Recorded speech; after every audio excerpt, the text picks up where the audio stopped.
RPG. My name is Karu, and we haven't done this in ages. But Zeke contacted us, and we've run some one shots of his, and was like, "Hey, I want to run a game for you," and we were like, "Yay!" So here we are.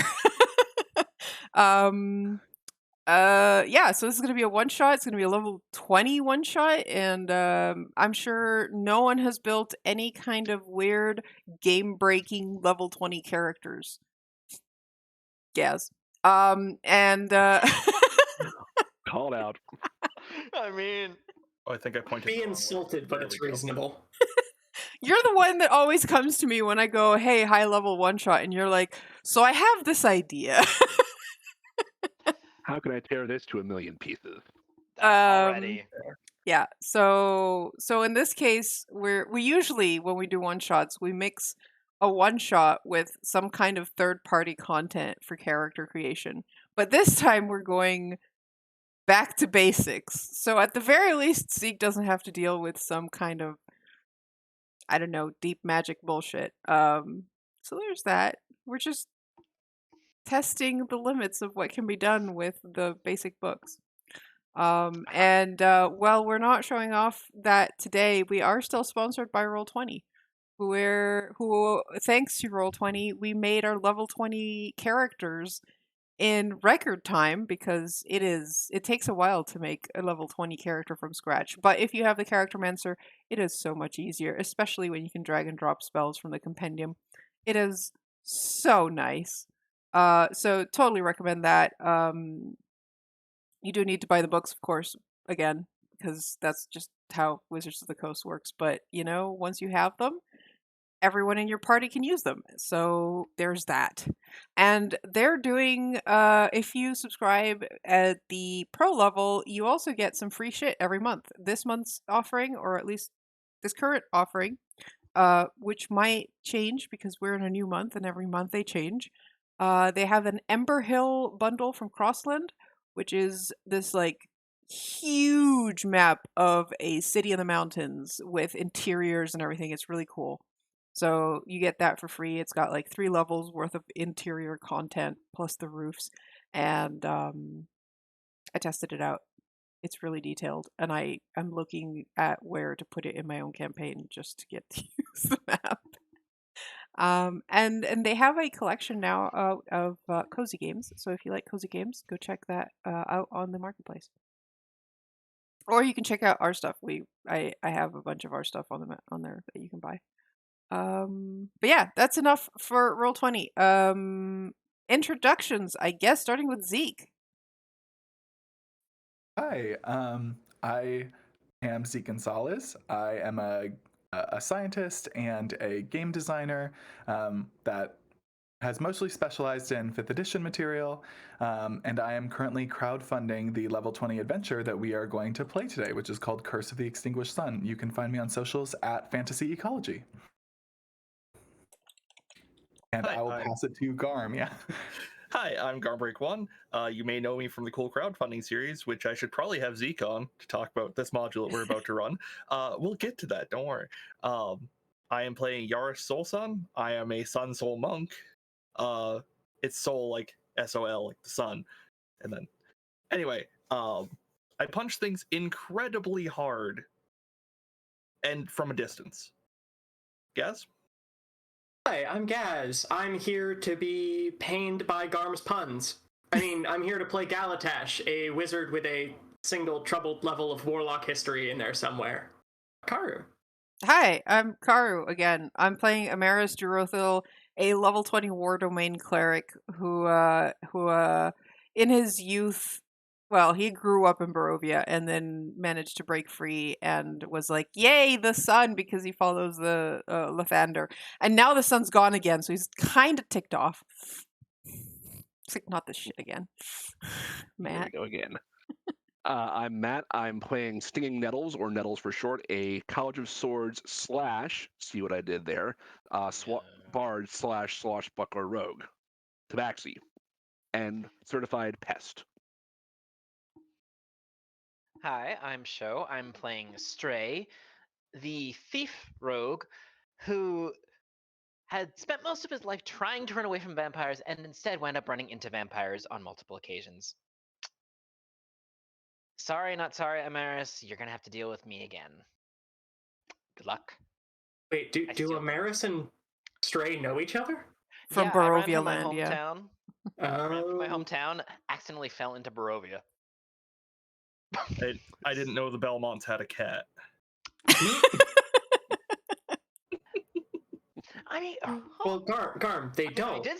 He's a stray. Hmm. I noticed that the only Yeah, they people who just- said what race they were the cats. I'm a I mean, human. Yeah, Look, it cats- You're ruins human. the surprise if I tell people that I'm an angel off of the start.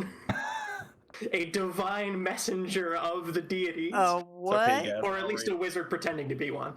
I already knew you were an angel. Don't worry. Oh. I mean, you're kind of devilish to me.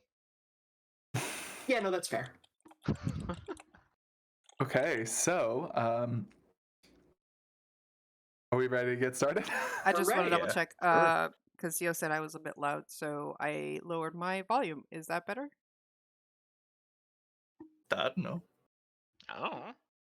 Well, we have to wait Let's till assume yes and move on. Karu better. Karu better. Perfect. Excellent. Okay, Oh yeah, I'm supposed to be monitoring that. Yeah. Mm-hmm. so There's like three of us. like I mentioned, today we will be playing Curse of the Extinguished Sun, which is an adventure module that I am crowdfunding right now. It is a level 20 one-shot. It's designed to be played in one go, like this game will be, or there are ways you can extend it, foreshadow it, and slot it in at the end of a high-level campaign. And if you like this adventure, and if you're interested in epic level adventures in general, you can see the crowdfunder at crowdfunder.com/extinguishedsun. That's the word crowdfunder without the E /extinguished sun. And for this adventure, everyone has made an epic hero that have previously saved the world from tremendous evil. However, many years later, something has happened that has required the party to reunite. As I think multiple people have alluded to, the sun has disappeared and been replaced by a burning ring of black fire that has plunged the world into eternal night. Just so everyone's aware, we already talked about this internally, but this one-shot does have content warnings for apocalypse, bodily parasitism, corpses, cults and cult-like behavior, insect-like monsters, mass murder, references to rebellion, religious devotion, and war. So just keep that in mind as we go forward. And each of the characters have received dreams urging them to commune with the previous hero of the goddess Sekolo at the legendary monument of the sun. It's there that they hope to learn what has happened to the sun and how they can restore it before the strange new creatures of the dark wreak havoc across the kingdoms and the people that they hold dear. And I think it would be great if we could get sort of like a montage shot, if each person would like to describe what their character looks like as you are making your way through the jungle, following these dreams and visions that you've had towards the monument of the sun. What do we see? What do all of our heroes look like? And we can go around the same order as last time. All right. Yaris Solson is dressed somewhat plainly for somebody who has experienced so much adventure. Big shock. He's got the brown cloak, held together with a simple rope. Under the hood, his hair has gone white, but he displays no other signs of aging. Like, he has a perpetual tan, but doesn't appear to have any wrinkles or anything like that. He could be anywhere between 20 and like 500, and you're not really sure. He's got piercing blue eyes. And he's walking firmly through the jungle towards the monument of the sun, which he has no doubt been to before. Yes?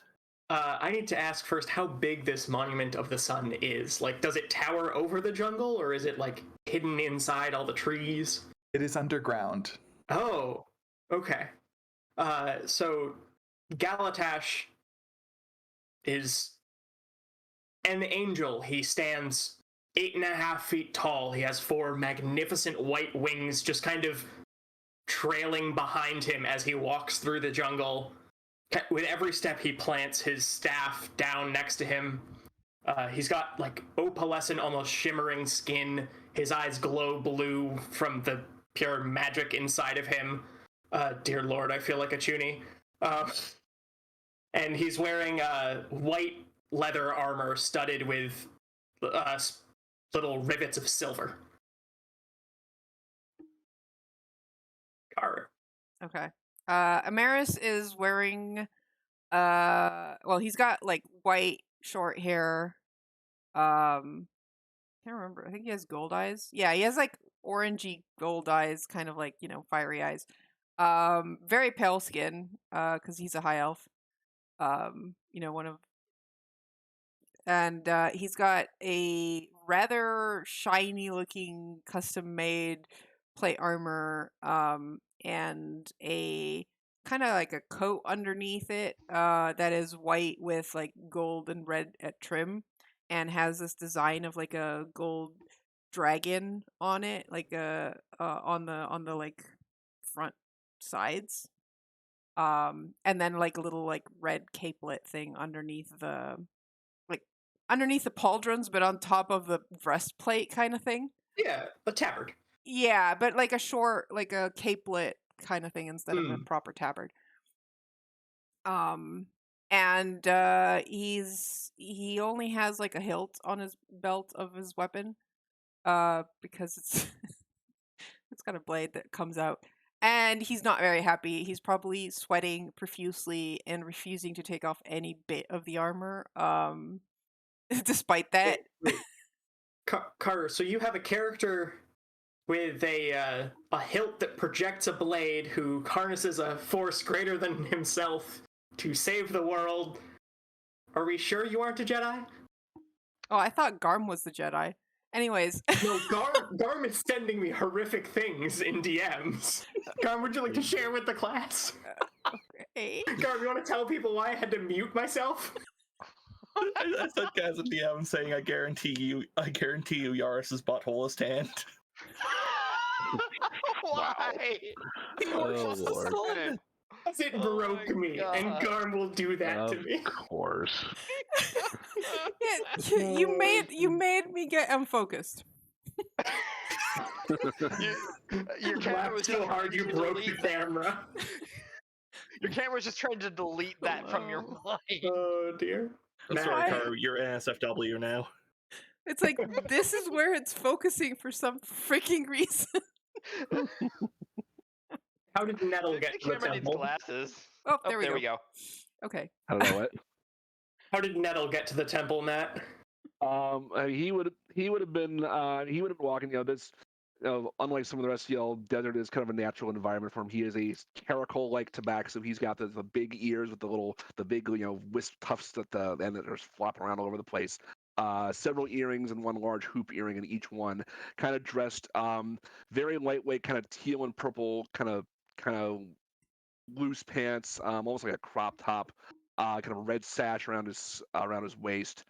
Carries like sort of a khopesh like scimitar with him, and is probably in the midst of. Probably it might have taken him longer than others because he's probably got his nose buried in an old treasure map and he's constantly wandering off. So, oh, ruins over here, ruins over there. Oh, nope, wait, other things. Other thing, back more important, got to deal with the whole sun not being there thing anymore because need to warm up the old belly. Need that back for that.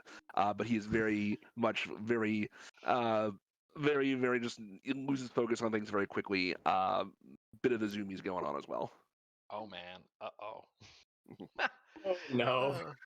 Oh gosh. So the first thing that would normally have been prevalent about Stray is that he is tall. He stands almost 7 feet tall. He's a kind of Mancoon style cat, so very, very fluffy, also with the large ears and the wisps in it. Charcoal gray with a lighter gray, like charcoal gray face with a lighter gray, like crest and everything. But he has a hood up and a long cape that seems to shimmer and flicker every now and then. So you think he's over here, but he shifts like half an inch to the right. Think he's over there. He shifts like a millimeter to the left. It's a little hard to focus on him, and that's okay because he doesn't want people to focus on him. Makes it a little bit harder to steal if they're actually looking at you. It's also really easy to Okay. ignore you when you have a bright, shining, not paladin in the party. I Yeah, forgot I also have like also- a huge shield on my back with emblazoned with the sun symbol of Lathander. Yeah, every now and then, Stray will kind of probably wander closer to Amaris and just like bat at the little capelet, or obnoxiously like smack a little bit of the floofy hair or something other thing, some This other is thing that why I would have bother short hair. Amaris. Yeah, because Amaris learned that, oh hey, long white hair, toy. Oh, goodness. I also have a shield. I always forget that I'm carrying a shield. You're a Okay, wizard so and you have a shield. everybody, I have proficiency. Okay. Look, so if you are a warrior of the gods, you need a shield. So, as you all are making your way through this jungle, you know that you have been following these streams, transcribing this map, maybe retracing steps for those of you who might have visited the Monument of the Sun before, and you know you're getting close when suddenly you come out of the edge of the jungle upon a small hollow. It is sort of like basically like a roughly circular shaft that goes down into the ground. There is a switchback that sort of goes around one side that leads down to about the 60-foot bottom of this. And you can see quite clearly this sort of like dusted gold entrance to the Monument of the Sun, which is set in the bottom of this little hollow. However, the clearing in front of the temple, the bottom of this hollow, is the scene of a massacre. There are a dozen robed corpses littering the clearing, and their bodies are being eaten by these enormous insectile creatures. They look almost like very large earwigs, and they emanate this horrible smell that all of you can smell even from the top of the clearing. And what is everyone's passive perception? 20. Mine, 15. 12. 24. 32. Jeez. Okay. Well,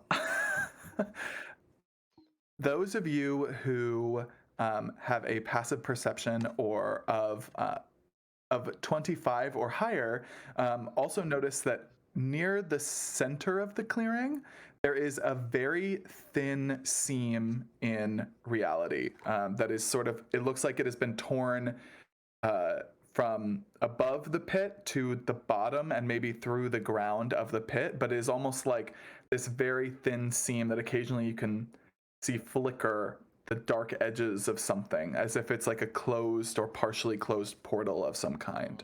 But you all have a moment coming across this scene. What do you do? Have we been traveling together, or were we brought here coincidentally or coincidentally at the same time? I think you were traveling together. I think Okay. it's just easier that way, in my opinion. But Fair enough. It's a good way to avoid random encounters because I don't think any sane creature would approach a party of level 20s traveling. Yeah. And here you find a herd of migrating Tarask. Hey, Mary. Mary. There's Oh, a that's thing me. in the center. Yeah. There's a thing in the center, and I'm just gonna point at the seam. Now that it's been pointed out, can the rest of us spot it? Those of you with a passive perception of 20 or higher can see it pretty quickly once it's pointed out for you. The rest of you have to sort of like squint, and it takes a few moments, but you all eventually notice it, although it is barely perceptible. And these creatures, like, they're feasting on, like, corpses. Yeah, it looks like there was some sort of massacre here. There are a dozen bodies on the ground. Okay. Do they It is look taking like? all of my willpower to not just go cream these insects. We Because need to go kill presumably, them. It's okay. I will say gonna get my there. tail is fully floofed, and I'm doing the little tail smack and twitchy thing. That's probably prelude to a pounce.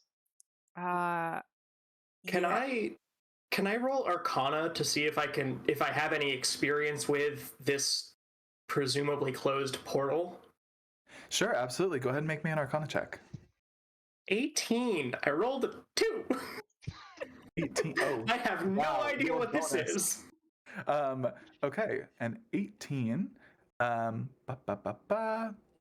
So, looking at this this portal, you can very clearly tell that it is a portal to another plane, one that you're probably not familiar with, but it's also just sort of hard to tell with how thin the portal is and the strange magic emanating from it. But something with an 18 you note that is unusual about it. Portals are often two-way, which this one seems like it probably is, but it's almost closed right now, but it's not closed. And as you sort of like pick at the threads of the weave that have clearly been manipulated to bring this into being and to sort of analyze it, you realize that it's on the other side of the portal, so not here. It is anchored open. And So it's open on one side, but not on the other. Yeah. I will communicate that and the sheer strange uniqueness of that fact to the rest of my party. So things could potentially still come through from the other side if it's open on Yes, side. even though we can't go back there. towards it. How do we close This it? is, That was just I believe we would need to get to the other side and disrupt whatever anchoring is happening. But you say we can't do that. Well, can't is a strong word for any of us, isn't it? So can you open a portal yourself to the other side? Possibly with research. The intricacies of arcane magic are such that in order to do that, I would require things attuned to the other planes. And he pulls out a silver tuning fork and kind of gestures and says, this one, for example, will put me on my personal demi-plane. But I don't even know what's on the other side, so kind of puts everything back away. For the moment, perhaps we should stop those. Yeah. Yes. Yeah. Really whatever quick, they are. I want to just walk up to the edge of the hollow and just kind of peer down. And can I, from up the top, can I see like what you said there's a dozen bodies being chewed on. Can I see like what these bodies look like, if they're like, soldiers, how they're dressed or how they're attired or anything like that? Yeah, they are all wearing, it looks like, similar clothing. Why don't you make me a, are you trying to like figure out maybe how they died, or are you trying to see if you can recognize like who they might be, like if you get information about them? More like who they might have been, things like that.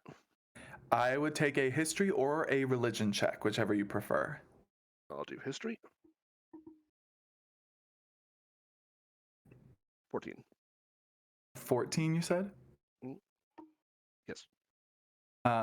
So I think just looking at the bodies, you recognize the clothing that they're wearing. They're all wearing like white robes that have these very delicate golden filigree across them in very particular designs. Would we have seen these figures in the dreams that were leading us to this place? You did not see these figures, no. And with your check, you recognize these are actually not priests from the Monument of the Sun. The Monument of the Sun typically has some people that, work here, keep it open to visitors, maintain it, all of that stuff. But these people are, although they are dressed in a, very religious fashion, they don't appear to be affiliated with the monument itself. But you do recognize some of the work, and these are actually members of a cult that you have heard of called the Gilded Faith. And they worship some sort of archfiend, but you don't quite remember what that figure is or what their whole deal is. You just know that they have been labeled by many temples and churches as like a dangerous group of fanatics. That's an excellent name. Yeah, looks like a bunch of gilded faithers. Had an unhappy end. Maybe we should just let those creatures finish their meal and then maybe they'll just move on. As much as I might not be a fan of the cults, it feels disrespectful to let such things feed on them. I agree. They may And be by now I feeding on- have my blade and shield out. They may be feeding on people who came to desecrate this most holy place, but they are themselves also desecrating this holy place. It is probably in our best interest to exterminate them. Can we tell if...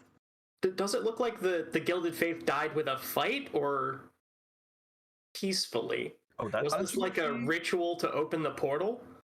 Why don't you Ooh, make me a. Are you trying to discern this from farther away, from up here? Yeah, I don't want to hop down if I don't have to. Yeah, give Not me without a. the rest of my friends. I would say give me a medicine check with disadvantage, just because it's hard to pick up details from this far away. Yeah, that's not happening. I got a 1. A one. Good. They died. Uh, yeah, They you sure are looking dead. down. You definitely see like some blood, But they're also and being eaten. bodies, but so it's with all these creatures crawling over them, So- it's so hard to tell what might have happened exactly to them. Are we going to kill them or what? Yes. Okay. I I'd would like like to to roll initiative. Those of you I who would like us have to try and magic, would sneak. you like to us to wait Yeah. for you to? I was gonna Okay. shoot a. Yeah. How Yeah. far are we away from them? I guess Mhm. They're down that's about a good 60 one. feet from you. 60 feet. Is Okay. it a cliff Radio. or a hill? Like, can you walk down? It is a cliff. Like if you wanted to just walk off the edge, you could fall down to the bottom. But there is also like a 60 feet sort of path that winds down the interior. Okay. Ah, So you want to stay up here? I'm guessing, Galatash. I am perfectly capable of melee combat, but I would prefer it. Yes. Okay. Well, we need to get to the bottom, and ideally without mhm. jumping. Them So spotting us. So why don't you wait till we get within 30 feet or so before you unleash hell? As you wish. Yep. I'd like to sneak closer. Okay, so everybody who wants to try to sneak down closer, I will need a stealth check, please.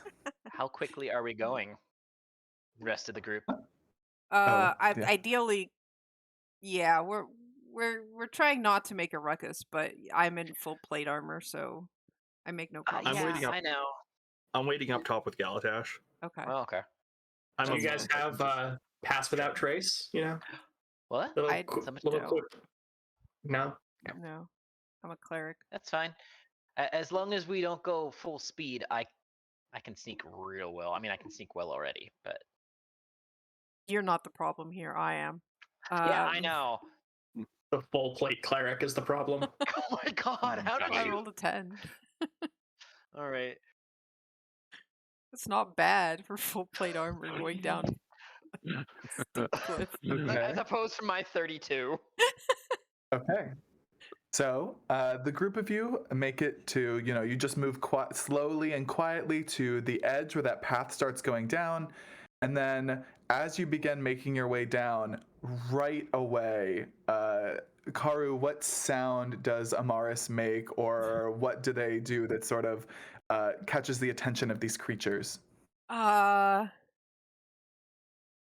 He's probably just walking along, and the shield is in his, because he's already equipped it, right? Because that takes a bit. So it's probably the shield just clanging against the side, like the hip portion of the armor. And it's just like this clang that just kind of reverberates against the cliff. Yeah, you all hear this clang resonate out, and all of these insect-like creatures stop what they're doing and look up at the smaller group of you. So why doesn't everyone roll me initiative? Remember to You still haven't select a added that? token. Oh, yeah. Oh, Galatash was ready. I Maris was is too busy going, distracted and a "Oops." little annoyed. I'm more annoyed at the fact that you still haven't padded that thing. I told you last time that's not It going to is be easy padded. to sneak around. That's why it was the shield against the. Okay. Hold on. There we So go. we've got. Stray, you hear a voice in your head go, "You can't pad the outside of a shield, Stray." As Galatash just telepathically communicates. Okay. You clearly So haven't we've tried hard got. enough. Surprisingly enough, Galatash is first with a 21, so Not that worked out surprisingly. well. The Overwatch. They were kind of waiting for us to get down there and probably just finger on trigger with whatever they're gonna do. Mhm. Yes. Okay. Sorry, I'm writing this down on the side for myself as well, so that I. Yeah. Perfectly good. Okay, and just so you all know, the creatures also rolled a 16, so they will go after Stray. And first up is Galatash. Galatash like has been watching them kind of go down this path and points with his staff in towards the center of the clearing and just tries to catch as many of them as he can with a fireball. Fireball, okay. So that just this little tiny orange bead kind of arcs down into the clearing and then explodes in a flash of brilliant light. Okay, that will hit 4 of them, and they failed the saving throw. They will take 54 fire damage each then. Oh, All right, excellent. So as you cast that spell and the fire blossoms and ignites, you can hear all of the creatures letting out this sort of skittering, chittering sound as their mandibles clack together and they hiss and roil. However, one of the 2 that you did not hit, you see its abdomen flip up over its head as like a scorpion, and then in a flash, as it uses its reaction, it disappears and reappears right next to you, and using its reaction to do an arcane retaliation, it teleports to an unoccupied space within 5 feet of you and makes an attack with its stinger. That is a 23. Galatash kind of like flinches back and an arcane shield pops into existence in front of him to block the attack. Awesome. Okay, yeah. So the stinger comes in and the shield immediately just bounces the stinger off, and you can see the stinger glistening with poison, but it does not hit you, and I interrupted you, so please continue. No. Galatash kind of like flinches back and the shield pops up, blocks the stinger, and then the rest of his party hears in their heads, "Be careful of the poison, and they can teleport." And just like kind of not concerned, but was not expecting teleporting poisonous bugs, just was expecting poisonous bugs. new twist, yeah. And I don't think I have anything to do with my bonus action this turn, so I will pass it to Stinging Nettles. Oh, hold on. Do we have a command to pass the turn on Roll20? I don't No, think so. we're just gonna leave it there. So Turn done. Okay, cool. I think I can click it to move it, but I probably won't always remember because I'm flipping around multiple tabs. So. Not important. I think we can just Okay. keep it up for, since we're doing Theater of the Mind anyways. Yeah. Just keep it up for order. Okay. How many are within 40 feet of me? 40 feet of you. I'd say probably 3 of them. Okay, I'm going to cast Enemies Abound on one of them Okay. to start things off. So can it do a DC 19 intelligence save, please? Oh, well, sure. Can it? Maybe. Will it? That's Probably a 9. not. All right. So it regards all creatures it can see as enemies until its spell ends. Each time it takes damage, it can repeat the saving throw and ends it on success. When it on its turn, it basically has to choose a target at random to attack, essentially. From the closest creatures to it, probably. Yeah, so that within whatever cluster around it. And then I'm going to Emerus, are you advancing or are you staying here? Oh, I'm advancing. All right, then I will move up to a different one that I did not cast that spell on and use a bonus action to hit it with my scimitar speed. Awesome, go for it. Yep. Once I find the button. There it is. Did the 22 hit? That hits. Awesome. just want to be sure. No, definitely. So that is going to be, and I'm baking in both sneak attack and my non-rolling blade flourish with this. So that's going to be 25 points of damage total. And how much was the blade flourish on that? I'm going to make this a defensive flourish. So that is going to be, my AC goes up by, I think 6. Yeah, it goes up by 6 until the start of my next turn. So my AC is now 24. So juicy. Excellent. That's cool. my third. Stray. All right. So, I don't necessarily want to get close to these guys yet. So I'm just real quick gonna whip out a hand crossbow. And I'm just gonna use steady aim. I'm gonna stay where I am. Steady aim gives me advantage. and then I'm just gonna try and snipe it. Okay. Is there anyone in particular you'd like to hit? The one that Nettles was attacking, the one that attacked Galatash, or one of the other three that were badly burned? I can handle this one. Okay. I'll take one of the three that was badly burned, whichever one doesn't have enemies abound on it too. Just to. You got it. Perfect. Okay. So let me just get my hand crossbow. 24 to hit. Hits. Okay, sneak attack on it. That takes 51 piercing damage. Okay. All right. And do you get a second attack, right? Only in melee, offhand attack because of I took whatchamacallit, the fighting initiate, so it gives me actual 2-weapon fighting. But I do, before I forget, on the first round, since we weren't surprised, get an additional attack just on the first round at -10 of my initiative, so it's right after Amaris. Okay. You'll have to remind me of that. And it is these creatures' turns. First is going to be easiest, is the one that is right next to Galatash, is going to make a stinger attack followed by, or it's going to make a mandibles attack and then a stinger attack. So let's see. The mandibles attack definitely doesn't hit. That is a 24. Meets beats. Oh, right? So that'll hit. Oh, okay. Yeah. I was misremembering your AC.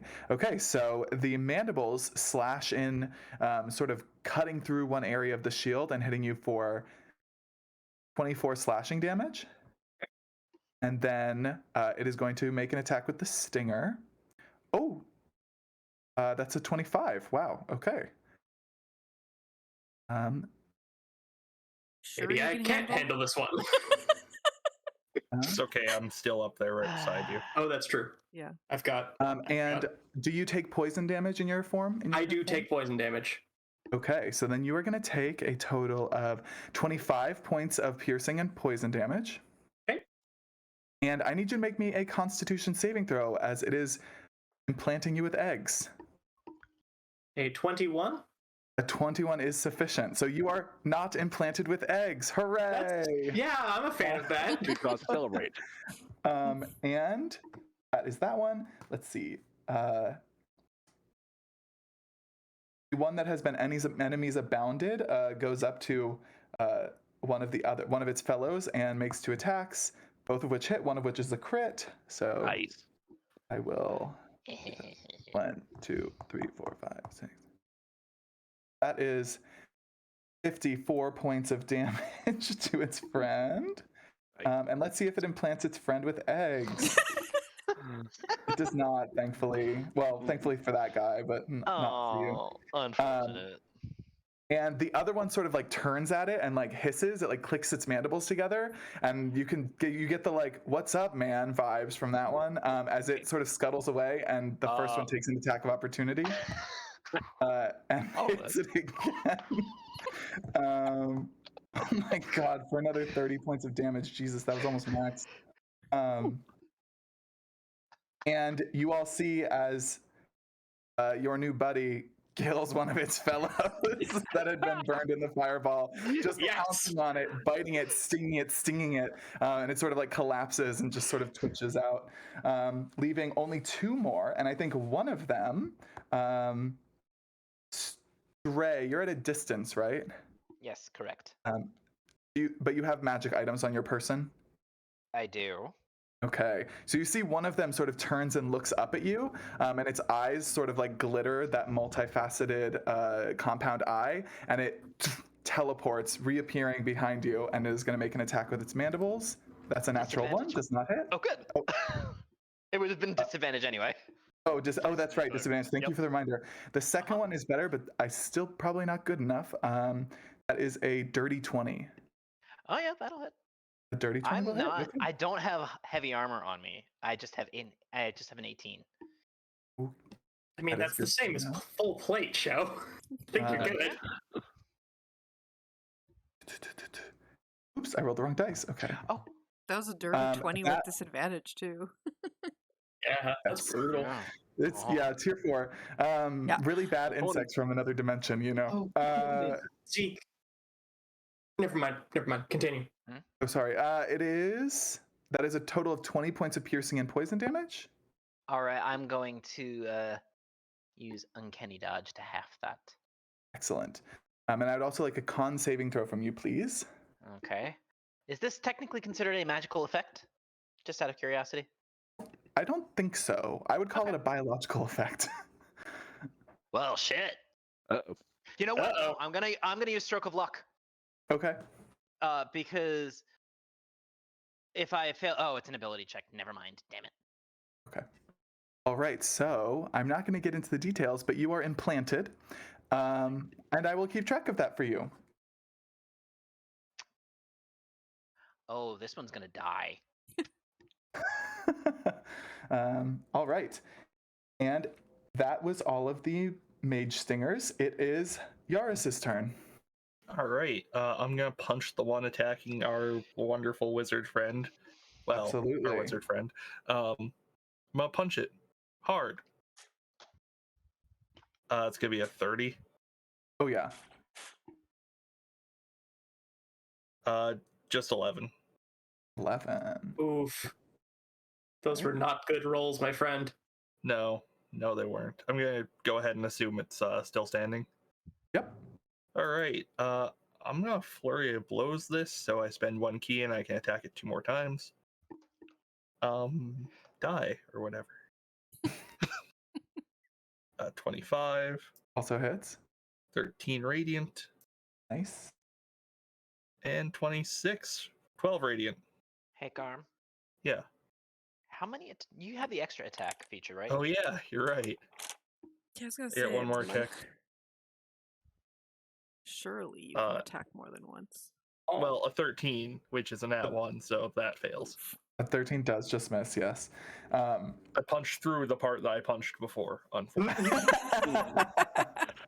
Excellent. Excellent. save. Yeah, you see these fast sun ray punches coming out of you are just decimating the chitinous carapace of one of these creatures. Excellent.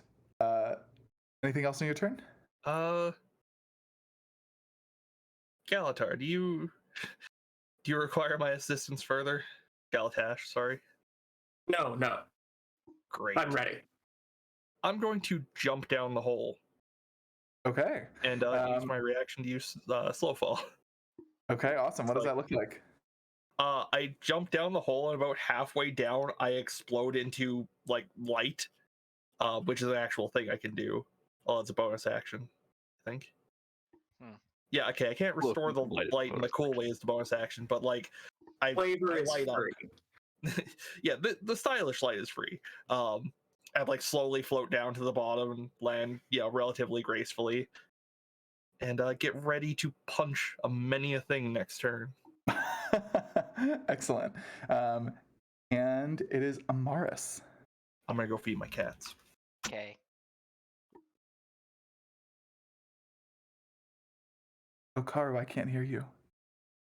Sorry, I had muted myself. So there's one left injured at the top with Galatash, and then 2 at the bottom? 2 at the bottom. 1 up top with Galatash and 1 up top with Stray. Right, and Stray is with me, so that one's kind of like in melee with Correct. me. Okay. Galatash, are you fine? Worry not about me. I won't then. I guess I did tell him to. I'm just gonna activate this on sword, which I hadn't activated before only because it light. I was trying to be sneaky. And I will just use that on the one by Stray. Are we able to like flank it? Sure. Okay. I think that's sensible. You just hear a very annoyed hiss. 28 to hit, That hits. and that's gonna be 28 damage. Excellent. Radiant. Or at least most of it is. No, yeah, I think the Sunblade just does radiant damage. Mhm. Okay. Do I get an extra attack? I think I do. You're a cleric or a paladin? I'm a cleric, but I'm a war priest, so yeah, I can Mm. bonus action attack. Yeah. Though I have a number of those, right? Equal to my wisdom modifier. I don't think we need to use that right now. Nah. Don't worry about it. Yeah, I kind of figured you'd be fine. And Oh, I'm still furious at this thing for freaking touching me. can I see Galatash from where I am? I'd presume so. Absolutely. Okay. So I will send at least a healing word. We'll Oh. do level 3. Why not? So that's gonna be Famous weapon. 16. Cool. 16. Thank you. When you cast Healing Word, the spell goes off successfully, Uh-oh, but did one we of lose the Zeke? very badly injured ones down at the bottom uses its arcane retaliation reaction to teleport to you and attempt to sting you. Okay. That is not great. I think that is an 18. Yeah, that's not gonna hit. Does not Shield. hit. So yeah, just you hear it into place behind you, and you easily deflect the stinger with your shield. Please continue. And that is all I can do. Yeah, so I'm good. I will stay there. Okay. At the end of the round, you all. Oh yeah, Remember, I have one extra turn on the beginning, on the very that first is turn. right. So I'm just gonna kind of drop my hand crossbow. It's chained to my hip, so it just kind of falls down. And I'm gonna take out my second scimitar, and I'm just gonna turn around on this one, and we're just gonna go at it. Heck yeah, go for it. Starting off with the scimitar of wounding. A 30 to hit. Hits. Okay. It's got 47 regular damage, and then I'm gonna wound it because fuck you. So on its turn, it takes 3 necrotic damage on its turn, and then it has to make a DC 15 Constitution saving throw. Fun fact about that 3 necrotic damage is it takes it over the edge. So what does it look like when you kill it? Well, you see me drop my hand crossbow, kind of flick out my sword, my scimitar of wounding, and like spin it around and just like lop off its head, and then I kind of hop up and like soccer kick it. Okay, great. You got an additional attack then, but you don't get like another full turn or anything like that, right? No, it's an additional turn. Oh, it is an additional turn. Okay, then please just for continue. the first round. So are there any other ones that I can get to from here? One just with your- teleported behind Karu, right? Oh, cool. Yes. Then can I sneak around to flank it from behind Amaris for my second attack? Sure, yes. Okay. This is just an offhand attack, so it doesn't get sneak attack. But I'm going to use the Holy Avenger sword on it. Holy Avenger scimitar.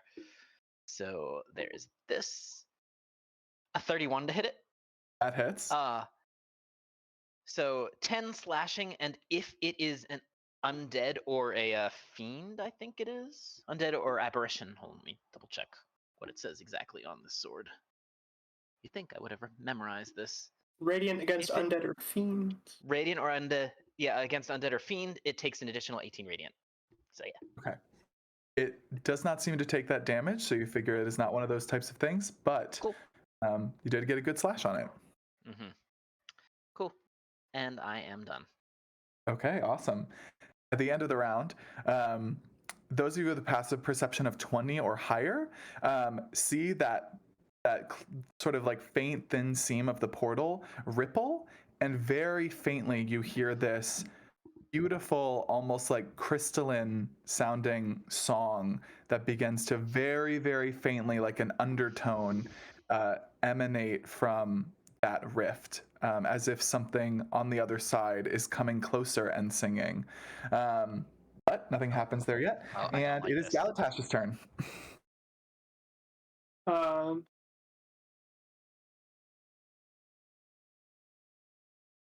The Galatash kind of just like winds up and tries to smack the bug with his staff. Mm-hmm. Let's see, do I have? Yeah. Was a 20 hit? Yes. Fantastic. So that is 37 damage as it erupts in holy fire before striking his target. Nothing. Okay.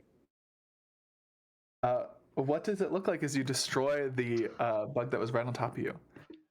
So he kind of like pulls back and using his shield pushes it off of him as it was trying to sting and implant him with eggs, and then winds up and just overhead brings down his staff on it, and there's this corona of silvery fire as he crushes the poor bug. And then he turns to like look over the rest of the battlefield and see how everyone else is doing. Yeah, what you can see is that there are two of these creatures that are still at the bottom of the pit, one of which you can see sort of the magical aura over it of enemies abound that looks like it is moving to attack the other one that's still down there. You can see that that Nettle has gone down there. And Yaras just fell down there as well. No, wait, I'm sorry. Maybe it was it who went down there? One person went down there. I think I made it all the way down, and both of you did go down there. Okay. Matt ran down, and then Garm jumped after, I think. Okay, great. So there are two of them down there with them, one of which is magicked, and there is one more that is still sort of up closer to the top interacting with the rest of you. Okay. Again, I don't think I have anything to do with a bonus action, so I will pass the turn to Nettles. Okay, my AC resets. The one I hit last time, how badly hurt does it look? It is okay, I would say. It's not like bloodied or anything. Okay, I'm going to make 2 attacks with my scimitar. Let's see what that to start with and see what that gets me. 16 to hit. Hits. Okay. We'll say 26, and I misspoke my last turn, so AC goes up by 6 this time for another defensive flourish, so that's 24 again. Second attack is just going to be a normal D6 without all the extra stuff on it, so bear with me while I uncheck 3 things.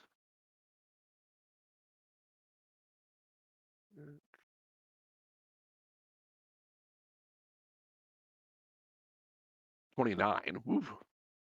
For 11 slashing, and then I'm going to use a bonus action to change the form of my glamored studded leather armor. And now just looks like a suit of plate mail appears with all sorts of vicious looking spikes popping on. Basically he's making himself look like a giant hedgehog, pretty much. All right, come on, take a bite of this, why don't you? And that's my turn, and hope the thing is dumb enough to be scared off by this now prickly looking cat in front of him. That is Stray. All right. Well, I'm just gonna look at the remaining one and be like, well, that was one down, and then I'm going to go at the second one, starting off with my scimitar of wounding first. Okay. So that's an 18 to hit. Ooh. That does hit. Okay. For 49 damage, and on its turn, it will take 3 necrotic damage. Okay. Is it still up? I believe, barely is up. I need to do math, and I'm gay, so this is hard. Give me one sec.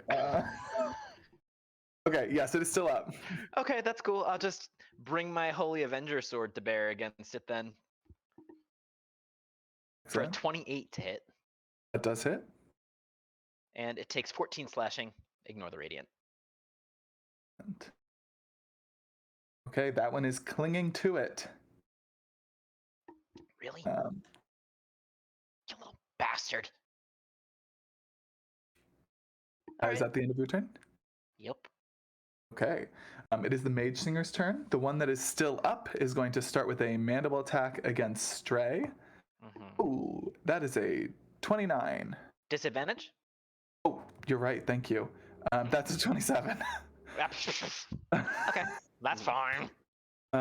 It is just the mandibles. Let me start with that. Mm-hmm. Oh no, I clicked on the wrong. Okay, that was almost a disaster. I almost closed my entire browser.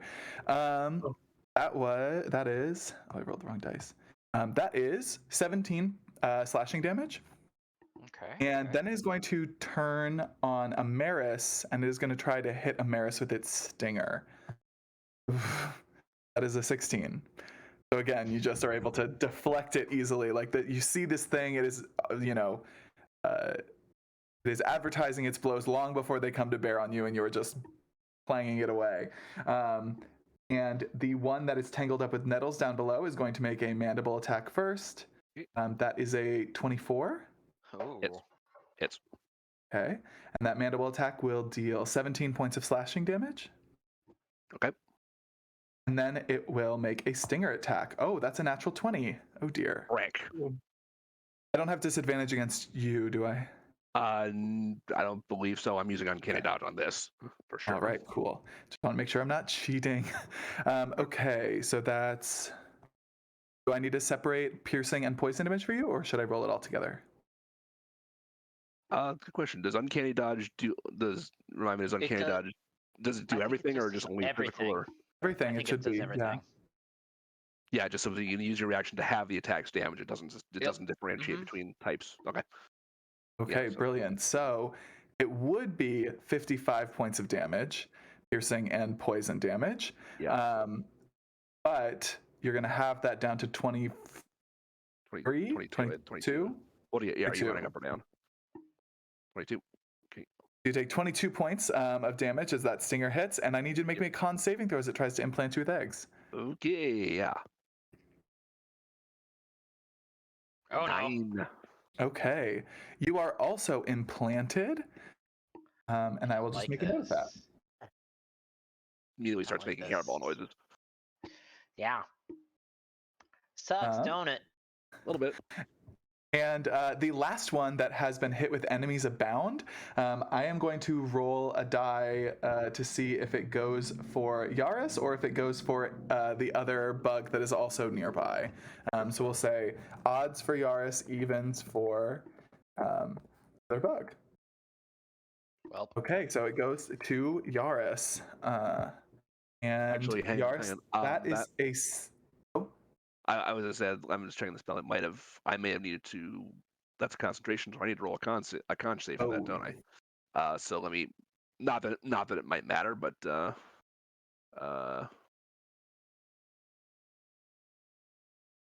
okay. So actually, I did. So 18 would save on the first time I got hit.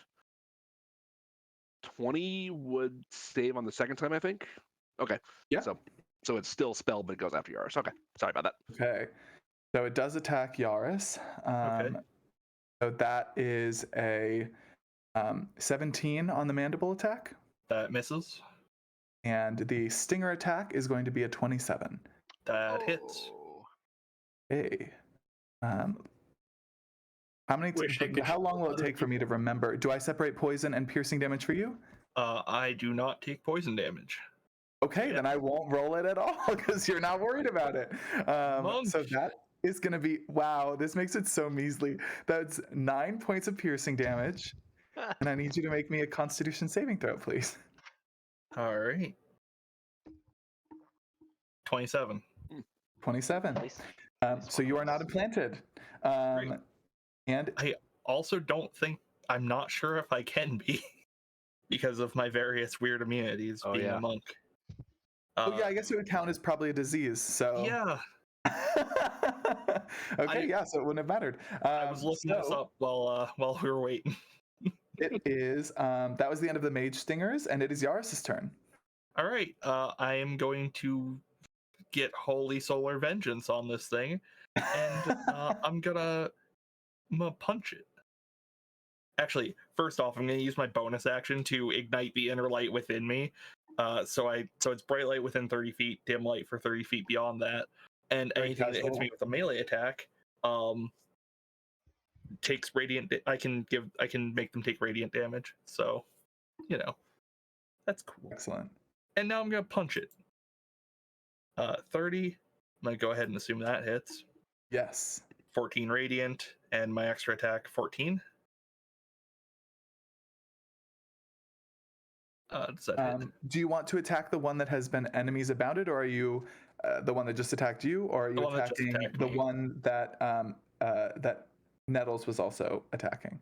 I'm gonna attack the one that attacked me. Okay. I careth not. There aren't that many of them left, so Yeah. makes sense. Does the 14 hit? 14 does hit, Nice. and it did 9 not more beat radiant its damage. That one can make another intelligence save to shake the spell off now. Yes, it failed both of them. All right. I appreciate you reminding me, though. Sure. Yep. Yeah, every time it gets hit. And that's my turn. Okay, excellent. It is still confused, and Amaris. I'm mad.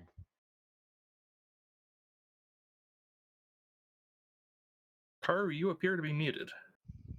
Me again. You should make sure that you're not muted for the stream now. No, I'm just muting on my physical Okay. mic.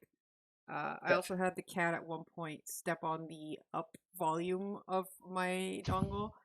So, luckily it was the physical volume and not the volume on my computer, I think. So, apologies to anyone watching if suddenly everyone got really loud. That was my cat. Yeah, so I didn't take stuff like, what is it? Remove disease and curses, because, we're all level 20. Surely we don't need that. Haru. Bitch! Mary, if I die and come back an insect-infested little flea bag, I will make sure to roll in your bed. Oh, yeah, I have greater restoration. Surely that works. Bit more Oh expensive. yeah, that but- probably works. Technically, it does. Yeah, it's just very expensive. expensive. Yeah. It's fine. We're That's level sad. 20 That's your characters. fault. How many diamond and fifth level That's spell fair. slots do you have?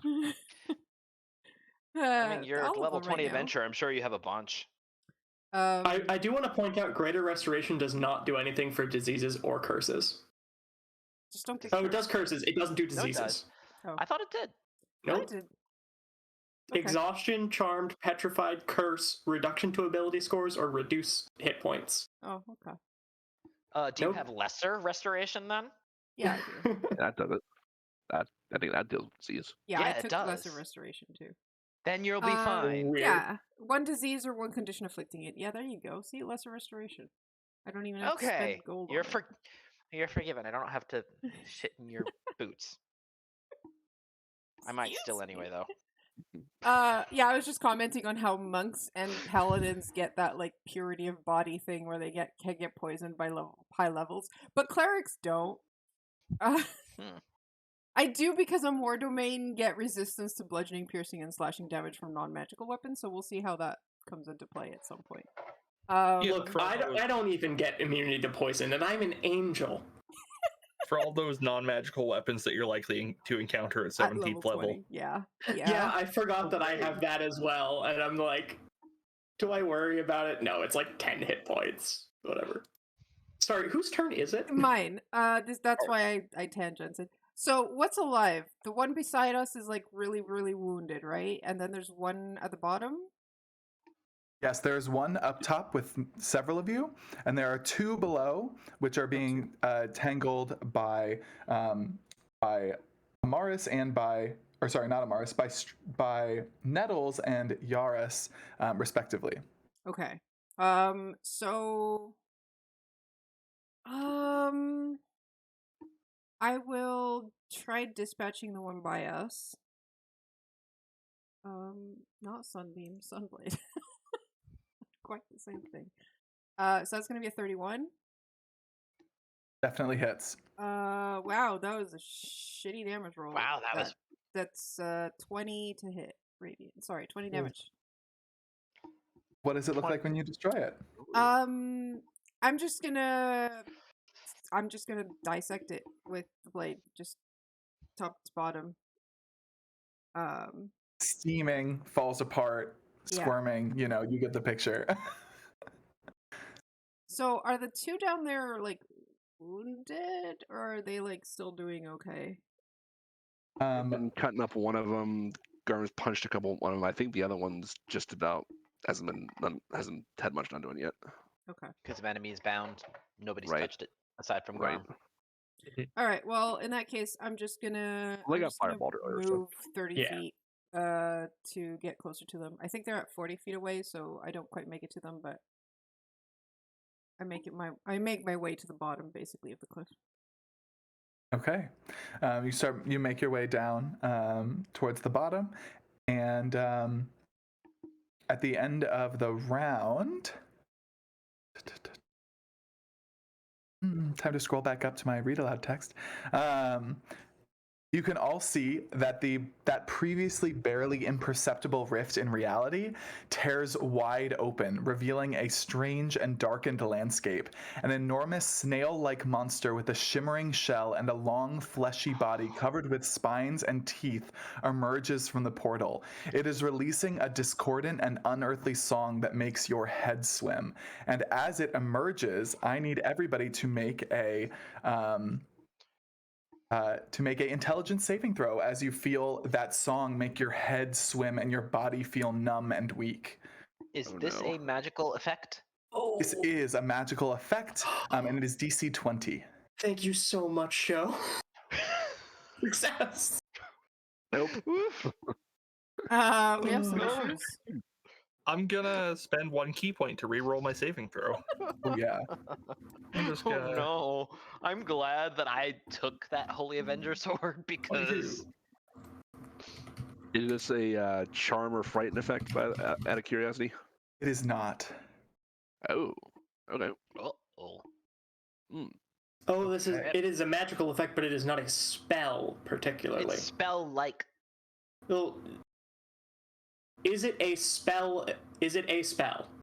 What? Yeah. What's the text on that? It is not a spell. It is a magical ability. It is. Yeah, my Staff of the Magi gives me advantage on saving throw against spells specifically. Mine gives me. Oh, magic resistance gives.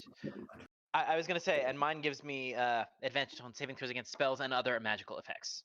Okay, so I also have the magic resistance from being a race. Forgot about that. Okay, so for those of you who succeeded on the DC 20 intelligence saving throw, there is no effect. You just feel strange and terrible. Those who failed are reduced to half of their current hit points. Oh, Okay. And that was... so as it emerged, it's sort of in the middle, but it's so large. It is a huge creature, so it is taking up most of that area, and you can all see these long pseudopods sort of unfurling from the openings in its shell, and it is going to use its multi-attack now. It's going to make... Let's see, who's the closest? The people at the bottom are the closest, so it's going to make a pseudopod attack against Nettles, and it's going to make a pseudopod attack against Yaris. Against Nettles, that is, I'm so sorry, 32. It hits. And as that pseudopod lashes into you, you take, that is 47 points of bludgeoning and acid damage. Oh, I should have asked, should I separate those? No, uncanny dodge. Okay, yeah. And no the resistance pseudopod attack against Yaris is a... Oh! Is that a crit? 9? 39 hits me, yeah. 9? I no longer want to be in melee range. I have no choice. Well, no, Okay, I rolled a pretty abysmal damage. That's fine. It's a 41 points of bludgeoning and acid damage.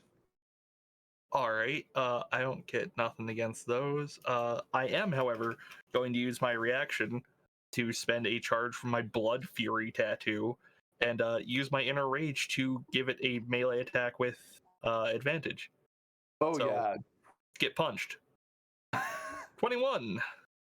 A 21. So you punch forward and it adjusts its body ever so slightly as you're punching, and your punch hits the shell to no impact. That's not good. I was going to ask, can any of us identify this? Is there a relevant skill we might be able to roll? Sure. Why doesn't everybody, this is the end of the round, it just went.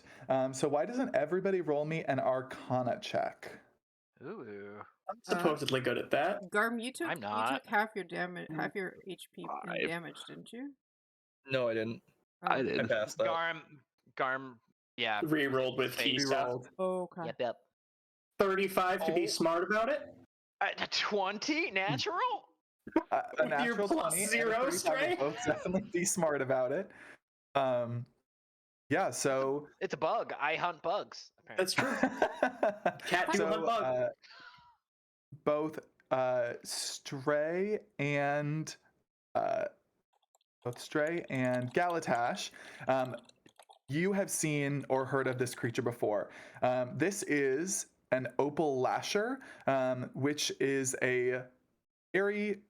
it's a terrifying monster that has been registered in history as having come from the sunless nightmare world of Nocturnia, which is a dark demiplane which evil demigods were banished to during the last great era of heroes and villains. And this creature is like a natural predator of that land. And it's around the middle of the food chain. There are Natural stories about predator of creatures in the middle. demigods? The middle of the food chain. Yeah, he said. Yes, there are I'm creatures sorry. that A are said natural to have- predator of demigods? Yes, Oh, Lord. of demigods and other creatures that dwell from that realm. Let's see, what else can I give you? Well, that explains why you know so much about it. It's snail. I guess. eat snail. Let's see. Is it? Yeah, it's called an opal lasher, and I think if there's any other little like fun detail I can give you. Would it be a celestial then? Or Oh, I guess it a is- fiend because it's an evil thing? Yeah, is It is a monstrosity. The natural creatures of Nocturnia are monstrosities and fiends. Fair enough.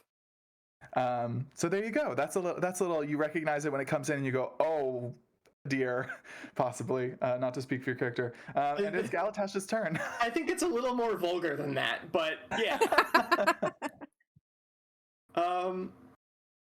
How big is it again? It is huge. The shell is about 30 feet high. Oh. Meep.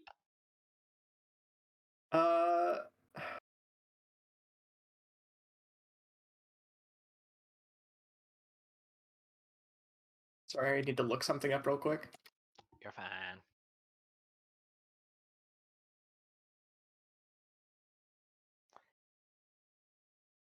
Thank you for this wonderful flail snail god. I was wondering why it seemed familiar. It's a flail snail. It's just a really, really big, really, really scary flail snail. I love them. I'm okay with this. A very shiny flail snail. Yes. And I am the opalescent one here. damned if we're not going to take that snail off its back after we kill it, shrink it down, and make it into a necklace. So specific. If I see, I want to use magic missile, but I feel like that could go really, really badly for me. Why? Oh, It might yeah. reflect it. Boing. I mean, then you could just shield it What did back. you roll? A 35? A 35, yeah. You would know, or you've heard, that these creatures, their shells do absorb magic, but is less of a reflection and more of a some magic doesn't hurt it as much as it should, or doesn't hurt it at all when it should.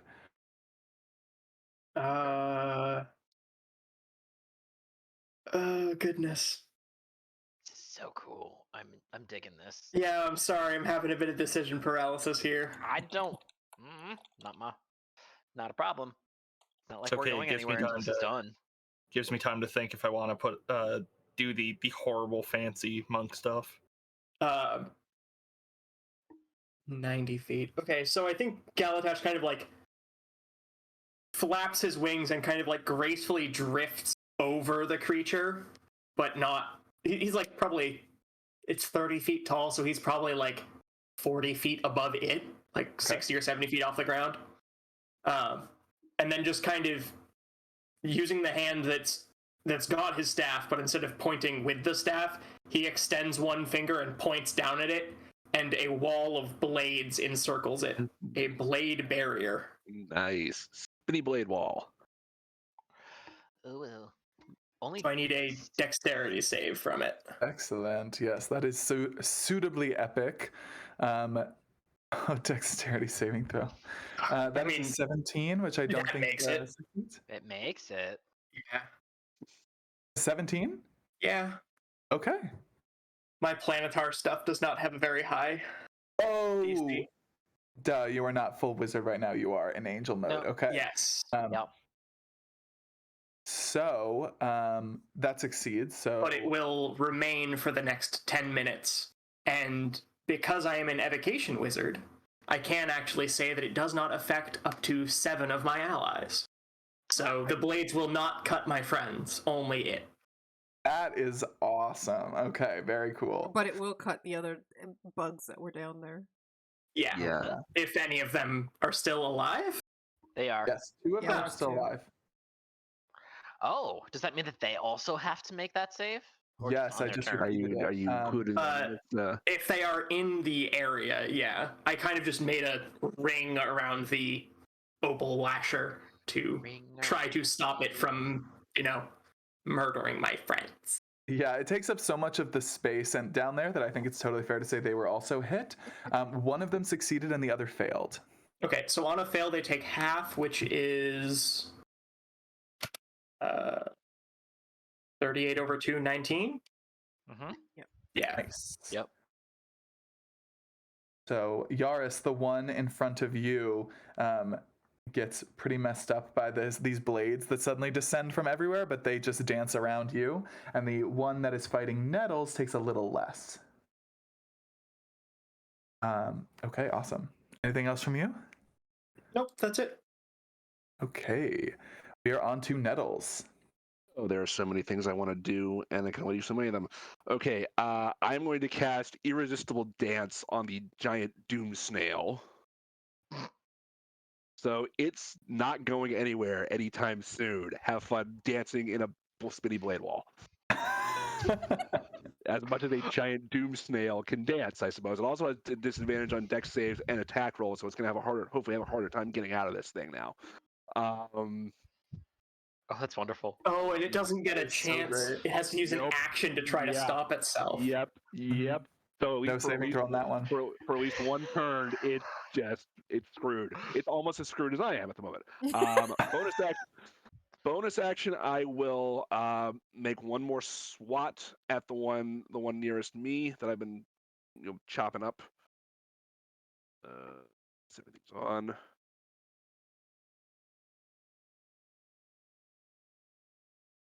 Ooh. 30 Yeah. points of damage total. Okay, nice. Woo-hoo. And what does it look like as you take that one out? Oh, thank you. So he just cleaves the big mandibles off it, grabs them, and just does a little just splash sticker stack and chops its head off with those. Tosses them away, and I'm going to use the mobile feat to just scurry up away from the bottom of this and back up to Yaris and as close as I can get to show and Car rather.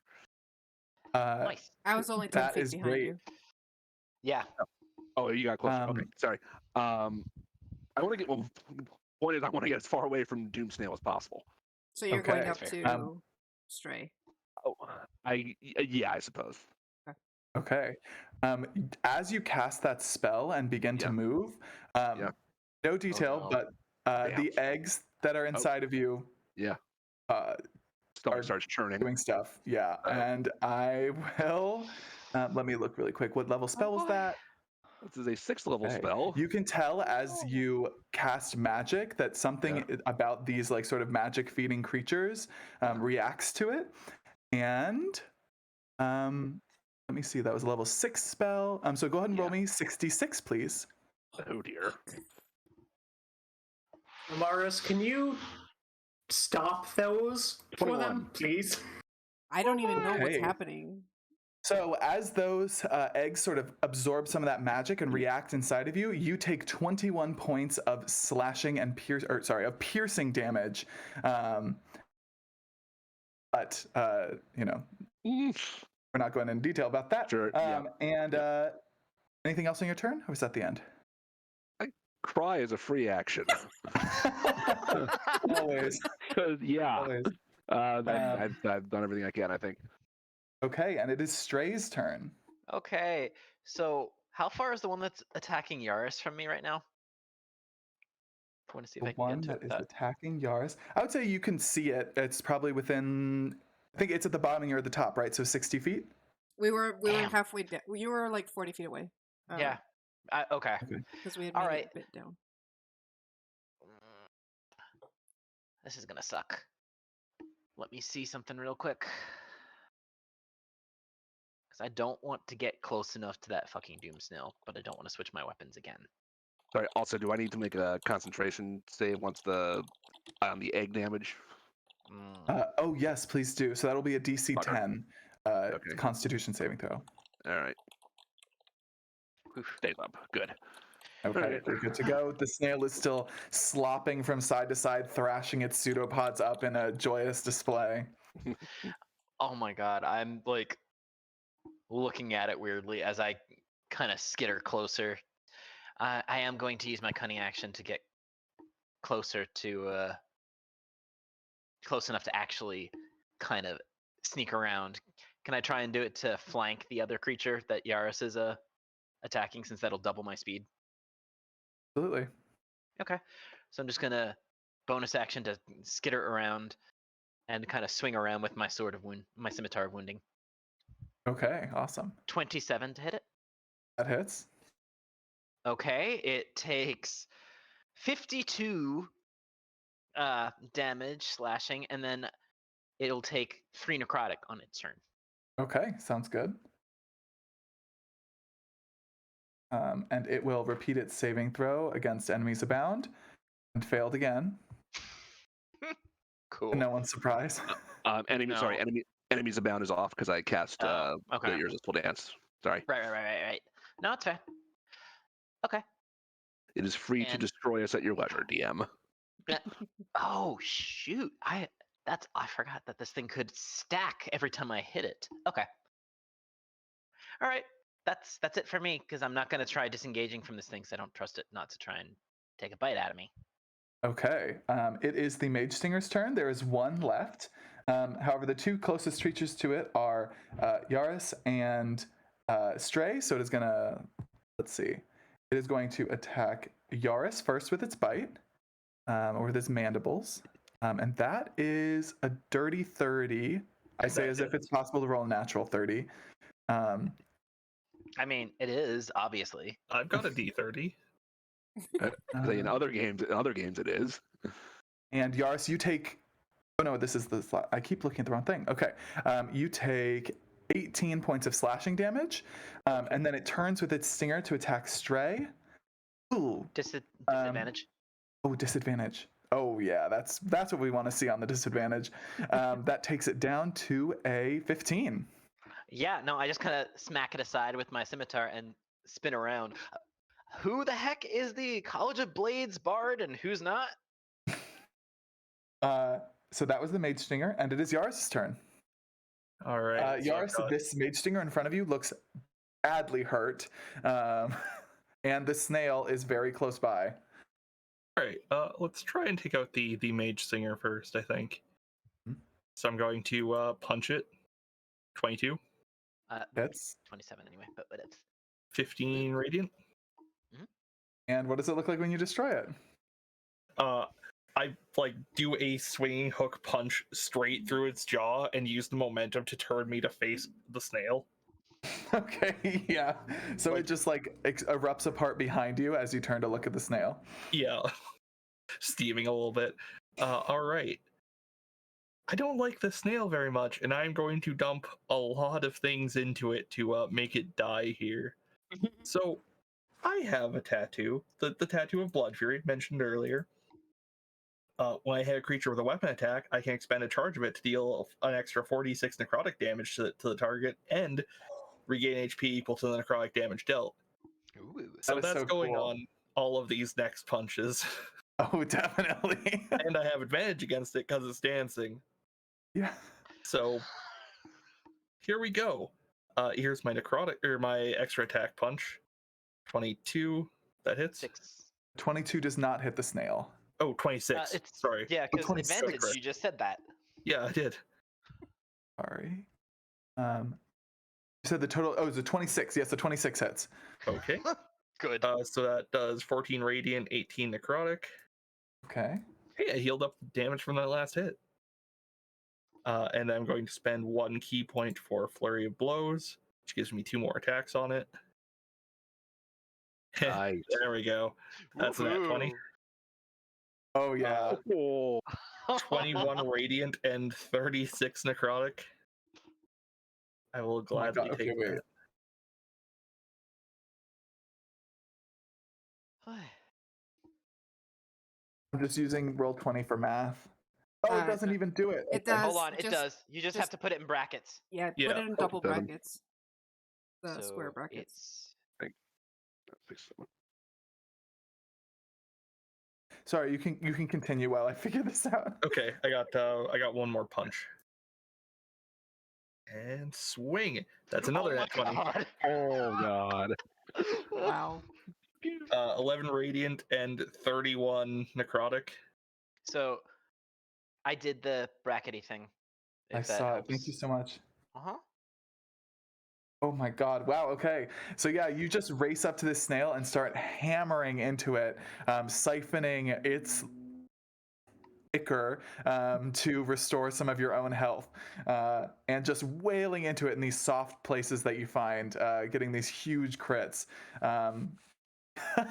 Great work there. Anything else on your turn? Nope. I finished with a sweet uppercut, and I am back to full health. Oh, that is what we love Nice. to see. It is Amaris's turn. Okay. I have a friend who needs some healing, so I'm just And also going yourself. to, I guess, point my shield at him and send 70 healing his way with a prayer. So Stinging Nettles gets 70 healing back, and You. that yeah. is my 6th level spell. And hopefully you- I don't need healing till the next round. Hmm. I'm gonna stay where I am. I'm not gonna go into melee just yet because I am at half hit points. I'd rather not go down because I don't know if anyone else. Oh well, we have a bard. I can also heal people a little bit. Okay, good. So if the healer goes down, you guys can heal the healer. Great. I don't think I have anything I can do with my bonus action right now because I just cast a spell, unfortunately. So that is my turn. Okay, excellent. At the end of your turn, or not the end of your turn, next is the Opal Lasher. And the Opal Lasher is going to start with its I need to make me a dexterity save for the sword wall. Good At point. disadvantage. It has disadvantage on now. Disadvantage. Because it's dancing. And that is a 6. Full damage! So 30. 33. Ooh. 33. So as the blades slice across its body, the blades that scratch against the shell have absolutely no impact. When it succeeds on a saving throw, it takes half damage. So it's going to take 15. What? Wait, but it didn't succeed on a saving throw. It failed. Sorry, what did I say? It's You said when if it the Lasher succeeds on the saving throw, it takes half damage? If it, sorry, it takes no damage if it succeeds, and it takes half damage if it half. fails. I misspoke. My apologies. Gotcha. And It's dancing too. Still, it's so weird. I'm Imagine. trying to imagine a snail dancing and having a really hard time of it. Yeah. Jiggle, jiggle. I mean, yeah, like the head it's vibing, pseudopods that's are about it. dancing, right? yeah, Every exactly. day I'm shuffling. My snail don't wiggle wiggle. It folds. Oh no! It does start with this unearthly song again. So I need everyone to make a DC 20 intelligence saving throw, please. Hey, I was hoping that that was gonna be every Boxing. turn. wait, hold on.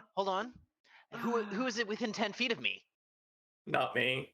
Probably I'm not sorry. me. No, you're next to me, Garm. I think I I'm was. safe though. So either 19 or 21. 23. Hey Matt, you're a Yep. bard, aren't you? Can't you spend inspiration? 5. Not as a reaction. Oh, I thought you could for saves. I thought you could just for yourself just on your own. Let me look. I'll double check, but let me look. Okay. I have not played this high level of bard before. Okay, so Likewise. you all know the deal. Those of you who fail the saving throw are reduced to half of your current hit points. And those of you who succeed, there is no effect. And it is now going to make its So attacks. that Let's half- see. Is it you're reduced to, or you take half your HP? You are reduced to. You do not actually take damage. Okay, So you would go from like 72 to 36 or whatever. yeah, but I'm already at half, so nothing. So happens. half your half of- current. Half my current. Okay, Half of that's your what current Half hit of points, that. Yeah. Okay. Oh, Yes. And it does not affect a creature with 1 hit point. Okay, just, It can't mechanically kill gotta you. tidy up all the loose ends.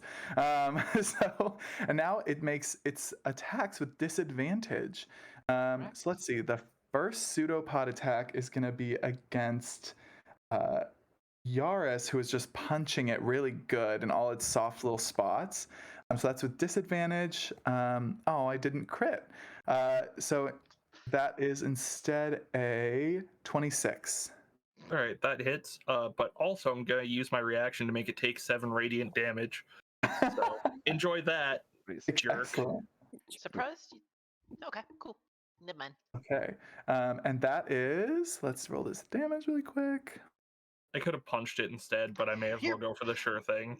Yeah, That's and fair. anyway, Garm, you're just gonna punch it and get your health back again, depending on how many charges you have left. I have 6 left. Oh, then you're Um, fine. So you take 38 points of bludgeoning and acid damage. Okay. And then the second pseudopod attack. Actually, instead of a second pseudopod attack, it is going to fire a spine at Uh-oh. Galatash instead, since Galatash is flying up in the air. Let's see. You're still within 120 feet, right? Oh yeah. Okay, so it is going to fire a spine at you, also at disadvantage because it's dancing. Ooh, that's a dirty 20. Does that hit a planetar? Oh, I can drop my blade barrier to shield. Shield I think I will. concentration. Shield isn't concentration. No, but you can't cast other spells without dropping what you're concentrating on. What? Just kidding. What? Nuh-uh. I don't think so. Not It's in only fifth just edition. concentration spells that you can't. Yeah, concentration spells can't co. That's why it says I'm pretty sure. concentration, because it means you're concentrating on one spell. A spell that doesn't have a concentration tag on it. You can do Then it. I will shield and keep my blade barrier up. Uh-huh. And I have been playing that rule wrong for A long however many years 5th edition has been out. Oh. At least 2. So, still pointing down at the blade barrier, Galatash kind of like moves his shield into position, realizes it's not going to be enough, and the shield kind of flares outward with an arcane barrier to block the spine. Okay, excellent. So that arcane barrier, the spine shatters on impact, and we're back at the top. It is Galatash's turn. Did we skip? I mean, Oh. I think we I'm skipped sorry. It's Merrick, Amaris' yeah. turn. I thought that you cured No, Curry, you cured Oh. Nettles, didn't you? Heal me.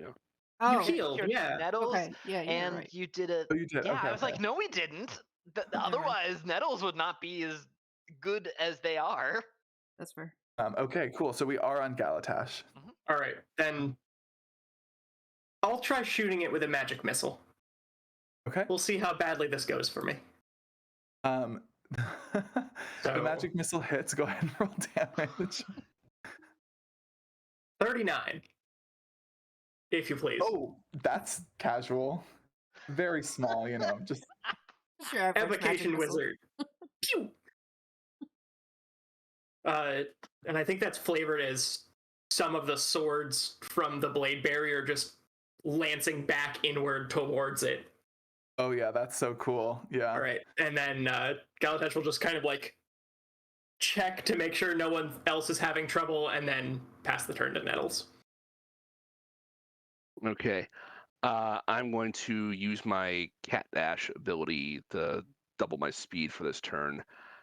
I'm going to just zoom back up to it, spinning around, flipping through the blade wall, and just unload 3 attacks on this thing. Actually, no, 2 attacks, and then I'm going to use a bonus action to give Stray an inspiration. So you have a D12 show. Okay. 30. Oof. 30 hits. For 9, 18 You rolled total. 3 1s on sneak Yeah. attack. I mean, I've been rolling Wow. 4s, 5s, and 6s on all of the rest, so it's coming back around for me. Second attack is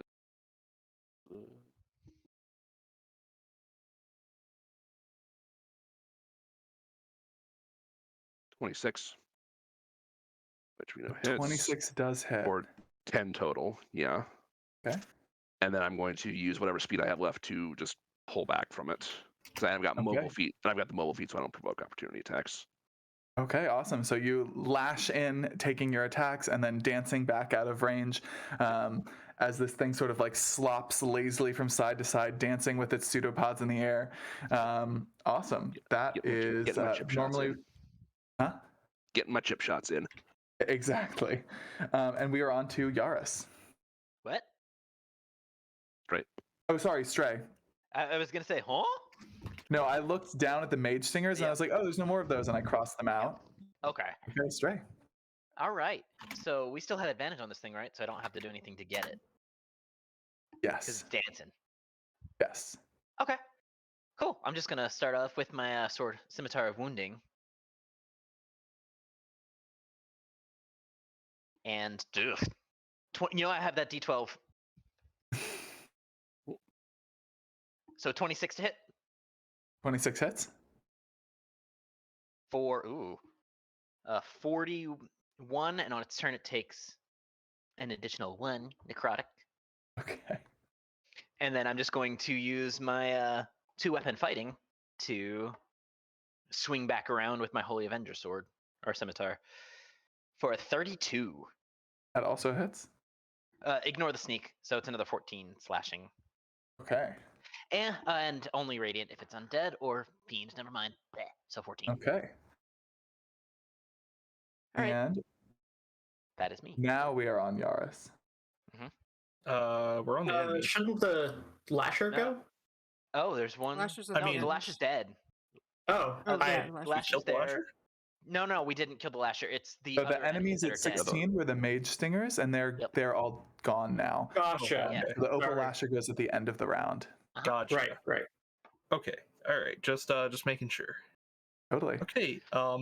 It may shock you, but I would like to punch this thing and wherever its kidneys are, approximately. All right. So first attack. That Ooh, I do not 32. have advantage. You do. Do I? Is it still It's dancing? still dancing. It's still Oh. dancing. Well, Well, get yeah, wrecked and die. It hasn't made any effort, it has not made any effort to save on that, so. Critical hit. I am not doing the Blood Fury attacks anymore. So I need them for later, I assume. Okay, that's right. So that's 22 radiant damage. Okay, Save. sick. And then my extra attack is 20. Is that hit? 20 does not hit. Okay. And I'm going to spend 1 key to activate Flurry of Blows and keep punching. 23. I believe that's a hit. 23 does not hit. Oh, jeez. All right. Last hit, or last punch. 25. 25 just hits, yes. Okay. 11 radiant damage to its face. And or Heck kidneys. I hope those aren't in the same spot, but hey, what can you do? I mean, it is a slug. Its face is kind of kidney shaped. Does that count? Yeah, I think that works. All right, and that's my turn. I love this guy. Okay. Excellent. It is Amaris's turn. Sorry, show's right. I forgot about my stunning strike. Oh well. I was like, that's fine. It's a very conservative play, so you can save your key points for later. This thing is attacking like multiple times per turn, isn't it? It It's is got 2 using attacks. multi-attack, yes. Okay. Do I blow a level 8 spell or not? I think we've got this kind of tied up Yeah, at this point. Okay. Yeah. The Save- I'd say dancing. it looks pretty I hurt think we're also. Yeah. Save it Okay. for And just- later. Can Save we it for outlast the later. singing at this point? Well, Is the big thing question. is, without it, I'm definitely not passing that intelligence check. Just saying. Sneak closer to me, within 10 feet of me, and you'll get advantage on it at least. Okay. 'Cause Great. I have an So aura. I will run up to it because what's the point of healing if I'm gonna lose half my hit points anyways?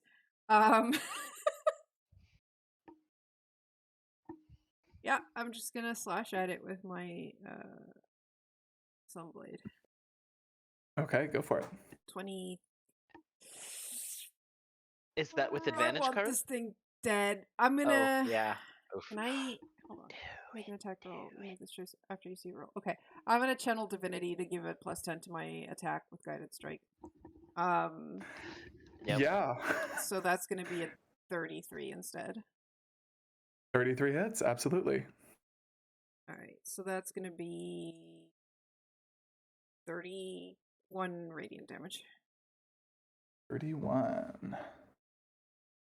Okay, it is hanging on. All right, well, I'm Ooh. gonna use my bonus action attack. Okay. 'Cause fuck this thing. 31. Yeah. Right. 31 and hits. that is another 27 radiant. That hits. What does it look like as Amaris slays the Opal Nice. Lasher? Yes. This thing is huge. I'm just gonna Aw.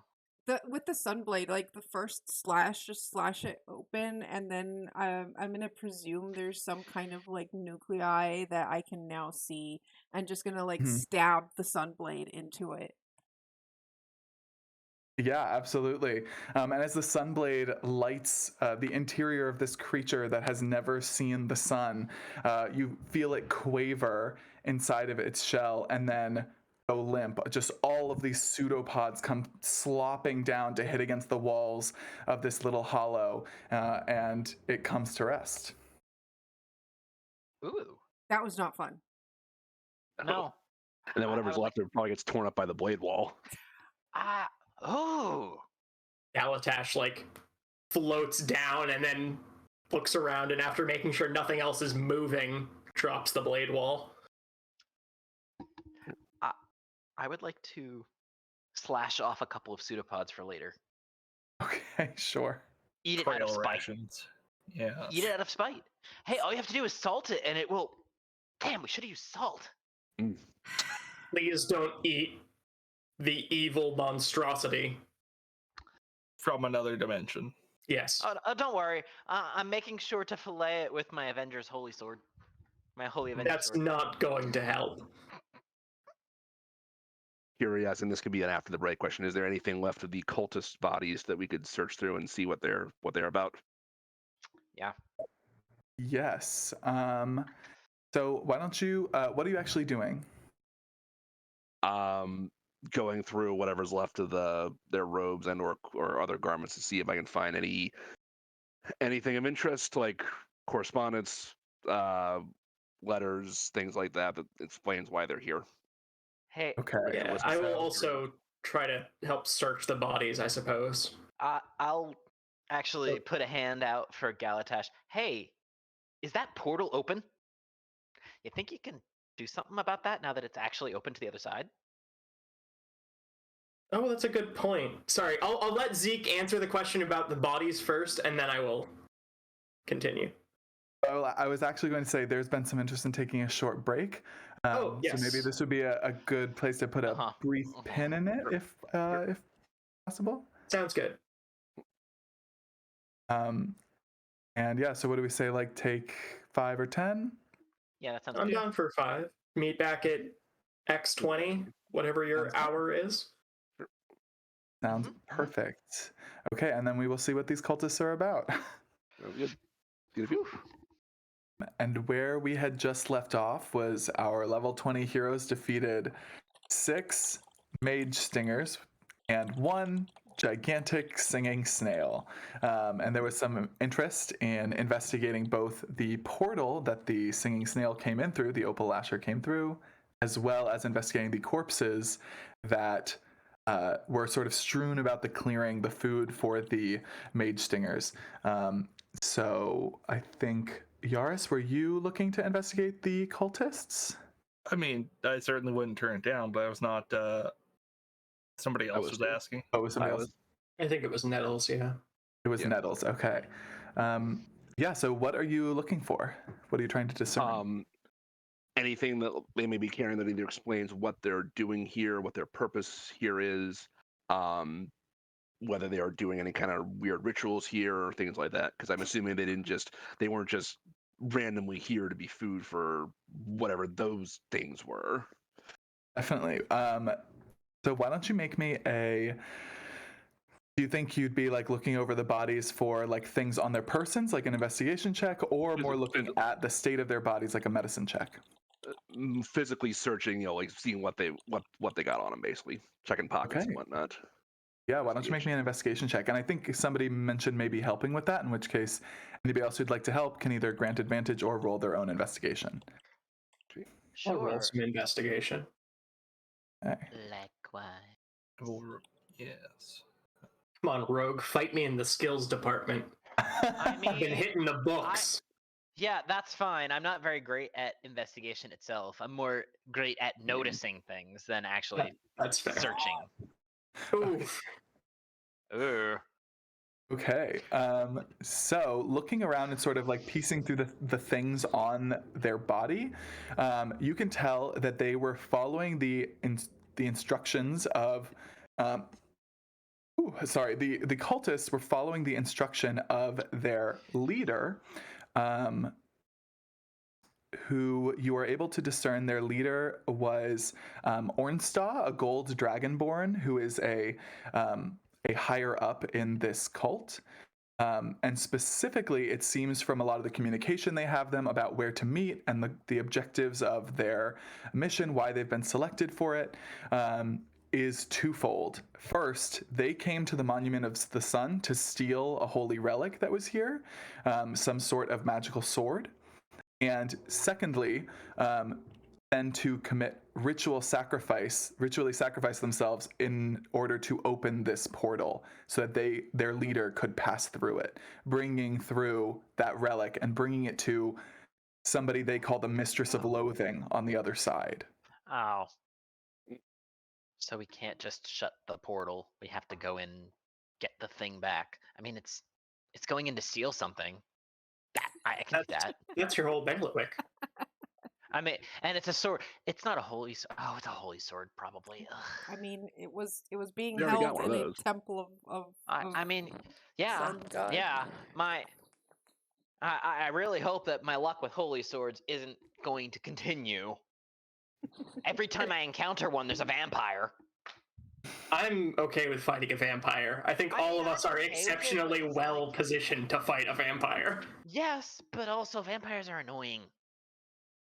They're not the only ones. I'm assuming that my earlier arcana is reinforcing the fact that we will have to go through the gate to close it. Yes, you can still tell that even if it's sort of like it has widened, but even after the opal lasher passed through, it sort of closed again, this time not as narrow as before. Everyone can now see it just by looking, but it is still like a tear rather than like a gaping wound. But it is still, you can feel and sense those magical tethers on the opposite side, keeping that portal open. Yes. We should really go deal with that. Yeah. Your dreams were guiding you here to the temple, but if you feel that you're like, okay, like this is clearly where the problem lies, you can also just do that. I mean, to be fair, we We don't are know right if they outside actually the temple. succeeded. Yeah. We also don't know if they succeeded in stealing the sword, but I'm guessing that they did because they killed themselves and opened the portal.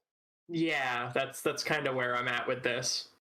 Yeah, I mean, Uh, the logic you- thing would have been go inside, get sword, then kill themselves so their leader could pass through the portal with the weapon, not kill themselves before getting sword. yeah. I think For it the would be sake of pertinent. asking. I think it would be Do- pertinent to search the area and see if there are any survivors, whether they be staff of this place or cultists. Others. Yeah, that's fair. I would like to kind of glance around and see if I can see any wounds that were, I don't know, self-inflicted. I think just from the general investigation checks, it doesn't seem like they necessarily killed themselves, but they definitely allowed themselves to be killed. Okay. Like there are no defensive wounds. You can see some of them have clearly been like munched on a bit by the mage stingers, but they did not actually commit literal Okay. suicide. But they, Okay. there was. They were willing sacrifices. They unalive themselves through giant bugs. I was going to ask, do any of us know if those things are native to this whatever world or not? I have a question actually. As this is a specific object. Oh no, I haven't seen it. Damn. I was gonna ask if I could locate object the spell, the sword, but I haven't seen it, so I can't do it. Nettles, were you curious about the mage stingers? I was just asking this: would any of us know if those things are native to this plane or this world we're in or not? I think letting the previous quite good Arcana checks about the Opal Lasher roll forward, probably like little clicks of recognition that those insect-like creatures, mage stingers, as I've been referring to them out of game, they are scavengers of Nocturnia, the same sunless sort of nightmare world. So they also came through from the. Also, yes, that would speak to reason. Just to confirm, the sun is currently out in the material plane. Yeah, it's hanging in the sky is just a burning ring of dark fire. There's no sun. Does it still illuminate everything, or are we like in a perpetual night kind of situation? It's like daytime now, so it is like it's a mechanically dim light. Okay. But there is no sunlight, and at night it's night. So. Yeah. Let's say we take a short break while keeping an eye on the portal, then search for survivors. So where the stinger stung me, does it feel weird? Like, do I feel anything? I'd say it moving feels really around? bad. Yeah, Stray, are you? Hey, Yeah, all of you by who chance? were implanted, I would say, feel pretty gross. Yeah. Okay, but Ew, don't we don't yuck. want those implanted using magic because apparently that makes it worse. I mean, it's a good thing that I don't and use I'm magic. just staring then. at Nettle. Don't cast magic, damn it. I have an alternative. I have so many fun spells. Give me 10 minutes and I can make us a feast that will hopefully cure you of that problem. Ooh. Is there going to be fish? Sure. I'd say make fish. Good. Okay. So yeah, Cool. it'll take me 10 minutes for the like preparation of the ritual, and then we get to eat for an hour to our heart's content, and then yeah. So I'll start casting Heroes Feast. That's gonna take me 10 minutes if you guys if like a couple of you want to go into the temple and see if there's any survivors. We really shouldn't split up though, in case more of these things spread out. I will remain here with Amaris. I can teleport us to the rest of you if there is a problem. I mean, I know Mars is saying no spells, killjoy, but I've got sending, so I could be with the group that goes searching, and if it absolutely comes, if we absolutely need help, it's just a sending spell away, basically. okay. Oh, why am I being so... I need to remember that I have help for this sort of thing. And Galatash lays out a square of black cloth which deepens into a pit. And Whoa. from it rises a second Galatash? Ah, Before he packs the portable hole back up and then stuffs it away. And he kind of like gestures to the him that isn't him and says, "This is my simulacrum. He can journey with the away party as well." Love it. And I'm just gonna go over to your simulacrum and poke it. Ow! Hey, what? Look, Oh. I'm still a person. You just see me get this look like, oh, poke. So we'll go adventuring with the emergency medical hologram. Yeah. Pretty safe nature of the adventuring emergency. Inch. He casts Think about it, maybe prestidigitation to spritz you with water. Hey, How do you like it? There could be people bleeding to death in the temple right now. Right. We're Yes. going, we're Sorry. going. fine, let's go. And we should be sneaky about it too. Yeah. No, that's fine. Okay. That's why you're not taking me. Yeah, I know. Well, no, you're making Plus, food. you're cooking. I'm cooking. You're making food, Mary. I mean, cooking. It's more like setting out a ritual, taking out a gem encrusted bowl that looks like very, very expensive. Okay, you're doing the mise en place. Well, expensive for people who aren't level 20 adventurers. I mean, yeah. Let's be fair. But considering it consumes the 1,000 gold piece bowl, that is an expensive looking bowl. I mean, there's only so much you can do to make a bowl expensive. It's carved out of a single diamond. Got fancy to sign it. Yeah. There you go. Ah, shit. You are so lucky that this is so freaking serious right now. Otherwise, I would have stolen that bowl ages ago. You know what I use it for, so. I know, and that's why I didn't. Because as long as you Paper make me the pot? best fish dishes that I can get, you won't have to worry about it. You guys have probably have this before, so you know that this is definitely like the best fish you can get. Yeah. Now I know.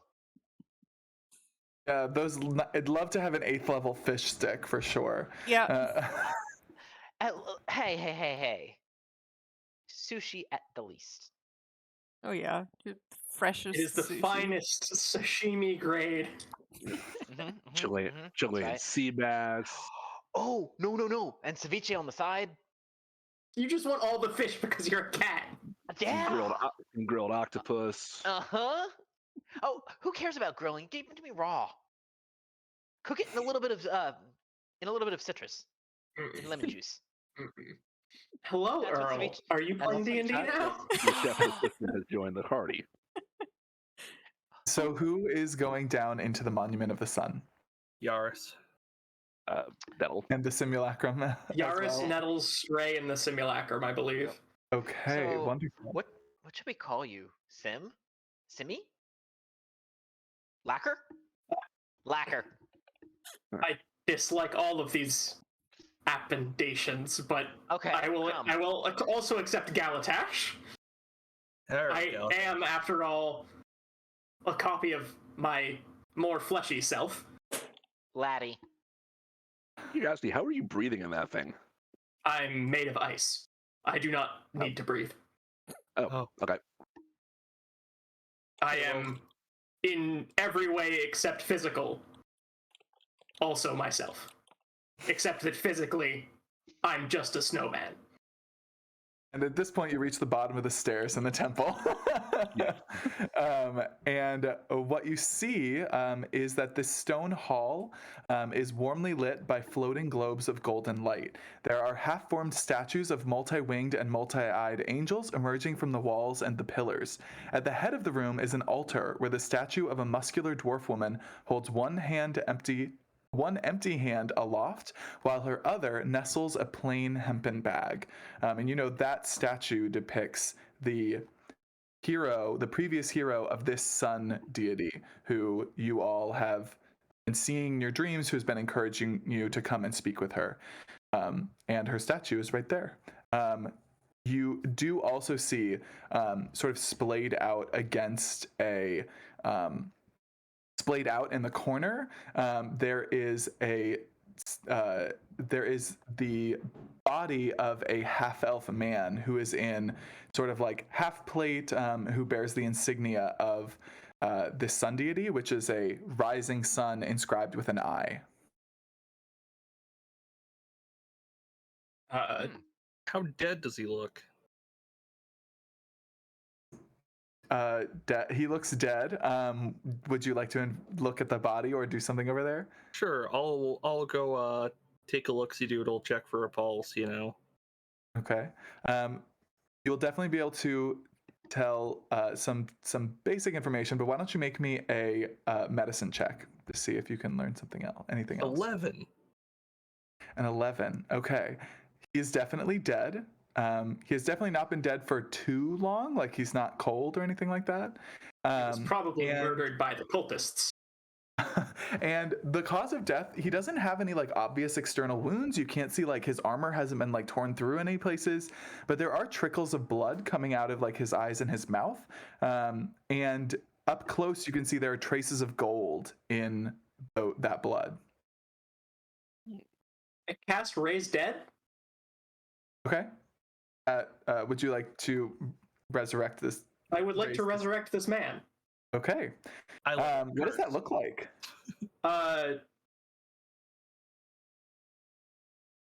The cooler Galatash, as I've been told to call him by Garm, kind of walks over and like carefully lays down his much less impressive staff and his shield and places one hand on the dead man's forehead and just kind of sighs, and there's a thrum of magic as he attempts to resurrect this dead fellow. Yeah, and you see that thrum of magic sort of pulses through your body and into his, and his eyes open, and he goes, where did that dragonborn go? Where? And he sort of like starts to get up and starts like looking around very quickly, as if he like woke up from a nap. Very slowly. Galatash immediately like bends down to like help him to his feet because I imagine he's slightly unsteady, and says, "Careful, careful! We found you dead. Down here. There's a portal upstairs that the cult had managed to open. We're trying to look for other survivors." Well, 4 survivors. Things are kind of a mess outside. Oh, portal survivors. I was the only keeper who was here when these people invaded. They took Halima's blade. They took Brilliance, and when I tried to stop them. And he reaches up and he like touches the corner of his mouth and he looks at the blood. I think they hurt me. The last thing I remember is how hot it was inside my body. It is. You have been through a terrible experience. You may wish to. Goodbye, Earl. Yeet. Yeet. Excellent timing. You've been through a terrible experience. You've been through a terrible experience. We are planning to retrieve the sword. We were receiving.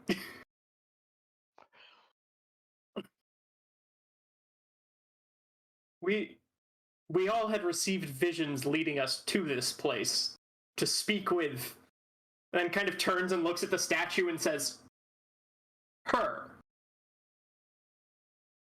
Halima has spoken to all of you.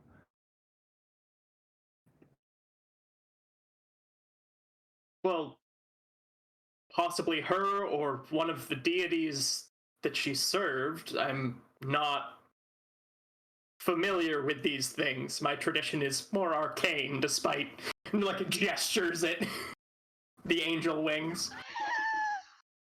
Surely one of you are faithful. Our cleric is upstairs. Oh, Actually, she's probably wondering where we've been for the last 50 minutes. Because technically, I Raise think Dead takes an hour. oh. I believe I'm the closest to faithful that we have here. Wait, what? I'm just gonna kind of. Oh wait, damn it! Raise Dead is an hour, not an action. Sorry. I didn't think about that. Oh. So, that's your simulacrum casting. You could take the body out and have the simulacrum casting Raise Dead while the rest of us eat the feast. While the rest of us eat. Are we okay with that little retcon, DM? Yeah, absolutely, of course. So yeah, you're like, okay, I want to raise this person. We know we've got an hour-long meal upstairs. Let's take the Yeah. body upstairs and figure that out. And Okay. this counts as a short rest, right? I think it The can. hero's I'm fine feast? with that. I believe so, yeah. Yeah, we're I just think sitting that's down why and it takes eating. an hour. I should have blown more of my key. Because That you does realize now mean we're taking a that short during the rest. rest we can like heal up. Roll hit dice. Yeah, I so would if say, you want to take a the short rest I'm rest, doing. and then at the end of that short rest, once everyone's gotten that, whatever they want out of those hit die, then why don't you remind us all the benefits of Hero's Feast? Yeah, so I'm gonna do two things actually. I'm gonna let you not roll hit die by after finishing the casting of Hero's Feast. I will use Beacon of Hope, which only lasts a Okay. minute, but any healing during that minute, you don't roll. You just take the max. Oh, Cool. nice. Okay, so we yeah, get everyone- that, and So you get Song that- of Rest is a D10. It's an extra 10, yeah. So we have the VIP short rest. Oh, and we get to maximize the healing from Hero's Feast too. No, because that takes an hour to take effect, and I'm casting Beacon of Hope 30. at the beginning, and it only lasts a minute. Oh, gotcha. Oh, I see. Gotcha. So we still need to roll for that. But yeah, so at least it max our hit dice, and I'm gonna need that because, boy, I Same, took yeah. a lot of damage. So Your little Hero's wallopy? Feast. We get to eat whatever, like, obviously I took, whatever your preferences were because this thing can make whatever meal we want. You Well then. are cured of all disease and poison.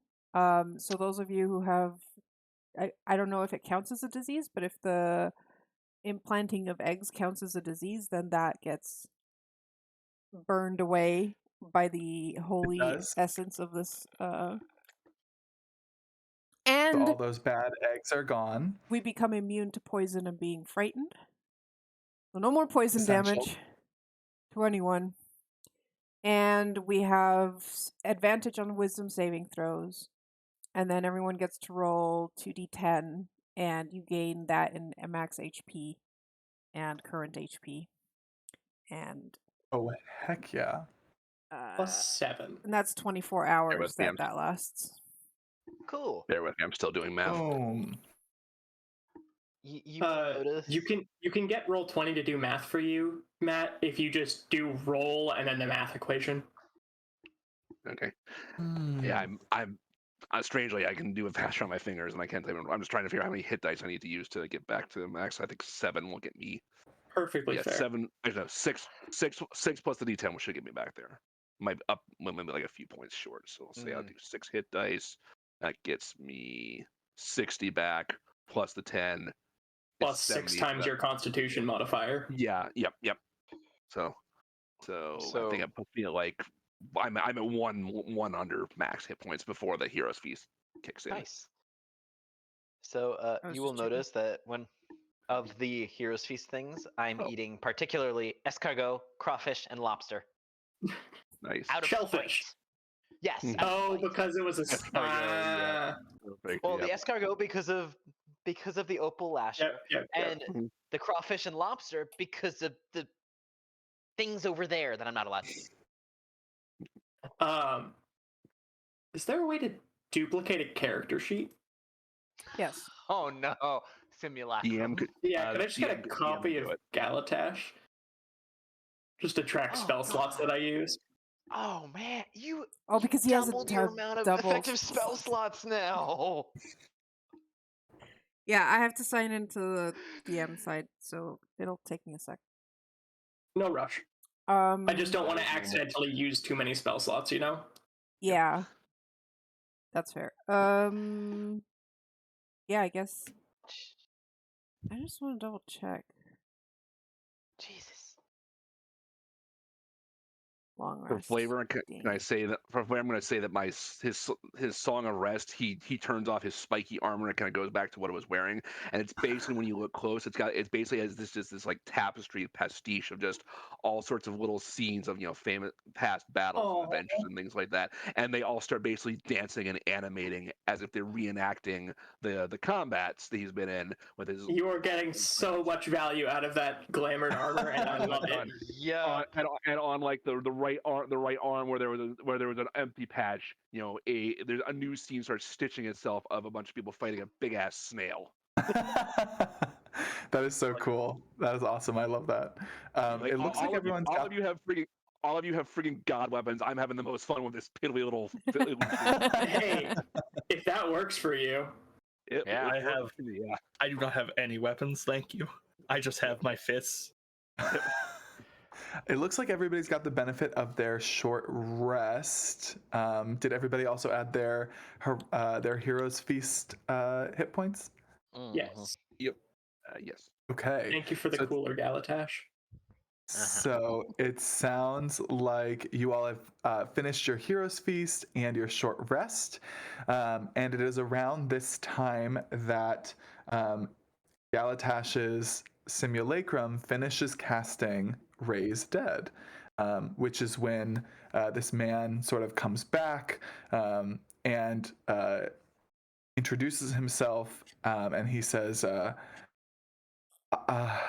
I'm Ebarashi Noonbright.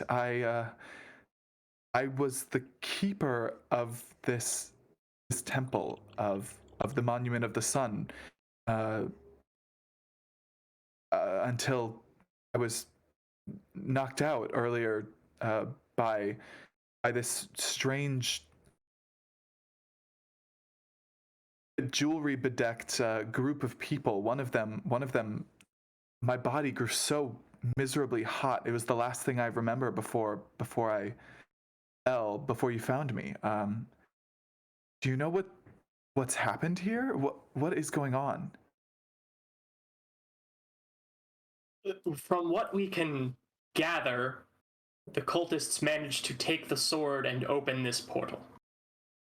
Cultists? What faith? The Golden Flame? Gilded Faith. Gilded Flame? Gilded Faith. Gilded Faith. Gilded Faith.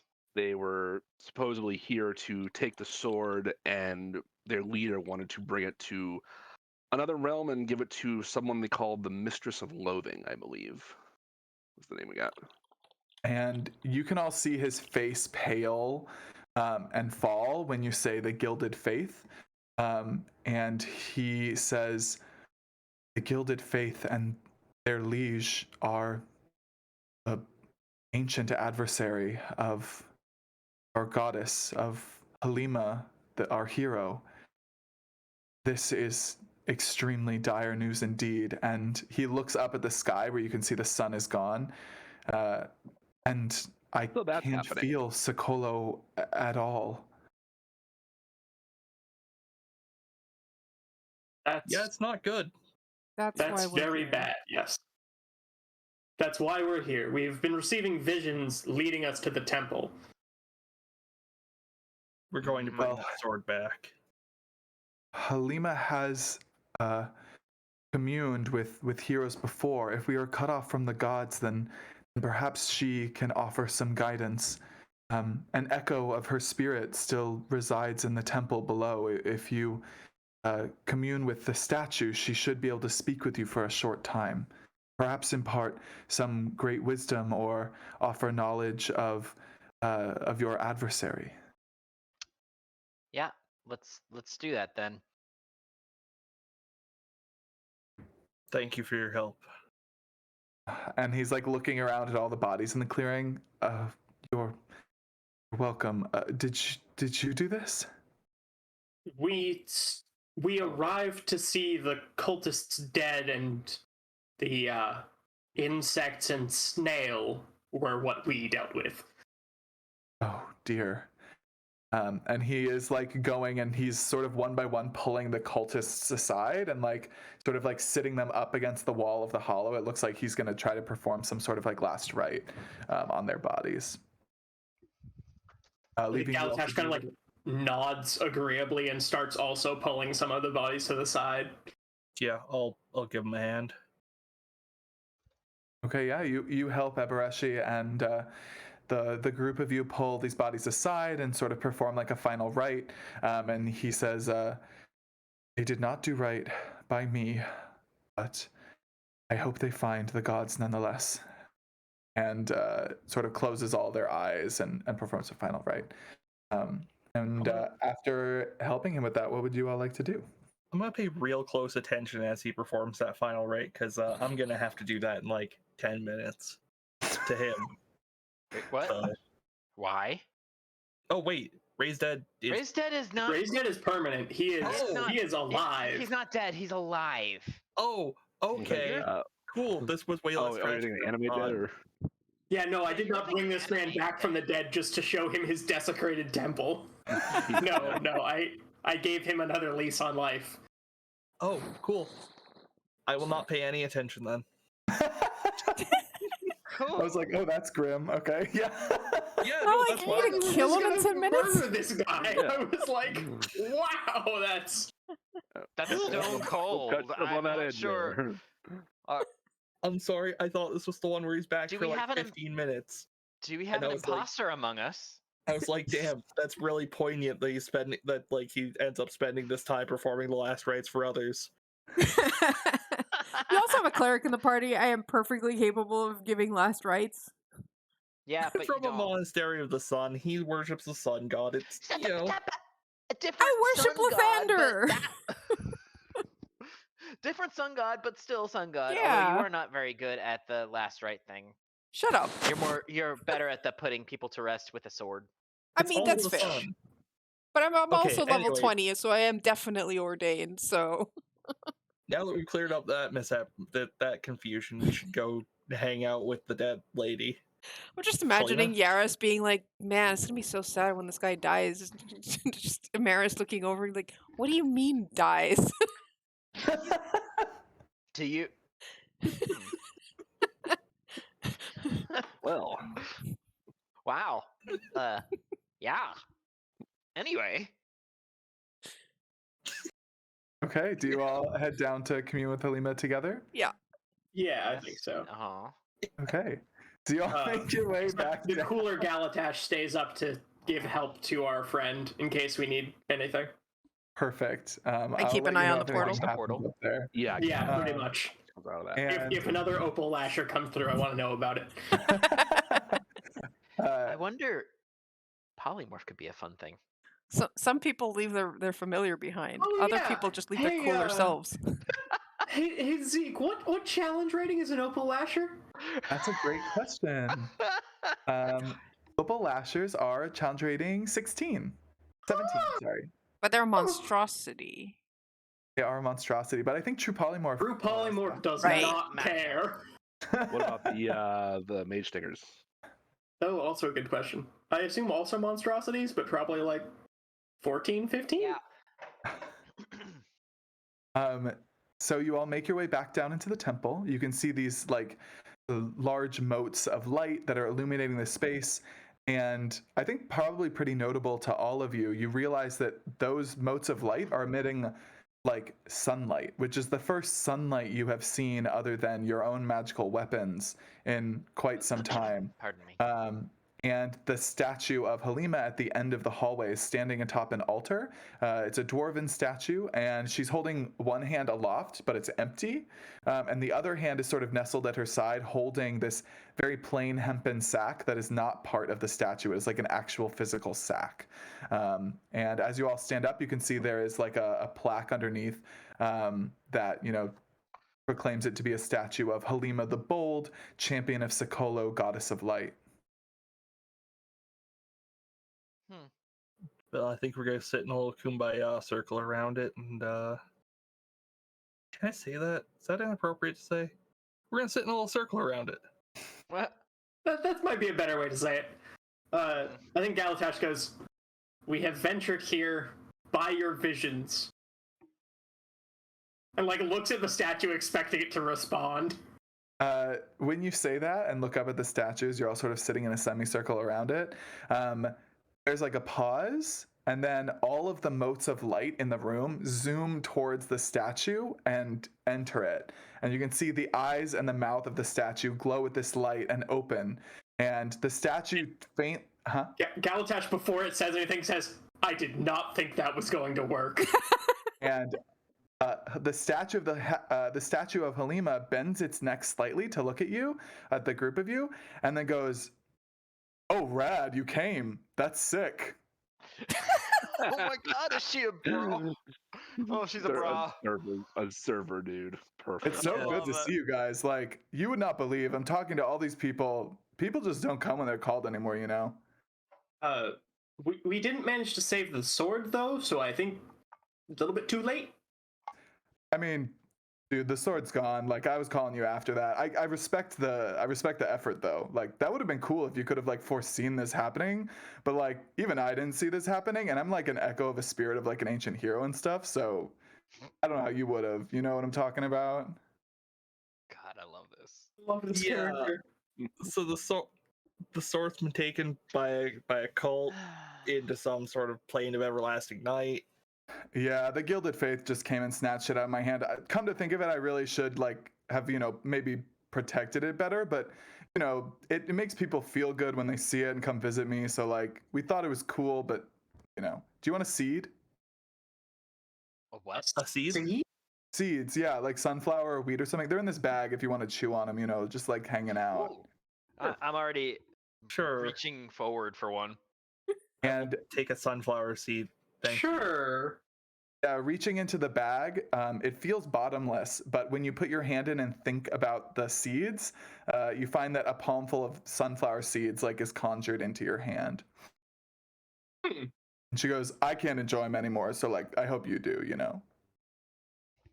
Yeah. And, like, starts cracking a couple seeds open and eating Yeah, I was them. gonna like, say, Same. are these like, do we need to peel them or are they peeled?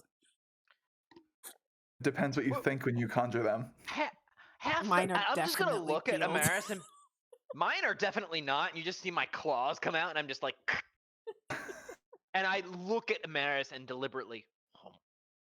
And then So the spit. sword, is that important? Oh yeah, it's like really important. I mean, the sword is like also metaphorically the sun. Right. oh, so Of that's course. why the whole eternal night thing going on. Well, eternal night. I can't see outside. There's Yeah, no sun. Yeah, we've just Gone. got like Everybody a else. ball of black fire. Flaming that disc. sounds- Yeah. It sounds like, well, normally, you can take the sun. Like, I went on adventures like to other planes, and the sun here was still fine. So she must have done something to it. Your sword was linked to the actual sun. Isn't yours? No. Jaden just That's a isn't bummer. yours. I mean, That seems Sorry like about a that. bad I thing mean, to maybe you can do. borrow mine if you want when you get it. Mine is like, the actual sun. So like, it might be a step up. I don't know though. Like, no offense. If it's not, like, don't worry about it. I've spent most of my life Sounds- meditating the nature of the sun, and this never occurred to me, quite frankly. Oh, It look, just when I seems found like out, a I bad was like idea blown to away. link a weapon to, the sun. Because then this stuff happens. You're responsible for usually I them don't let being an able to evil steal the queen sun. steal my sword under You're normal dead. circumstances. So cut me some slack, please. I'm a statue. There's only so much I can do now. Precisely. Okay, so if they've broken the sword, is that what? Oh, I don't think she could do that. Oh, She good. definitely inverted it or did something bad to it. I'm sure you're gonna get there and she's gonna have some whole maniacal plan, like the sword is gonna be like, shadows now or something, you know how these things go. How We've do been we on adventures, I am I mean, right? it could have just Yeah. been eclipsed. How do we Or uninvert the sword? Hmm. If we bring the sword back to you, would you be able to reconsecrate, solarify it? Oh, almost certainly, yeah. That's like all I'm good for anymore. Like I can talk to you and do that, and that's like pretty much it. Okay, so go through the portal, get the sword, crush the portal, pop back here, turn in the sword, sun's back, we're good, I get to go take a nap. Sounds Yeah. good? Yeah, then I get to take a nap too, yo. If you want to take a nap here, we can nap together. I do love having a nap, buddy. Platonically. Oh yeah, no. That sounds pretty groovy. Thank you, Halima. Is there anything we should know about this person, creature, deity, fiend that we need to go confront? Yeah, I guess. Yeah, probably that makes sense. Yeah, so it's this chick. Well, she's probably not a chick anymore. Is this queen? Her name was Vostromoth. She was like bad news. Like I'm talking like tyranny style gig, you know. And you know, way back when I led this you know, sort of like people's revolt against her, and I was championing the sun goddess, and I used my sword of gleaming sunlight, you know, to like take care of her and her people. But turns out she was like a really strong mage, and I couldn't kill her. And so instead, I banished her to like this bad place I heard about. I thought, you know, she's pretty nasty, like she'd fit in, you know. So I, you know, banished her to this place called Nocturnia. And I sort of suspect that it suited her better than I was hoping it would. If she was able to, you know, amass this, and then she whispers cult following. So I imagine she's probably much stronger now. She's probably not even mortal anymore, honestly. It was like hundreds of years ago. Like all that's left of me is a statue. So if she's still kicking it in there, it's bad news. You know what I mean? Yep. Gotcha. Yeah. But even back then, you know, during battles, she like would call down stars to like smash into the ground. She was pretty strong. She knew a lot of like really intense magic that most people had never even heard of. I bet it's even worse now. Great, awesome. But You there's like a have bunch of any- you, and like I took her one-on-one, so like surely like, you know, the 5 of you can handle that. Do you have any like tips for fighting her? Or any tubular tips for opening the portal more? I think we could probably fit through the portal at this point. I but- mean, two of us are cats. We're like Wasn't it water. pretty? Yeah. well, it was wider after the It Opal fit the Lasher came huge- through. Yeah, a huge snail Yeah, came through giant it. snail can go through it. We'll be fine. I Mhm. can't give you any portal tips. That sounds like a, you know, you problem that I'm sure you'll be able to figure out. You all seem really cool. As for Vostromoth, I mean, you know, from what I was able to tell, they call her the Molten Queen or the Mistress of Loathing now. So like Yeah. she's got a whole thing going on. I would say she's pretty good close range with a whip. I imagine that's only gotten better with age. And she used to use a lot of really powerful magic. Like I said, pulling down stars from the sky, turning her enemies to solid gold statues, that sort of thing. So I would say try not. If she kills you, or sorry, if she knocks you unconscious, you'll just die. So try to be careful about that. Probably. I imagine if that hasn't changed. Yeah. That help? I don't know. I feel like I'm rambling here. Well, Kinda. Any Thanks, any Elena. So I do have background just an after you. Sorry, Matt. as a any background or childhood trauma we could possibly exploit from her? She was raised to be a tyrant of the Empire of Tarkir. So, or Tarnir. Sorry, I played Magic the Gathering this He's morning. about to ask, is this like a magic reference? Never heard of that. So, you know, I think probably a pretty bad childhood. You could definitely try to heckle her about that, you know, like knock her off her game, like say her parents were mean. I guarantee her parents were mean. does she have any allergies to a rare mineral of some kind? Or Oh, cats. no, she Void was always mirrors. decked out. She was always decked out. Okay. Fair enough. I do have one question, you know, with the whole you being an echo of a spirit thing, is that like linked to the statue? If the statue was animated in some form, if the object could move, would you want to adventure with us on this mission? Is that how that whole Could probably throw afterlife her off thing her works? game. I would almost definitely throw her off her game. I mean, we could try it. I don't know. Normally, I can only animate the statue for 10 minutes, but if you've got something that works better than that, like, I'd be happy to come with. Like, you just give me, like, you know, you give me, like, I can make it work, you know? You give me, like, a big stick and I can do my best. Well, I mean, I was thinking, you know, I made myself into this fantastic angelic form. I could similarly turn you into an angel or a dragon or mythical creatures that you like enjoy? Oh, I'm a big mythical creature enjoyer. I love them.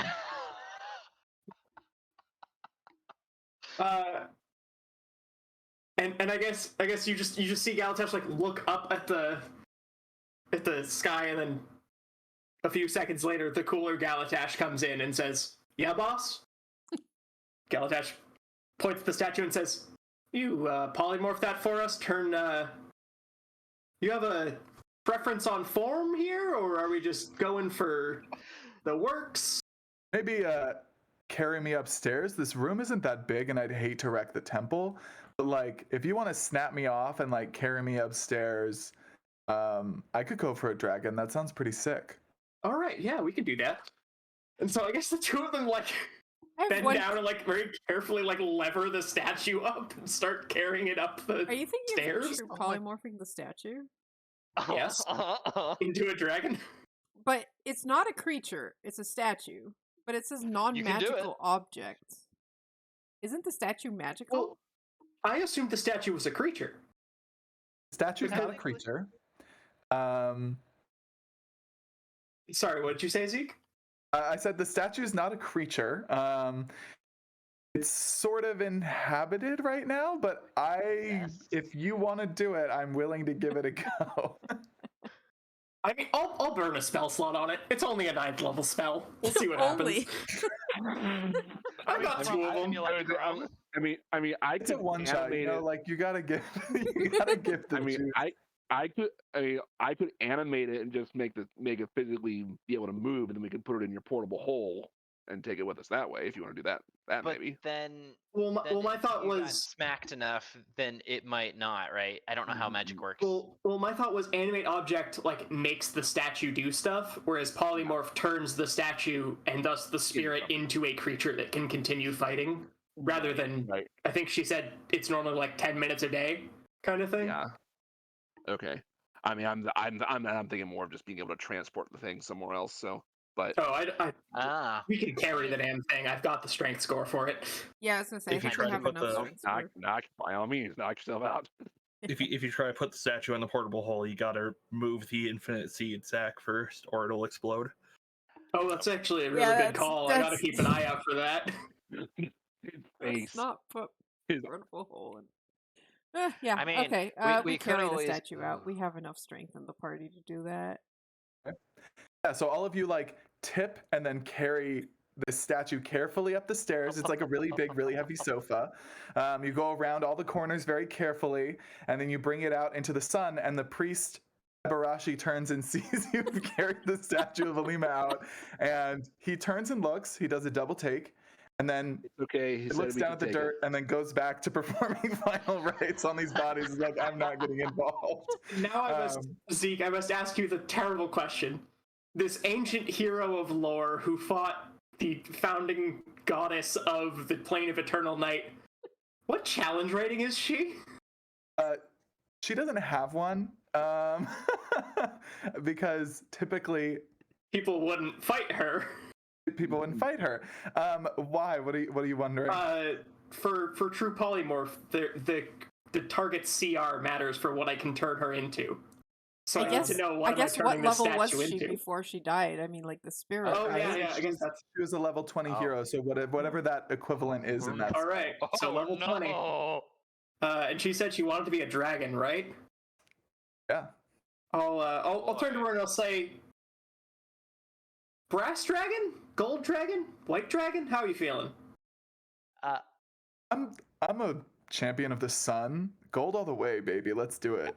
I was gonna say also, Mistress of Loathing, wasn't she also called something this blah blah of lava or molten whatever, molten mistress, queen or something Molten like that, queen, yeah. Molten queen. So having an ability to not be on fire. Brass and gold dragons both immune to fire. Yeah. Yup, that's what I'm saying. Bad news about that is that she probably ignores that because she's like a god of fire, but yeah, when she deals normally I didn't take, when she would hit me with like lava, normally if I stepped in normal lava it wouldn't hurt that bad back in the day, but still hurt pretty bad when she did it. So she's definitely got something going on.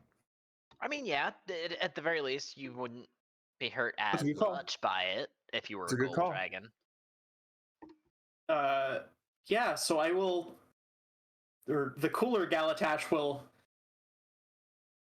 take a deep breath and then looks at the statue and says, all right, if this is some sort of blasphemy.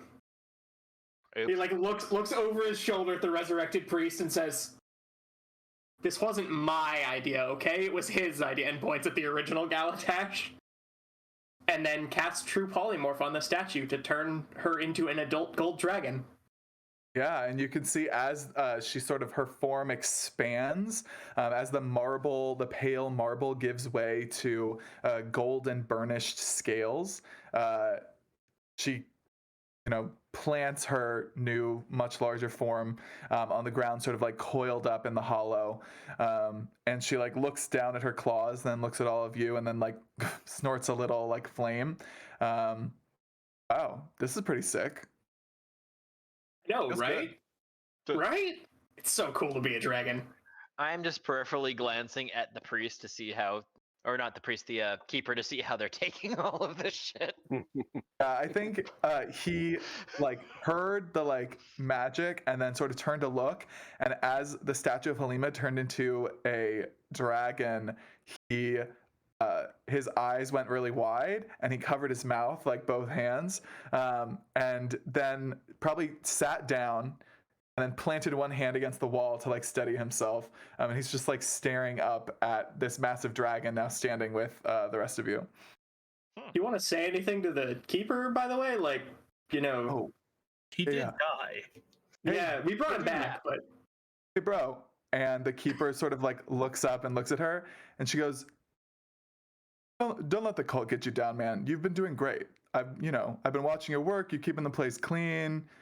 You couldn't have done anything. Don't worry about it. Don't blame yourself, And the keeper just nods and goes, thank you, Halima. Thank you. And I think he gets up and sort of dusts himself off and then unsteadily walks back to the doors of the monument and slips inside. I can't blame him. Well, Oh my god. we gonna slam on any buffs, or are we just gonna rip through this portal? I mean, this whole dark thing's pretty. I can see why you want to stop it. It's pretty bad out here. It sucks. Not I great. bet the vampires are really coming out of their holes. I fought a lot of vampires back in my time. I'm just gonna freeze and frown. Ugh. Yeah, we definitely need to turn the sun back on. It's been a real problem. Vampires, vampirates, just a lot of problems. And pirates, man. I never saw the ocean. How long does this last? She says, turning to look at. Galatash the Cooler says, so up to the hour, What? we can always turn you back. Past an hour, it's Animorphs rules, and you're stuck as a dragon for the rest of time. I'm kind of into that, though. I know, right? It's kind of sick. Oh god. And, Okay. and Galatash kind of looks at the two Galatashes look at each other and they're like, I would have been a dragon, but doors. Such a pain. Doors. I imagine there's not a lot of doors in Nocturnia, the sunless realm of nightmares. Seems kind of like Wild West sort of situation, you know what I mean? I feel like also if there were doors, we might not care about them. Batwing Good point. vampires, Batwing doors. Yes, I understand. Batwing door. What? That's the saloon doors. That's what they're called. Oh, really? Oh, yeah. I suppose even with my vast intellect, you learn something every day. Oh god, puke. Okay. I've hurt Garm for the day. I'm done. Shall we proceed to the Alright, I think nightmare we realm of did. Nocturnia?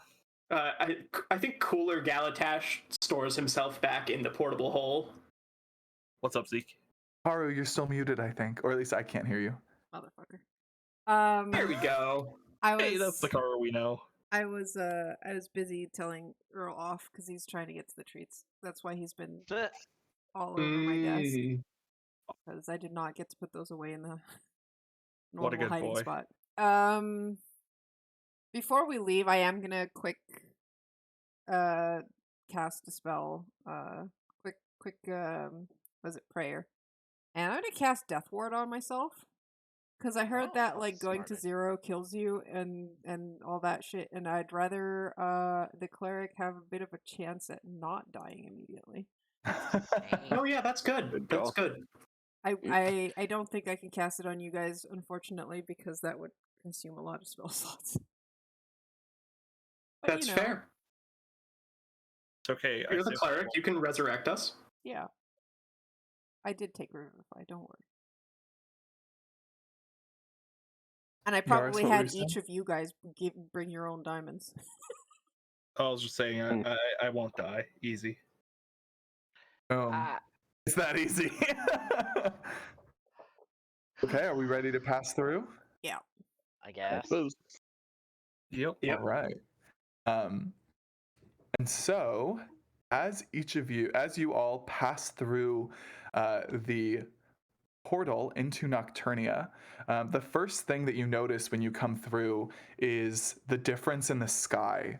On this plane, all that you see is a vast and utterly dark sky, but it is filled with these enormous, far too close planetary bodies in deep velvet midnight colors, purples and blues, deep greens, as these crowded, almost claustrophobically close planets hang overhead. And your immediate surroundings, you can see that you are in what looks to be a sparse forest.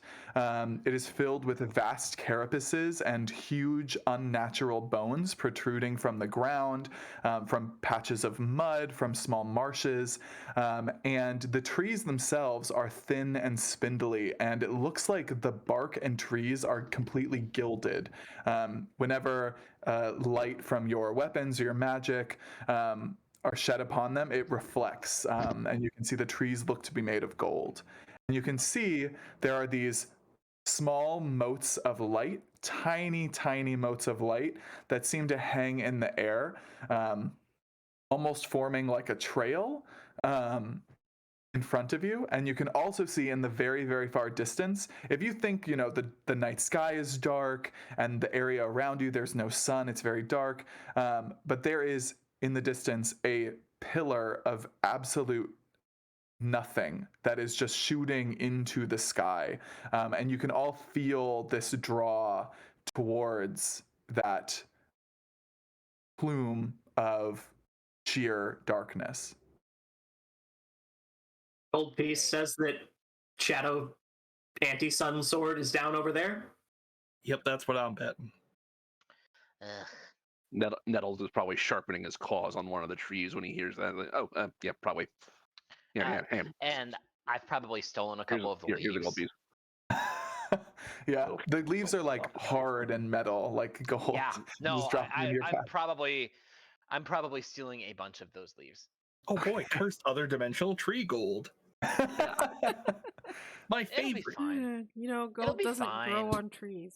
Except here, Apparently it does. Well, here it goes here.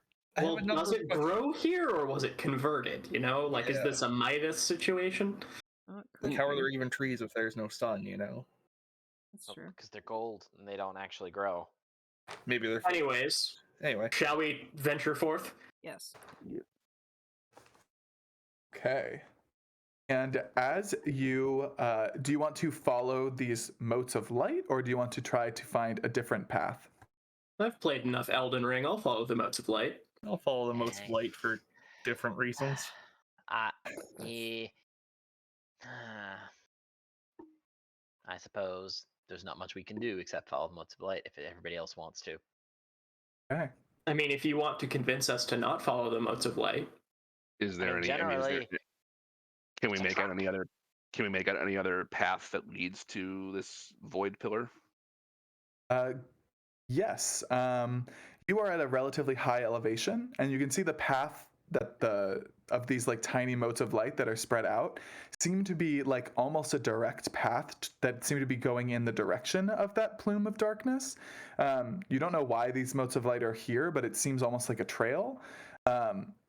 You also can see that there is sort of like a switchback path that goes down the side of the sort of elevated portion of this sort of sparse forest that you can see that seems to lead down into like this dark lowland that has what looks to be like tall, thin grasses that you sort of could like pincer maneuver that way around to this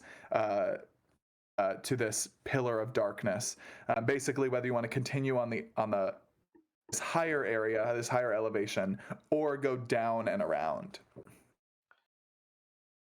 I vote down and around mostly because that way we're less likely to be spotted. Yes, because the I- giant dragon isn't going to yeah. give us away. I kind of gestured to the giant dragon, the three of us that are glowing with sun energy, the sun blade, you know? I mean, whatever. Okay, motes of light it is. Sorry, Stray. I just think we should really put the Oh, it's pedal. fine. Or get her. That's a car analogy. Cars don't exist yet. Put our Well, feet I mean- in the stirrups. Put the whip in the Go. horse. Yeah. There we go. Get some boots in the stirrups. Okay. So you start following this path of light, carefully picking your way over treacherous terrain, this sort of rocky area with these small trees. And over time, you find that the swampy areas are getting deeper and muddier, and the trees are more and more spread out. And as you continue along this sort of path, you begin to notice these small, almost like spotlights of bright white light that seem to illuminate like beautiful treasures and weapons, staves, swords, halberds, shields that seem to be like half sunk in the mud, but each of them are illuminated by this tiny sourceless spotlight of white light. And Nettle, what do you see under a spotlight that you recognize, like a mythical weapon or magic item that you have heard of before, but have never been able to find in all your 20 levels of adventuring? He sees the legendary dual glaive of Maril, and he's probably already off the path and heading towards it, knowing him. Okay, so all of you see Nettle go off the path and start heading towards this dual glaive that is sort of appropriate shining that under one of these question, too. individual bright white, sourceless spotlights. I'm just gonna go reach out and grab Nettle's tail. Dummy, this is totally a trap. It's a lure. You suddenly finding something you've been searching for forever, conveniently placed where it's illuminated so that you can see it in this swamp. Come on. Can Use your I head. can I try to discern if this is an illusion or something like that? Sure, why don't you make me a perception check? Okay. Natural 20. 34. Natural 20. Yes. Okay, so you look back at it again, like hearing these these words from your companion, and you look back out at it and sort of like squint, look around the area, and you realize that like these thin, small reeds and grasses and saplings of trees, you realize that they're like sort of ringed around it, like the ground is bare, immediately leading up to this spotlight with this dual glaive illuminated in the light, and then you see something that is barely perceptible, like basically impossible to see, but you just catch maybe like a movement. You realize the light is not sourceless. The light is coming from a long, very thin, delicate, and fleshy tendril that is coming up out of the ground and just sort of like faintly bobbing, producing this illumination. And you realize that what you thought were trees and shrubs and everything around the perimeter of this area are enormous tangled teeth that grow out of each other like distorted fractals. Oh, wow. Evil magic anglerfish. Awesome. Yeah, pretty much. That I rules. will Thank you, ask Stray. though, is that glaive real? Oh, Or is it with the natural actually- 20, you can see that the glaive itself, what you thought was the glaive, the illusion flickers and you can see this multi-pronged tongue that is sticking out, that has been Oh, nice. disguised. All right. Yeah, no, you're right. Keep stay on the path. There's all sorts of things here that are Jeez. trying to get the better of us. Stray's right. Gosh. Oh, Oh, Stay on the that. path. first rule of casing a joint: if it's obviously put on, it's a trap. Nothing that ever is worth stealing is going to be. And then I'm just gonna look at the dragon. So clearly on display. Take notes.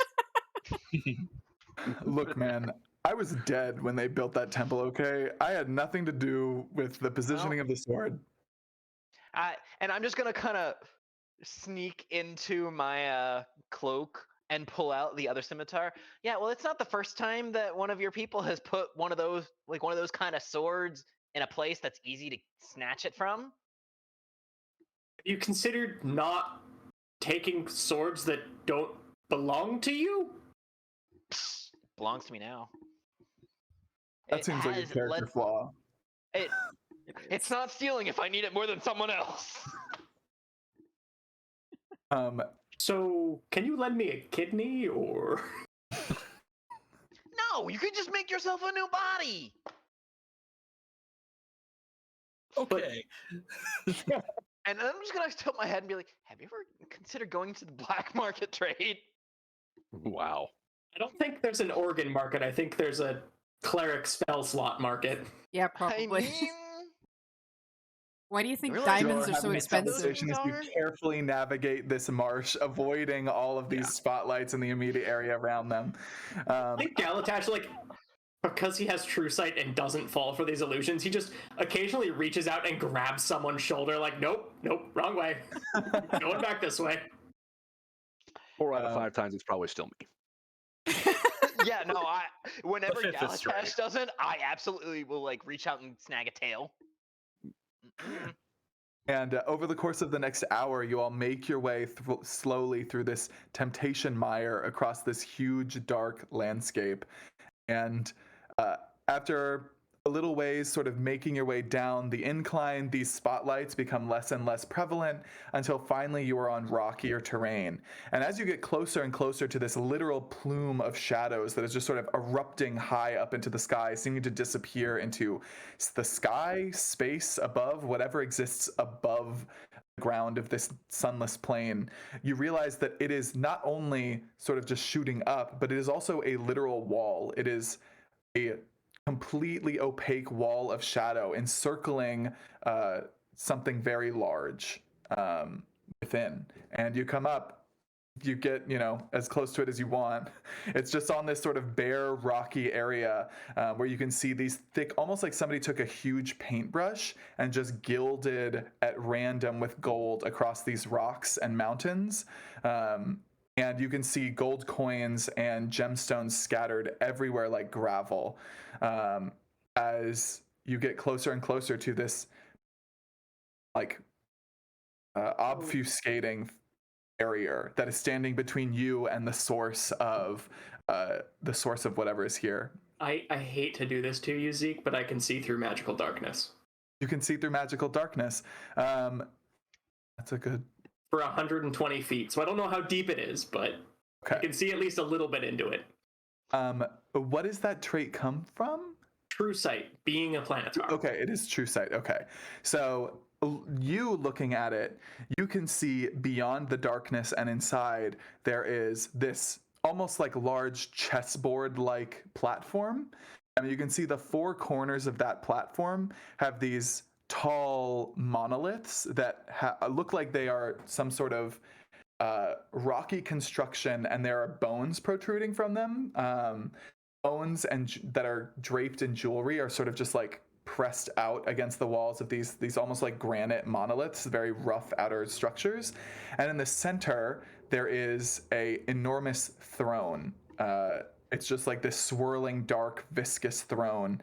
And seated on it is a 25-foot tall woman, dripping in jewels with long dark hair that is tied back. And in her lap, as she's sort of sitting lazily with one leg kicked up over an arm, there is a large weapon, a beautifully crafted hilt. But the extension of it is just this long whip of shadows and liquid gold that have been twined together and just sort of dangles down across the throne. And she is just sort of idly looking around each of the monoliths, and every once in a while she cocks her head and sort of moves her fingers, and you can see shadowy magic sort of emanate from the monolith and meet the wall. It seems like the monoliths are producing this effect. So via telepathy, Galatash says to the rest of the group, she's sitting on the throne in there. She's got her whip. I don't see the sword, but it's definitely powering this shadow wall. I mean, can we respond telepathically? 'Cause I Yes, don't you can have respond to me telepathically. Okay. I'll also say you can be as far away as you'd like. Or, Okay. well, I guess I you'd have like to be fairly close to be able to see through the wall. Is Never the mind, yeah. thing. How thick is the how far away is she from us if we're like right outside the wall? The wall is 15 feet thick, and the platform she's on is basically like a 60-foot grid, literally, Okay. like a chessboard. So we can be like 20 or 30 feet away from the wall, and I can still see all the way to her. I really don't like this. Is there So- any like? How tall is the wall? So Yeah. you said she was in the center of this like 60-foot grid. Yeah. So she's, And I think the wall goes up into the sky, like, but she is definite. Like if we stand right outside the wall, that would make her about within 60 feet of us outside the wall, right? Yes, but you can all tell, any of you with any magical experience can tell that magic won't pass through that darkness. Okay. I have an interesting question. Sunburst would dispel all darkness created by a spell. That is a great point. And here is where I tell you something else that you would have noted, which is that since entering Nocturnia, you have noticed that light is different here. Makes sense. Sunlight conjured by magic items or spells is no longer considered sunlight.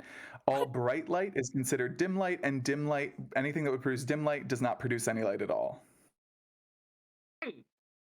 Wow. That's Basically stifles all light, this whole realm. Then step down one level. It's not great for me. It's not yeah, great that's for that's me pretty either. bad for you, huh? Yeah. Like half my spells involve sunlight. Rip. Well, it's not mechanically considered sunlight, but it would Yeah, still, it wouldn't hurt a vampire or whatever. Yeah. Exactly. It would not activate, for example, a vampire's sunlight sensitivity. Dang it. Well, I was. She does not look like a vampire. She looks like a titan of some sort, but Yeah. No, I know. I feel like the most important thing, even before we try to fight her, is to break those obelisks. Yeah. But how is the question? And are they actually inside the shadow wall, or are they outside of it? They're inside it. Yeah, so we would need to cross the shadow wall to get there. And can we physically? Won't find out till We try. don't know. Okay. This will catch her The attention. real trick is that inside of the shadow wall, so we can't see it, there's a prismatic wall. even that's too much for me. I like putting a little pressure on level 20s, but that's too much. That's just That's plain just evil. mean. Yeah. I mean, So it doesn't seem like she can see us because of the wall either. well, Like she doesn't Or seem, at least she doesn't care. she doesn't seem Yeah. concerned Or that we're like- standing here yeah. right outside her Yeah. door. Sorry, can you remind me how tall she is? 25 feet. 25 feet. 25 feet. Oh, yeah, okay. yeah, lady. She big lady. Big She's lady. too big for my force cage. I mean, if magic could even, DM just looks if at the magic could webcam. even pass through, Wait, hold on. What are the dimensions of the force gauge? 20 feet. She's sitting. again, we'd have I an mean- actual. Magic, And if- yeah, magic won't pass through. Magic won't but pass through. Yeah, but she's sitting. yeah, I mean, force cage is 20 feet, but if I want it to be like the good force cage, it's 10 feet. So Hmm. I would Yeah. argue that would not work. Okay. So when we say it doesn't like you can't conjure magic on the other side. It's basically acting as a As a wall. I will say the way that it is moving, and with your experience with magical barriers from your 20 levels of adventures, you get the sense that if you threw anything, but be it spell or weapon or whatever, at the outside of the wall, it would probably not penetrate to the inside Right, of the but wall. I'm thinking of like Would conjuring something that would like have an origin inside the wall. It would wouldn't. pass wall get you through it? What are you thinking about? And I'll just tell you. Well, it says because if a spell says target a location you specify within range, it's not originating from me. That's my question. So would that still like does that? I know this is a mechanics. The question Anything that inside the wall, like, it's not going to affect the interior. Can't So be targeted. if you go inside and cast something like that, you can totally maneuver it however you want. But if Right. you're like, also you can probably tell by looking at it that standing inside the wall for a long time would probably not be good for your health. But yeah, it's part of this is narrative, like, okay, yeah, it's like this magical wall of shadows, and part of it Yeah. is like, this is an open landscape, and like right. Yeah. standing on the outside and like sniping her from afar is just like not interesting. Not gonna happen. Fair. Not gonna happen. Oh, I wasn't planning on so her. I was the- hoping she'd come out to us, honestly, more than sniping, because I No, figured she wouldn't just sit that's- there.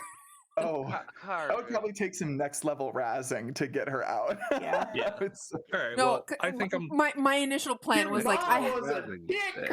I have Dawn, so I was just gonna put Dawn on top of where she's sitting, and then it's like, well, now your seat is kind of uncomfortable to sit on. Nice. Plus it's gold, so Well- heat metal on top of that. I think I'm Oh the most god. qualified. Anybody got any to- sovereign glue? What? I'm sorry. Garm, I think what's I'm the that? most qualified to try and walk through this wall. I mean, you want to do it solo? not. Yeah. I feel like would- we should all be in Yeah. there. I just want to check something. Can I just like grab an apple and throw it into the barrier? You grab an apple and you throw it into the barrier. The instant it hits the outmost part of the barrier, the apple withers to just the core and the seeds and clatters to the ground. Oh, okay. Maybe. You sure about that? Yes. Okay. I mean, And you said the pillars are inside the barrier, you said? The monoliths? Sorry, Matt? The monoliths you said are inside of this barrier? Yeah, so basically inside the barrier is this chessboard, and the four Yep. corners of the chessboard are these four monoliths. Okay, so those couldn't necessarily be targeted by spells while the barrier's up. Yes. Okay. Okay. Puzzle. so we just have to go through Based on and the apple, can I assume this thing is doing necrotic damage? You would figure that to a creature, it would potentially give levels of exhaustion. Oh, that's even Ooh. worse. Is it? Oh, like I can walk through rapidly- Is it rapidly aging it? Is that what's going on here? Yeah, essentially. Oh Great. man, I I have can just- experience with that. I Sorry, think Galatash kind of looks at that and goes, "Oh, I mean, I can go through and try to take down one of the barriers, but I don't know if bringing one of the four down." I mean, you could probably assume if you walk through and start wailing on a barrier that she's going to be like, "The fuck are you?" and start trying to then wail on you. Yeah, but if I can bring down one of the four obelisks, I'm trying to think like, would that bring down a quarter of the barrier so that my friends could come in, or would that? Make me an Arcana check. 26? Oh shit. You, from observing these barriers and the way she's manipulating them, and sort of the magic, occasionally you see wisps of the same shadowy magic sort of ripple across her body, and across all this jewelry she's wearing, through her hair and across her claws. And you suspect that the four monoliths are fueling power magic that not only creates that wall, but also protects her a little bit, provides her some additional oomph.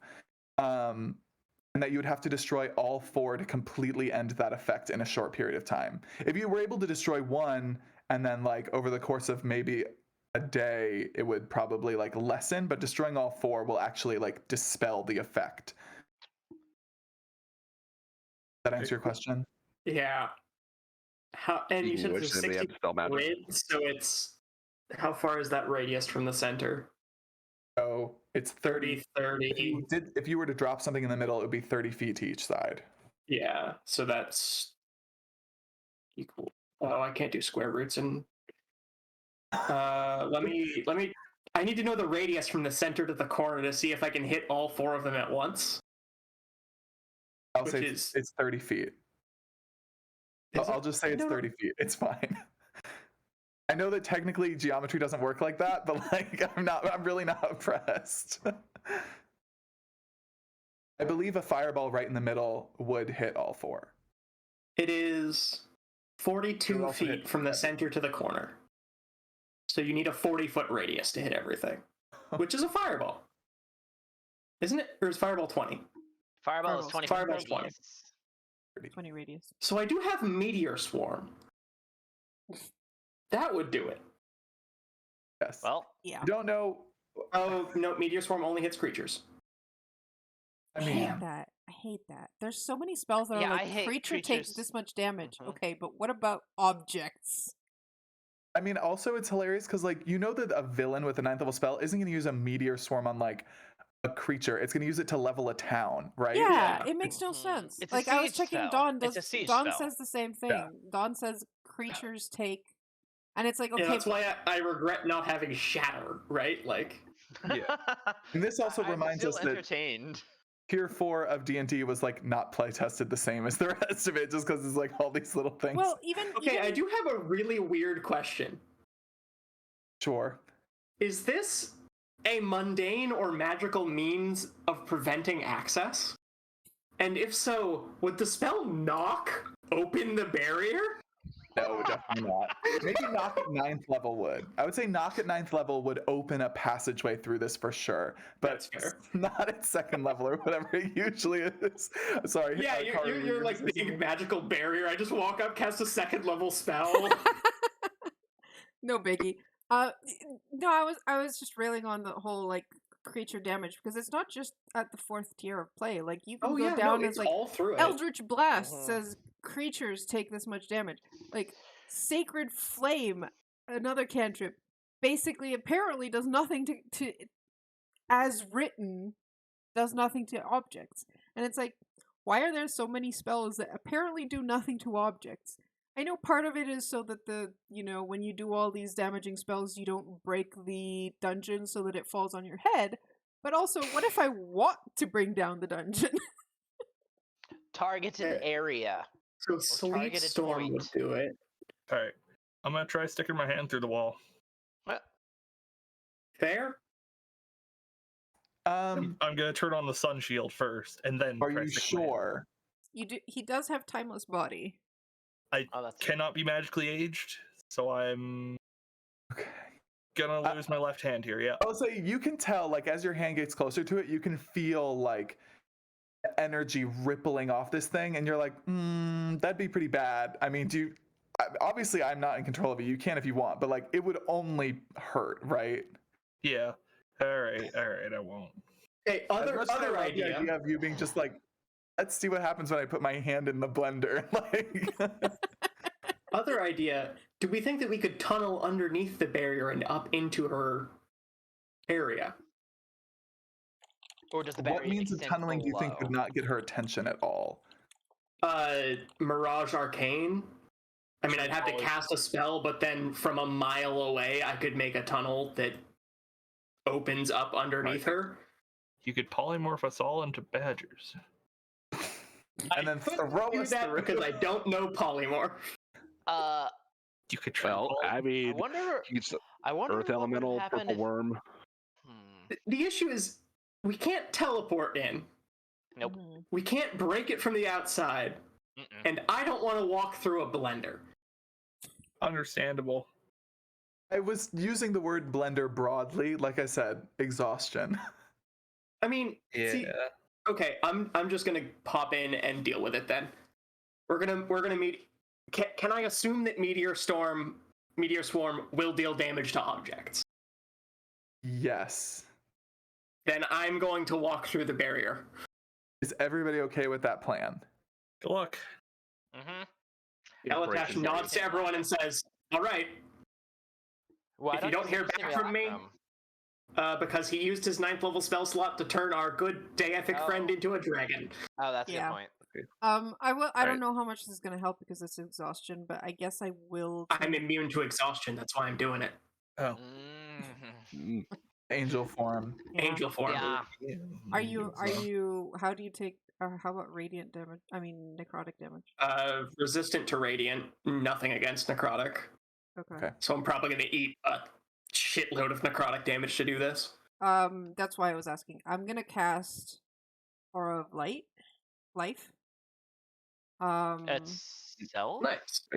Yeah, it is self, but everyone within 30 feet of me gets resistance to necrotic. Your hit point maximum cannot be reduced. And as long as you are alive, you regain 1 hit point if you go down to 0. Oh, nice. Okay. Should I roll initiative before walking through the wall of bad blenderness? What I will say is we'll resolve the wall, and as soon as you pass through, we will roll initiative for everyone, and then we'll see how things hash out. So, all right. Aura of Life comes out to provide you a little extra protection against some of the damage that you could take here. You know you're immune to exhaustion, which is going to be the main effect of this. Anybody have any words for Galatash before Galatash goes through? May the light of the Holy Sun be with you. With you, my friend. I just want you to know. Oh, go ahead. I just want you to know we're all counting on you, and take a D12 for Bardic Inspiration. Oh, nice. Ooh, nice. Yeah, nice. I think I may have been muted, but I was going to give Garm one right before he went to touch it as well. So you got one as well, Garm. Cool. And You get actually, inspiration. one for one. Yeah, pretty much. Yeah, one for And you get one for inspiration. every, And you one get for all the other. inspiration. Yeah, it's like one for all the other PCs, and I'm keeping the last one for other reasons. So Okay. and I'm Cool. gonna cast mirror image on myself as well. What can I use them on? Abilities, attacks, saving throws. Sorry, one thing. Ability checks and attack rolls. Let me just confirm that really quick. I know ability, attack, and saves are like the base ones, but I don't know if there's something from your subclass. Ability check, attack roll, or saving throw. Okay. Okay. I'm also gonna send a prayer your way, but mine is packs a bit more of a punch. So you get guidance. All right. Okay. Okay. And ability checks. Galatash. Oh, yeah. Sorry. No. I'm also going to. I love this, like the Voltroning of like everybody just like putting a hand on Galatash and being like, "You got it, buddy." I wish I had something I could do with that. I guess there's no point to me. Yeah. Okay. I'll hand you my lucky dagger. that's Galatash gonna kind of like looks at how he doesn't have any free hands and like kind of just like tucks it into a belt and then. Okay, and Galatash, you steel yourself and you enter the barrier. And as soon as you do, you feel this immense pressure, like intense gravity pressing down on you. And you can feel it compressing at first against your body and then rippling through you and just impacting your soul, pushing through your solar plexus, pulling you down. And I need you to make me a Constitution saving throw. This is DC 26.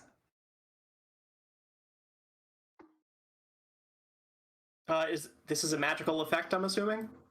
This is a magical effect. Very magical effect, perhaps? 26? Nice. 26 succeeds. So, and you said you're immune to exhaustion, right? Yes. Okay. Ordinarily, a success would reduce 2 levels of exhaustion just to 1.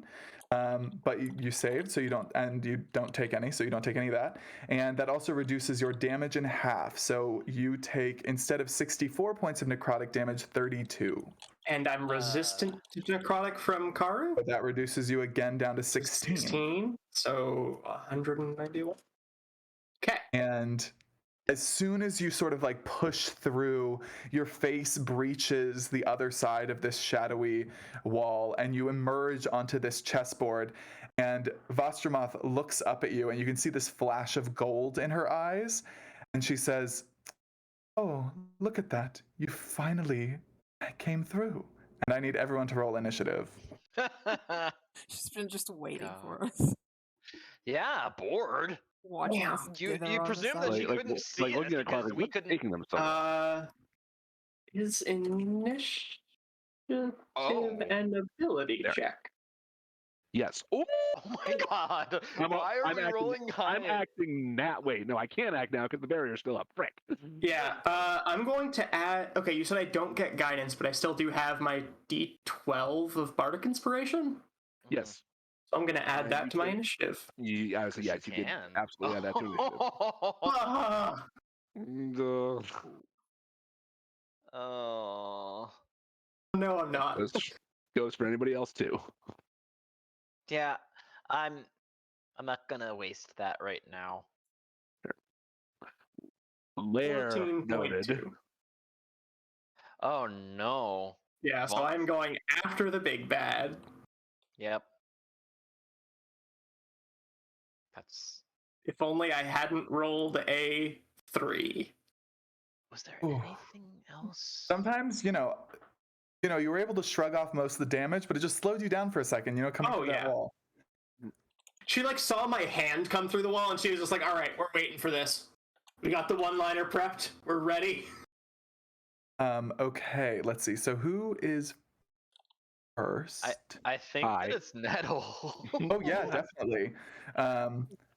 So while thank you so much to whoever is manipulating initiative, because I don't know how. That would be Karu. Thank you, Karu. So first up is Nettles. Nettles, you were on the other side of the wall. Nothing has happened yet, but would you like to hold an action or anything like that? I'm going to cast Greater Invisibility on myself. Oh yeah. Okay, just blink, disappear. Yep.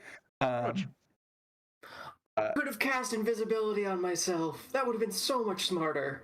It wouldn't have gone through though. Concentration Might have been dispelled if you went through. Yeah. You Because all the magic can't pass through. Yeah, the wall Yeah, would have wiped it possible. off. So don't feel guilty. And next is Stray. I'm going to hold my action. Oh, I can't hold my movement too, can I? No. You can hold your crossbowage. Yeah, I'll hold my hand crossbow. So if the barrier comes down, I'm gonna take a shot. Okay, great. Oh. Then next is Vostromoth. And Vostromoth leisurely stands up from her throne and extends one hand towards you, Galatash. Oh, I also need to put in... Sorry.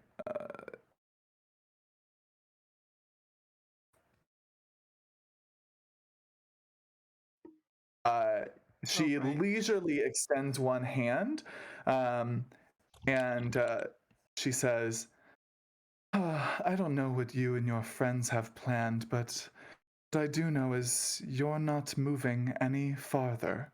If there was a plan, I forgot it. If they didn't forget it, I don't care. And she extends one hand and points a finger at you, and you see as the veins of her arm alight with gold, and then erupting from her palm is a 90-foot cone that is a torrent of molten gold.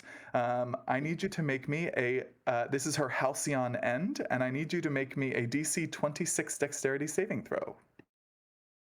Oh, right. Thus, all the randomly gilded spots it's all coming together. Oh, no. He's just doing gold. I literally can't make a DC 26 dexterity saving throw. Yeah, but I do roll. I used it on initiative. Oh, okay. I do go with natural 20s on saving throws as a save. If you'd like to roll to see if you get a nat 20. I'm going to say this is probably magical. This is magical ability. And I'm just going to use the chat for this. It's a 19. Holy crap. Oh my goodness. 50 D6. It was good knowing. So, yeah. Oh, so is this fire damage, I'm guessing? This is fire damage. I'm going to you absorb elements and eat half of that. Yeah, definitely. You take 177 points of fire damage, so that molten lava splashes across you, and you cast Double absorb brackets. elements. Thank you. hmm 88. Am I rolling up or down? Rounding up or down? Down, always down. Okay.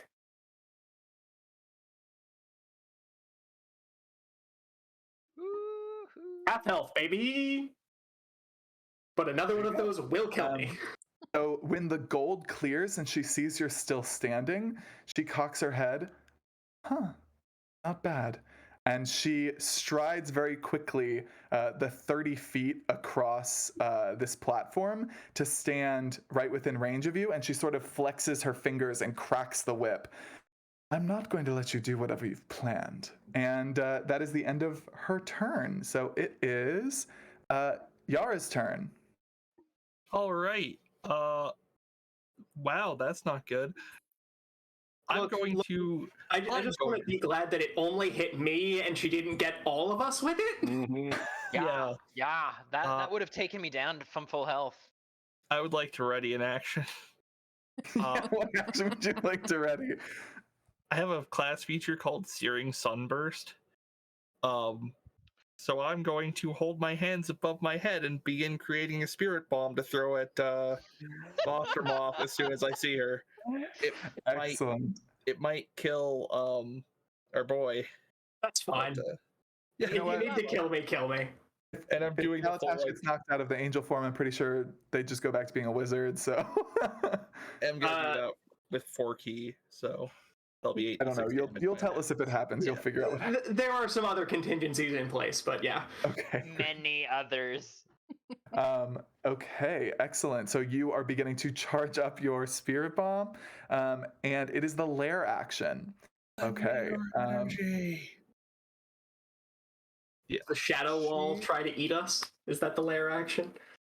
She has one hand sort of clamped down on the whip, but the other hand she flexes her fingers ever so slightly, and your own shadow rises up from the ground to reach around you and grab you, and you can see it becomes like almost like amorphous as it grabs a hold of you, like melting across your body. I need you to make me a strength saving throw. This is a DC 26 strength saving throw. Nope. Okay. All these high rolls, but not high enough. Sorry, it is level 20. No, that's how it should be.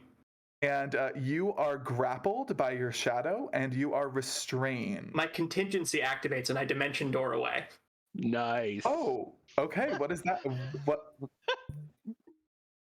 Okay, the contingency is being grappled. My contingency was being restrained from moving. Okay, where do you move to? I will move to the other corner of the chessboard.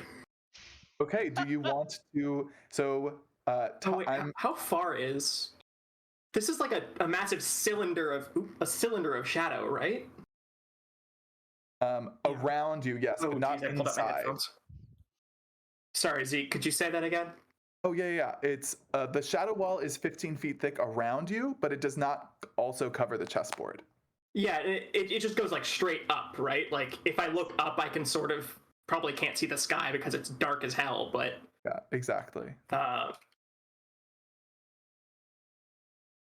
Oh yeah, I'll go 400 something feet up as well, and just position myself like 400 feet up above the chessboard with dimension door. 400 feet up. Flying. Sure.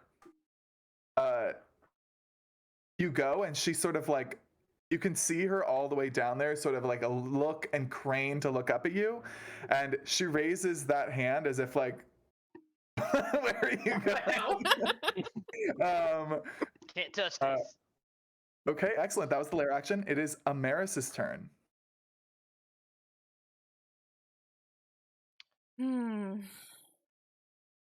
I don't want to. I'm still counting on Galatash destroying this barrier. I'm gonna open this doorway, I promise. Yeah. Okay. So I will. What am I gonna hold? I have to be careful with my concentration spells. because I'm concentrating on Aura of Life. You know what? I'm gonna prepare a guiding bolt.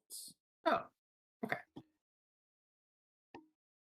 So once Okay. that barrier goes down, I'll try and light her up. What level do you want to cast that at? We're gonna I'm just gonna do it second level. I don't want to waste my Okay. high level spells. I'm already running Totally. relatively low. Okay. I believe Halima is next, and she is going to. Oops. She's going to hold. How long is this?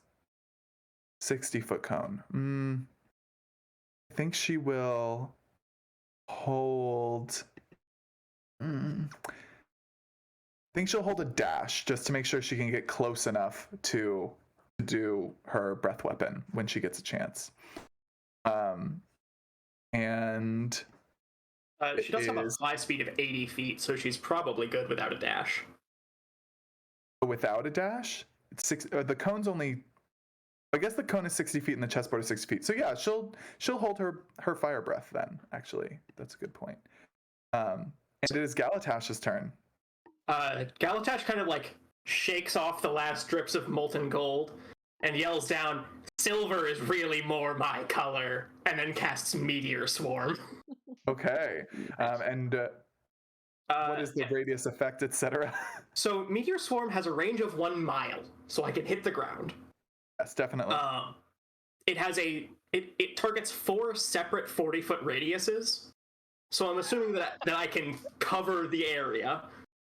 Yes. I'm not going to do the math, but it only affects creatures once if they would be hit by multiple, which is kind of a shame, but I'm also going to overchannel it, which I can do once a day for free, which maximize... Oh shit, it's only 5th level. Damn it. All right, never mind. I won't overchannel it. We'll just roll the dice. Okay. So these... I will curse her before I cast it, though. Oh no, it's 30 feet. Never mind, I won't. I'm bad at everything. It's fine. I just point down at the ground with my staff, and from below me, a rain of meteors begins to fall. And I need a dexterity saving throw from her, but I don't think that... Oh, that didn't work the way I thought. Okay, she got a 9 plus 16, which is a 25. You rolled a d10, not a d20 there. Oops. Thank you. Just do it twice because I know how. Okay, 27. 27. Yeah, she passes. My DC is 24. Okay. So she will take... Is she resistant to fire or bludgeoning? Do I need to separate these? She is resistant to fire, but the bludgeoning is magical, I think, so we're good on bludgeoning. 114 damage. And each of those pillars, as well as her throne and the floor and every object in the area, takes 159 damage and is set on fire. She succeeded, right? So It was 114 on success. Oh, divided by 2. Yes, my bad. Still hella. 57. Which is, I think, the same amount that Garm did by punching something for a round. Okay. And as these meteors streak down out of the sky and just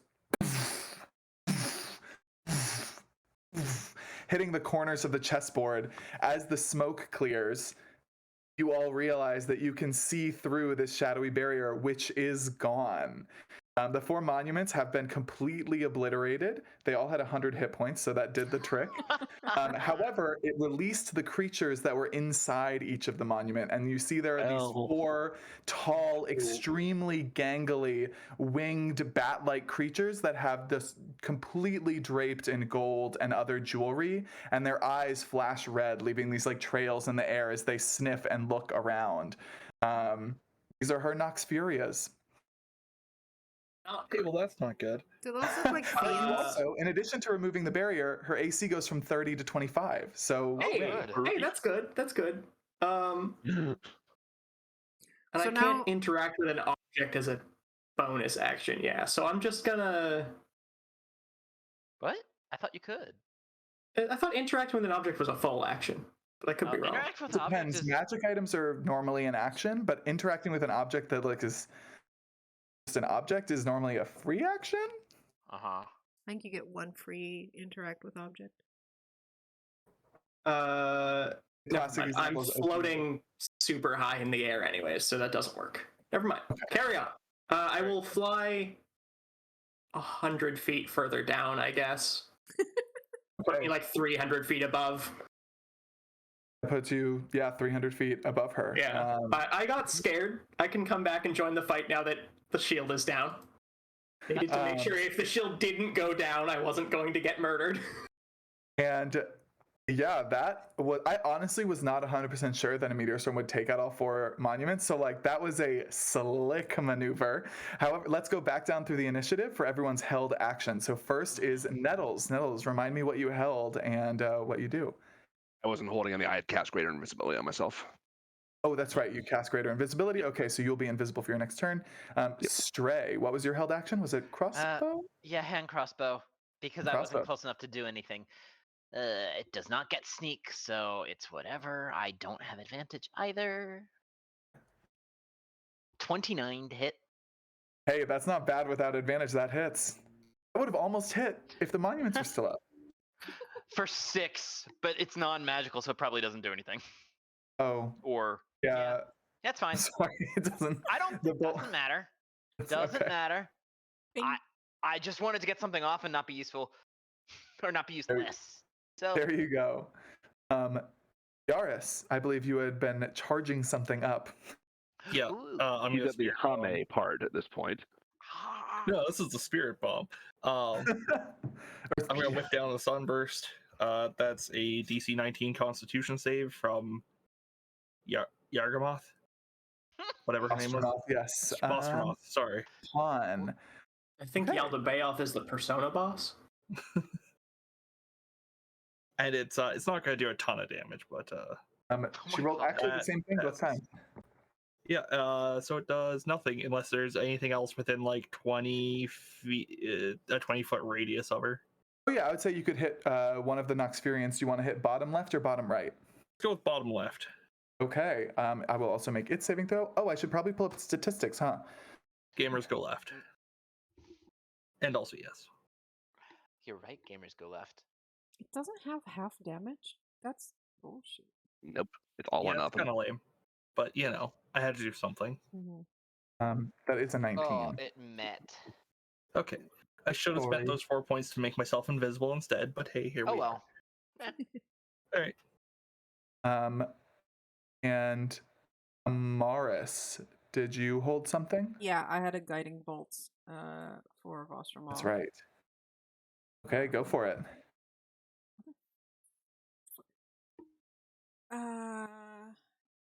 No, that's not gonna hit.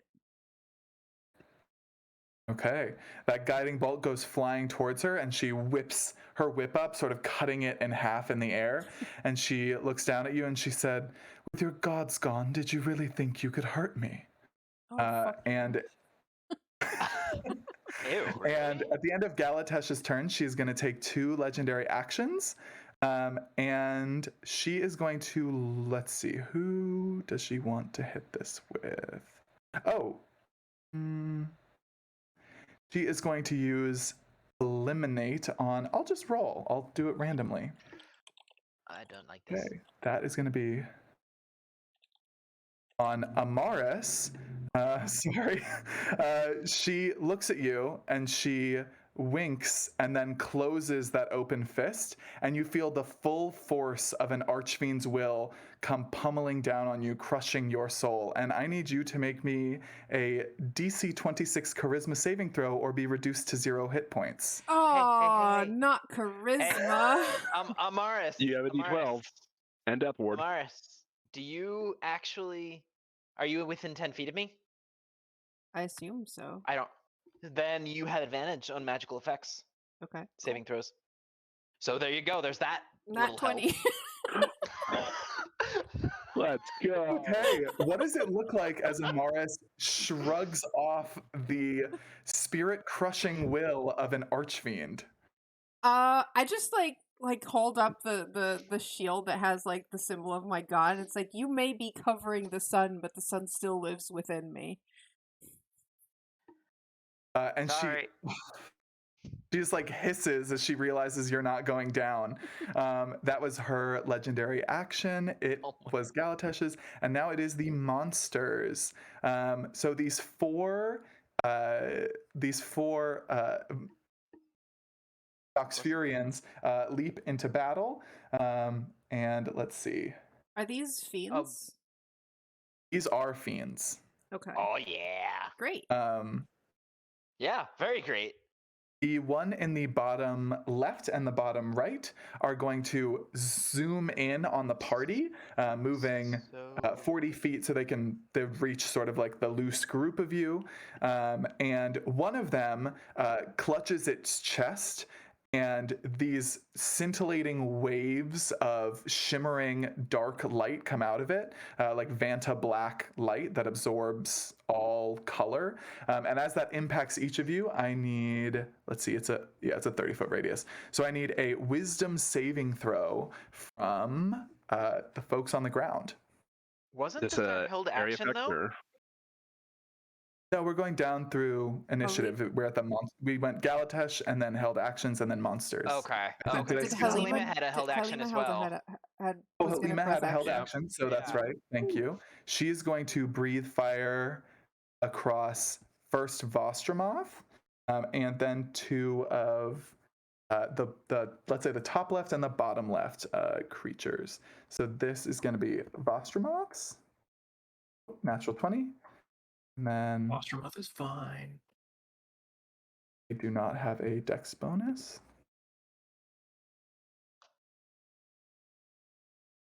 Okay, and they do not pass, and Vostromoth does. So Vostromoth's going to take half damage. Okay, 20. So she rolled 53, so they're each going to take 53. And she is going to take 26, I think. 20, yeah, 26. You said she was resistant to fire, didn't you? You're right. Thank you. So 13? I love the honesty. Take inspiration. Oh, okay. Is there a spot for? Yeah, Yeah, above the upper proficiency left bonus. above proficiency Yeah. bonus. You can click it. Okay. So those two Noxfurians got hit, and then the bottom left and the bottom right swarmed at you. So yeah, wisdom saving throws from the folks on the ground, please. Okay. 15. I already rolled mine. I got a 26. I Yeah. have a 24. Ooh. These are DC 15. Oh, okay. Then we're fine. Made it. 26 is more than that. 15? I think so. Hmm. I'll get back to you. on that. So those of you who succeeded take 10 points of psychic damage, and those of you who failed take 21, if any. And the other one launches in, and it will attack a random person. Let's see. It will attack. Bring it. It will attack Nettles.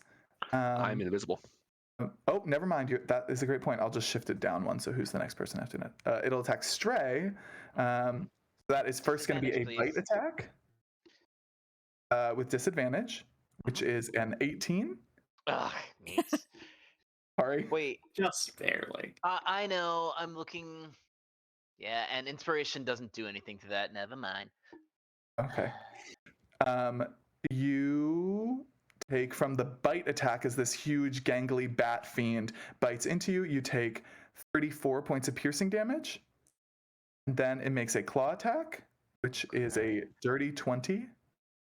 I mean, that'll hit. I am going to uncanny dodge. Definitely uncanny dodge the bite. That was more damage. Okay, then that's fine. I'll uncanny dodge that and take 15 instead, right? Perfect, yeah. And then the slashing is going to be 13. So a total of 28. There you go. And the ones that are in the back both sort of fly up into the air a little bit. And one of them shouts a sonic scream at, well, you're so high, they can't reach you. They have a range of 120 feet. Just looking at my spells, like, what can I do from 300 feet up? Like, do I have to dash Yeah, next turn? it's a double problem there. You're out of range of them, but so are they. Just pick up the dagger and drop it. Hope for the best. Yeah, gravity. One of Falling them is object. going to attack Amaris Okay. with plus 10, a 26. Is this a ranged attack? This is a ranged spell attack. Spell attack. Okay. Yeah, 26 hits. Okay.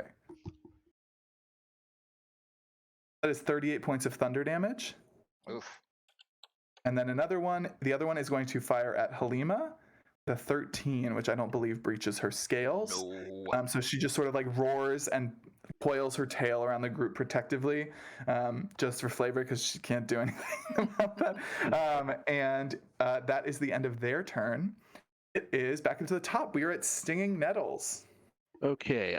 Is there anywhere I can be that lets me hit Lady Vostromoth and at least 2 of those batwing thingies? Can I actually interrupt for a second, Zeke, Matt, before you take your turn? Zeke, have they rolled against the dragon's frightful presence? No, but the dragon exerts that, I believe, as its multi-attack. Oh, okay. I didn't realize it was an action. My bad. Carry on. No worries. This is why I'm not a dragon. Yeah, you're an angel. I Matt, am. what did you want to try to hit? Is there any place I can move to on the board where I can hit Vostromoth and at least 2 of the bat creatures? With what? With Steel Wind Strike. Steel Wind Strike is great. Remind me the range. It doesn't matter how far away they are from each other. It kind of does. There it is. So it's a 30-foot range, and I can basically hit anything within that 30-foot range. Oh yeah, you can definitely hit bottom left and bottom right, came towards the group, and Vostromoth isn't far behind them. So you could definitely hit bottom left, bottom right, Vostromoth. Let's do that. Let's go for that. Okay, awesome. Sounds sick. I love this spell. It's so cool. It's literally like Fire Emblem Dreams. Okay. I gotta roll to see if it hits. Sorry. One moment. We'll say this one is against Vostromoth because that's the order I set him in. It's. Shit, what's my spell attack? Hang on. Plus 11. 25. 25 does hit Vostromoth. So 42 points of force damage. Ignore the 17 because the other stuff's still on there. Then against first bat creature, 29. Yeah, that hits. For 36 force. And then the second bat creature, natural 1. Oh, okay. Yeah, that last one misses, but the rest hit and hit hard. Out of curiosity, since I'm invisible and these are spell attacks, would I have gotten advantage on any of those? And I'm sorry for not thinking about that before I'll give you advantage against Nux. Unfortunately, Vostromoth does have true sight, so she would see you. Fair. Yep. But neither of the Noxfurians. Oh, let me double check. They also have true sight, so they would also actually see you. Sorry. Good to know. Okay. Oh, okay. So the last one can attack me. Okay. So all right. So then that one's phase 1. Bonus action. I've already cast a spell, so I can't do anything. That other thing. So I'll just make an attack on the one that I missed. Perfect. Plus 11. Sorry, no. I can actually use my character sheet for this with just normal scimitar attack. 30 to hit for 25 total. And my AC goes up by 4 until start. Actually, hang on. Let me look at these other flourishes that I never use. Bear with me a moment. Love it.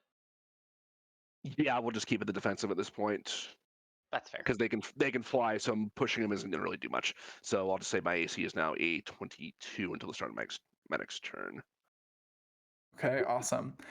At the end of your turn, Vostromoth is going to use her remaining legendary action. Ooh, wait, no one's in melee with her, right? You ended actually near one of the other. I'll reappear back near within 10 feet of Stray. The bottom right one. Yeah. Okay. Then Cool. I like that. Let's see. Range of her claws is 10 feet, but no one is in melee with her. Okay, she uses a legendary action and she melts into this puddle of shadows on the floor and then reappears. I'll say, who's she gonna gang up on? I'm just rolling randomly. I mean, that makes Know sense. why you Behind guys aren't Halima. flying? Like, come on. Halima. Huh? Oh no. Oh, Halima. She can only teleport 120 feet. Again, this 300 feet thing, you're really out of reach for her. So yeah, you see Voshmath use legendary action as she melts down into her own shadow and then reappears behind Halima. And she leans forward and just says, "I'd recognize you anywhere, old friend." And tightens the grip on her whip. And it is... That was it's Stray's turn. So Nettles appeared next to the one that was attacking me, right? Yes. Okay. Can I scoot around to flank that one with Nettles? Absolutely. Okay, I'm Bring it gonna back do 1 feet. that. And then I'm going to start off with my Holy Avenger Scimitar this time. So I'm just gonna draw the blade that has the motif of that sun god. Hmm. And I'm just gonna kind of score it across the back of the one dude, that dude. 26 to hit? 26. Yes, that does hit. Yes. That's right. You got advantage. Bill. Yep. So it takes 58 damage. Oof, that radiant damage was pittance. Ooh, all right. That's a great slash. And then I'm going to use my bonus action to make an attack with my Sword of Wounding. Or Scimitar. Oh, yeah. Get into it. For 30 to hit. 30 hits. And just 11, but 10, 1 necrotic on its turn. I'll just do that now.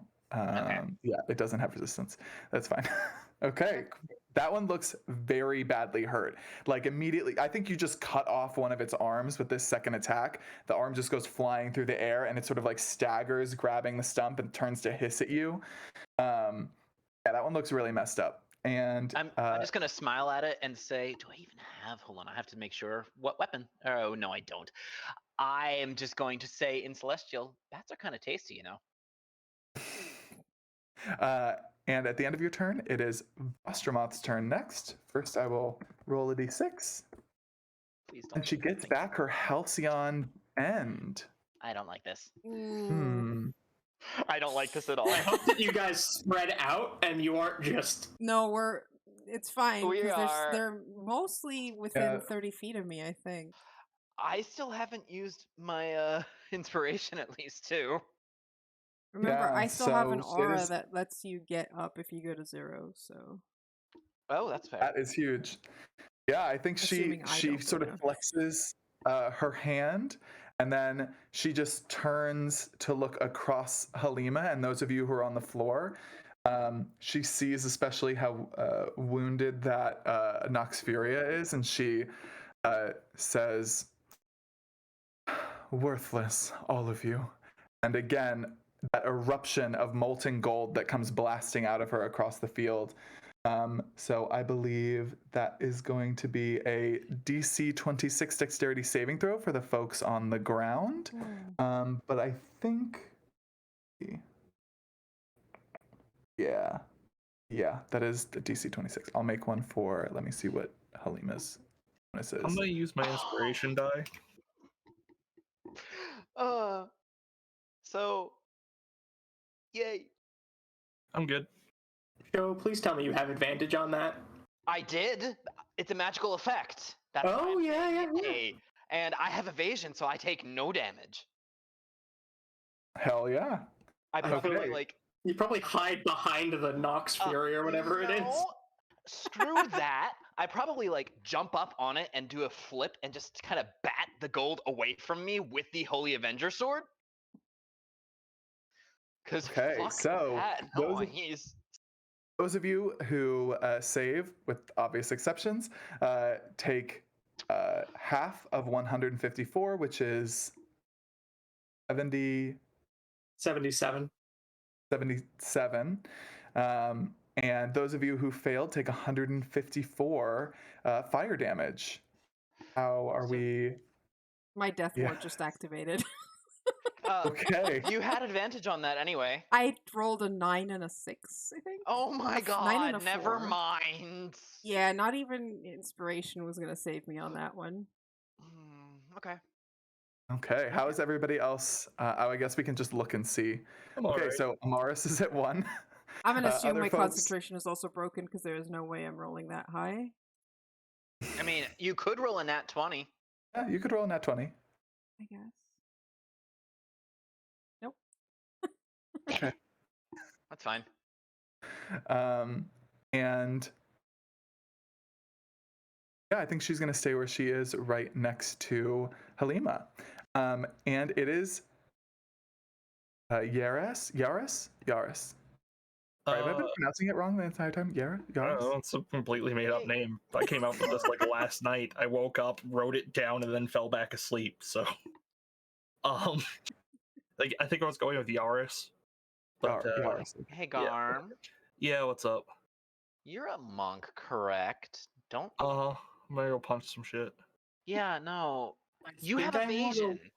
You have evasion. If you pass your deck save, you don't take any damage. Oh yeah. Yeah, I forgot about that. Yeah, I Great. know. I saw How your much health was and I'm that? like, Sorry. wait a second. 70 something, 77. It was 77. All right. Yeah. I Thanks, need Joe. you all for 2 minutes. more What do I helpful come than back to? I'm Look, like, they got oh. covered in molten gold, Matt. Fair. I'm gonna Fair. get around. Go ahead. What's up? Sorry. I'm gonna get I- around behind Halima, flanker, Sorry. like between flank Vargamoth. I'm pronouncing that wrong. Whatever. Oh, I've been mispronouncing your name, so it's only fair. Yeah. All right. Fair enough. I'm gonna get around behind Vostermoth, flanker with Halima, and begin the great punching. And I'm also gonna activate the Blood Fury tattoo for all 4 of these upcoming blows. Oh yeah, definitely. Oh. Actually, no, I'm not, because I didn't get horrifically injured. I'm gonna save that, but I am Okay. gonna punch a lot. All right, first up, 32. It's a nat 20. That is a nat 20, yeah. So that is 22 radiant.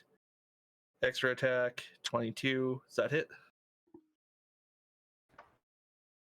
Sorry, what was the 25 hits, 22 does Garm. not hit. Our AC is 25. Okay. Miss and miss, but did do 22 radiant damage. 22 radiant damage. Not shabby at all. Okay. Yeah, you just like race up behind her and just start like kicking, like what, like you're like you don't even like come up to her knee. You probably come up to like her knees, but like you like jumping up. Like what does this look like? I'm going to go for the back of the kneecap. Is gonna be that first punch, like jump, knee, and then the rest are just like into the shin and not doing nearly as much. So higher Awesome. jump next turn. Gotcha. Excellent. That's my turn. At the end of your turn, she turns and looks down at you. She's going to take 1 legendary action to make 2 attacks with her claws. Okay.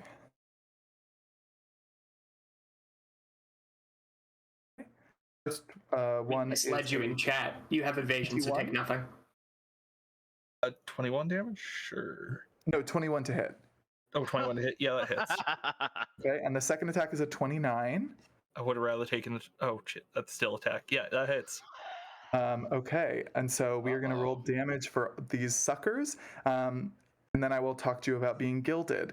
All right, so it's Better than being gelded. No, do I Gildan. separate fire and slashing for you? No. Okay, No, should I do one of these at a time? Do you think you're going to evade one of them, or do you have the thing where you take Can he half damage? dodge? Oh my Can you god, I dodge? forgot I had that thing. Hold on. Wait, I don't think I have any. You don't have that. Okay. That's just rogues. No, rogues. Yeah, Just I got. rogues. As far as I know, I got nothing for that. So Okay, I didn't want to lump it all together if you were going to try to split half of no, it, you know. for sure. Okay, so I will lump all the Got it. damage together for you. Okay, so as her claws rake down across you, gold runs up from the jewelry she's wearing as it literally melts on her skin, covering her fingers in these long gilded claws. And as she slashes you for 64 points of fire and slashing damage, you are also gilded because both attacks hit. So you are gilded until the end of your next turn. While gilded, you cannot take a reaction until the end of your next turn. And moreover, on your next turn, you choose a move, an action, or a bonus action. You only get one of the three. I'll put that in roll 20 for you. Okay. Load. Also, As this gold just like splashes up across your body, hardening and making it difficult for you to move. That was her legendary action. right. Also, when she hits me, she takes 7 radiant damage. Gotta Because get I those- glow with the gotta light get of the those sun. I hits may in. as well get that reaction out of the way since I can't do anything else. She hit you twice. Does she take that 2 times? Nope, it's my reaction, so it's just 1. One. At least you're not suffering from losing your reaction Exactly. Yeah. because you already used it. Yeah. Well, If you get the reaction off on the first one, then the second one. Yeah. Okay. That was her legendary action on your turn. So it is Sorry, I Blair. didn't mute fast enough. Okay. So for the lair action, oh boy. are we in the lair or out of it? Because we're not on the chessboard, right? I think this whole Yeah, place She is came there. to us. I think she can still exert her will over the chessboard that's 10 feet away. I don't know. I don't know. There's no more Um, shadowness. Yeah, right? Let me think see she's the gonna- city's property records. If Wonder everything's why. dark, nothing is dark. There's no shadows to control. Right, DM? That's the problem. When you look into the darkest light, sometimes it just is darker beyond that. So let's see. Who am I going to try to target with this? Does anybody have full HP? There's a couple of people who have. Oh, No. a couple of people looking okay. I don't Okay. have full HP. Nope. The only one who has full Most HP of us is are at half or one. Stray is the closest. My simulacrum technically has full HP, but it's inside my portable hole, so. you bring it out and you fight with that. I didn't think about it, okay? I was busy bringing down the wall after being gold breathed. Stray, your shadow dissipates up into these dark particles, much like the wall, and floods up across your body. I need you to make me a Constitution saving throw, please. Ugh, do not. This is a magical effect, so you get advantage. Okay, hold on. I'm using my my D12. I doubt it'll help much. 25. 25 just fails. Oh, Most of her DCs course are it 26. does. That's what I Um, figured. So you boop boop boop boop boop boop boop. Okay, so you take 2 levels of exhaustion, and you take 55 points of necrotic damage. I don't like you, bitch. And I'm pretty You sure know- I say that out loud. I find with most people I run level 20 adventures with, I hear that at some point. Okay, Oh excellent. no, That was the not roll. you. Her. I like you. It is Amaris's turn. God damn it. Actually, track exhaustion now. I don't know if I should hold my mass heal until Galatash is in range. No, don't No, bother. don't do it. Use it now. Okay. Alright, fuck it. We're mass healing. I'm using my 9th level spell. That's 700 yeah. hit points that I can heal. I think I can max out everyone but Galatash. I don't know if Halima has taken any damage. Lima did fail her saving throw against the breath, so she has taken damage. She took Okay. So yeah, I think we're good because He's everyone immune has. to fire damage. 154. Not that Zeke. fire damage. Oh, right. Deific fire. Damn it. I was like, no. Remember what? Yeah. I forgot. So- we're. I don't know how much hit dice we have left, like hit points we have needed. I have taken 74 damage, so Okay. You want me to bring out the calculator? So you There's have 70. 74. How much does Stinging Nettles have? I have 79. I'm 88 down. 88. Okay. What about Stray? Yeah. Hold on. Let me see how many I have down because I have to math, and it's just enough that it's annoying. I'd say do yourself I first. took 93, so Okay. And then how much does Halima need to heal? Halima needs 154, which, if my math is correct, you would still have a little left over, including getting yourself back to max. lot. Yeah, that's only A lot left. 400, so that leaves 200. So yeah, everyone can heal up to max. Okay, that's what I'm talking about. Except, of And course, that's why- Galatash, who's 300 feet above us. Yeah. Galatash is doing great. Galatash is that- vibing in the sky. Galatash is living his best life. Does that unguild me? No, it just restores hit points. Okay. Oh, it does It cure of doesn't- all disease, the- blinded Yeah, or I think deafened. like Blinds or blinded or deafened. deafened. I don't think that would unguild you. No. Does No. not unguild you. Where the heck is Unfortunate. my exhaustion thing? Grr. Whew. Okay, well, there goes my 9th level spell. Don't get hit again. Well, that's Doing cute. my We're best. trying. Easy to say. I know. Why is this not tracking that? I'm kind of in the middle of things, aren't I? Just I super. Oh, I don't There it even is. think it's a good idea for me to just like leave to one side, because then it just becomes really obvious where the healer is. I'm just gonna stay where I am, I guess. Okay. All right. Move. Yeah, she'll hold on to those. Moving on to Halima. Halima goes, don't you ever get tired of just like being such a pain? And uses her multi-attack to, starting with the Frightful Presence, which Vostromoth is immune to being frightened, so that just sort of like rolls off of her, and then making 3 attacks. So she's going to start with her bite. Oh, she rolled 2, so the bite does not hit. Then 2 claw attacks. That's a 29. The first claw attack hits, and the second claw attack hits. All right, so Halima is just like whipping around, clawing and biting at Vostromoth, who is like trying to fend her off, dealing a total of 66 damage. Nice. Nice. Okay. It is Galatash's turn. You think we could just use a few turns to take care of the little guys? I feel like that would be a smart plan, right? Yeah. Um, Can't summon more. I mean, well, they they're were trapped not- inside the things, so I don't think she can. Is the thing. We don't know that, but I'm going to we've almost assume. got one down. We've almost got one down. I'm going to dimension door down right behind her, Okay, yeah. and I open up my portable hole Okay. next to me, and the cooler Galatash steps out, says, "It's nothing personal," and mazes her. Yeah. Okay. Hell yeah. Maze does not require a saving throw, is that right? It does not. She is Okay. in a maze. Okay. That'll buy So- us some time. Yeah, she disappears. And I might have something nasty for her when she comes back too. If I can keep my 8th level spell up. Or spell slot. And that was Both of your our actions. Its action? Your combined action? Well, How does so that it was my action to teleport down and its action to cast maze. So, work? Okay. All right, would you have a bonus action? Amazing. so I think now both of us have done our cool things. That's my turn. The Okay. monsters can go. Yes. Their leader is gone. Yeah, I think they see that and they're all immediately like, turn and look at Galatash.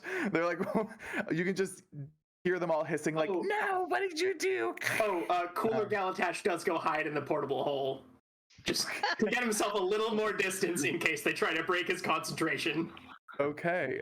Would there be some way for them to get to Cooler Galatash? Oh yeah, it's a It's big just a open hole. pit on the ground. It's just like a 30-foot deep pit, 10-foot deep pit. So he just has a little bit of cover.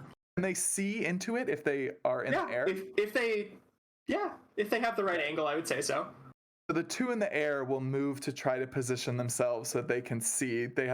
I think they have a 60-foot. No, they have a 40-foot fly speed. Oh yeah, they could probably even fly into the portable hole if they wanted. they can do a little more damage with the thunder, even though it's only one hit. So I think they'll go for that. So one of them tries to thunder. Oh, it's a natural 20. The other one is a 27. Natural 20 and a 27. Even shield won't stop that. That's a shame. Whoops. So Alatesh, I was gonna say Prime, and then I was like, no wait, Segundus takes first 30 points of thunder damage. Which I will absorb elements. Okay, so down to 15, which will make the concentration saving throw DC 10. Yes. Oh, and it lasts until the start of my turn, so I will have both of these. Okay. That's important. And then the other Hey. one.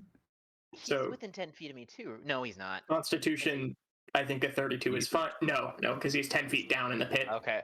Doesn't matter. You already have advantage. Yeah, Warcaster. Gives me advantage to maintain my concentration. And the second one hits for 33, which halved to 16, which is also a DC 10. Thank you for doing the math for me. 2 32s. Wow, 85 love to minus see 16 that. is 69. Okay, unbothered in the pit. That's your new album. And the cooler Galatash ends up with 69 hit points. Nice. Nice. And the Noxfuria that are still on the ground, bottom left is going to race forward and attack Amaris, making That a wasn't bite the one attack. Okay, that was the That other one. misses. Okay, got it. Making a claw attack that misses, and making a claw attack that misses. Can I? All sub Can I? 18. Wait, sorry. Can I? Oh yeah. Am I within 5 feet of the creature that's attacking Amaris? Yes. Sentinel. Sure. Okay, yeah, go ahead and make that attack. Ah. Frick, yeah. Wait, so would it pass by just There's one that's Nettles? between you and Nettle, and this one just raced over and attacked Amaris. So wait, that was the one that was in ours between us that did it? No, No, it no, was no, the no. other other one. It was the bottom left. That one's bottom right. I have my Okay, little notes over here. Okay. 27 damage if a 21 hits it, and its speed is 0 for the rest of the turn. I'm pretty sure. Wait. Oh, you just knock it over. What does it look like as you kill it? Oh god. But Ghost makes a Wow. full suite of failed attacks and then gets killed for its Yeah. trouble. So as it's like maybe like as the next misses attack, and maybe guys goes to like maybe do like a double smash or whatever, just boom, sword just comes out right through his chest. And then they're like, you forgot about me. Shove And off it the just blade. Yeah. And I'm collapses also to the ground. and I'm pretty sure I'm also visible again because I took so much damage from the breath weapon, or the thing she did to maintain the concentration. Sure. It wasn't doing anything for me anyway.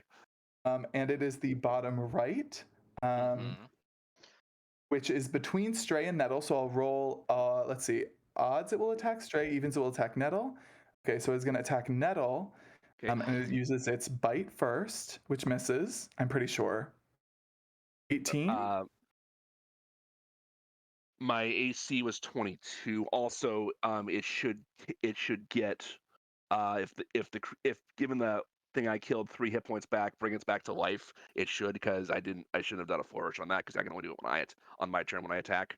I don't know if that makes enough of a difference for it to not be dead or not. You overkilled it by 6. Good. You're good to go. Yep. All right, so my AC is 22, so an 18 misses. Okay, and then it is going to make a. It has a second attack, right? Yes, a claw attack. Oh my god, with the 12! Wow, these little guys are just now. tanking out. They're terrified. Okay, and Didn't their boss kill one of them already? No. I mean, 'Cause she just hit one of breath them weapon- with gold, I think. Yeah, but she just that's gold. true. She did kill the one that was between Stray and Nettle. Oh, so that one didn't exist anymore. That one was already gone. My apologies. Yes. Whoops. I was like, I remember her Okay, being like, two "You're of those, yeah. useless." Yeah. No, you're right. Okay. So that was the monsters. So we are on to Nettles.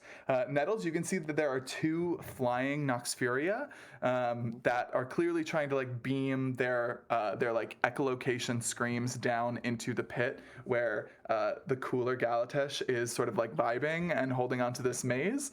And they are about 30 feet in the air. Dang it. Okay. Hmm.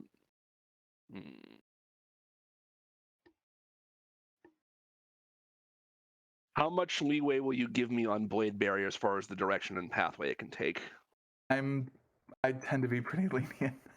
Okay, do you want to try to hit? Do you want to hit both of them with it? Is that what you're asking? Yeah, and if possible, have it because if she for the question on the maze, if she comes back from that, will she come back in the same spot she was when she left?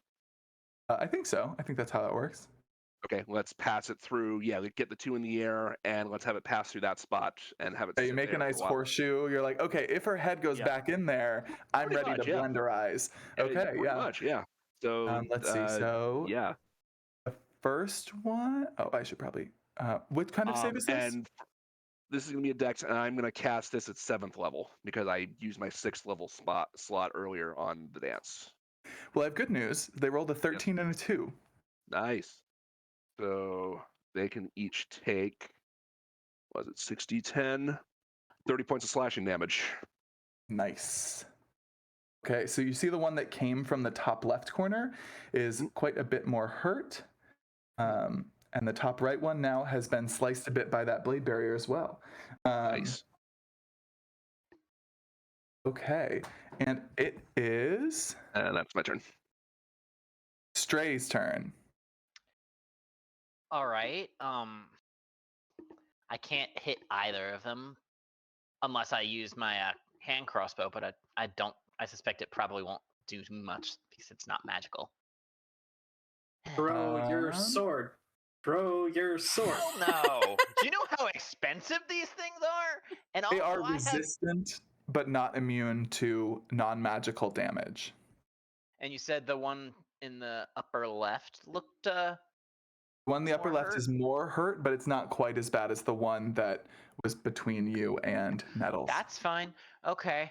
I'm gonna switch to my hand crossbow. Mm-hmm. And then that was interact with object free action, right? Yes, you can exchange your weapon. Yeah, it's fine. I'm not preoccupied with like, oh, I have to use an action to switch my weapons. I've got fast hands anyway, which allows me to make a use it as a bonus action or any of that anyway. But whatever. Oh, you're fine, yeah. Okay. And then could I use then since it was allowed, could I use a careful aim? Sure. Or steady aim? So that I'd get that's what a bonus action to. Yeah, bonus action for that. Totally. Okay. And then I'm just gonna try and kind of shoot it in the wing and ground it. You got it. Oh yeah. Juicy. Nice. We are juicing the goose for real tonight. Everyone is rolling that 20s out the wazoo. Okay, hold on. I know it's gonna be halved, but let me do full damage. I want to add this up. So that's 12 for the regular.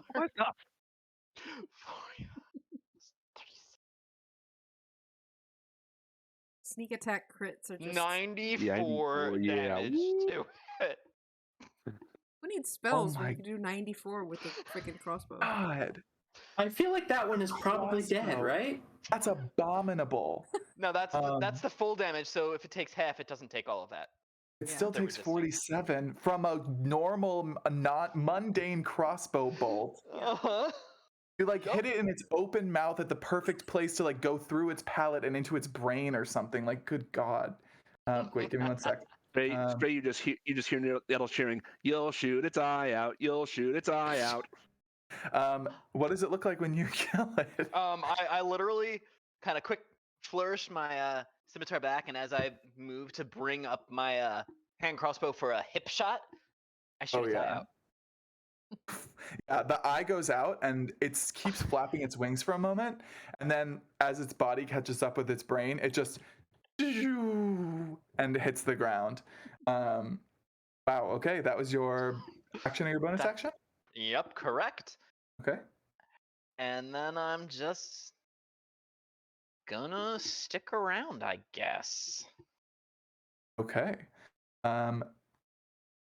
Next is Vostromoth. Vostromoth gets In a to maze. attempt. He can make an a- intelligence DC 20 check. 20. Okay. 20. Okay. Well, Yes. Okay. So. And it's not a save. Yeah, it's not a Sadly. save. I think if this feels fair to everyone, I would like to rule that she is using her action to escape. But if she fails, she will burn a legendary resistance to come back at the end of her turn. That's probably How does fair. how does that feel? Does anybody That find sounds that good. to be too terribly unfair? I can live with that. Okay. All right. She only has a +5 to intelligence. Good to know. oh, Of course. Okay, well, it ended up not Damn. mattering. She rolled a natural 20. So you all see as she like glitches back into existence here, scornfully turning her head to be met by a wall of blades that just Yeah. gives her an unwanted haircut. Welcome back. Let's see. I was really thinking that would last longer. hey, whatever. It worked. You have to make the maze more Um, complex.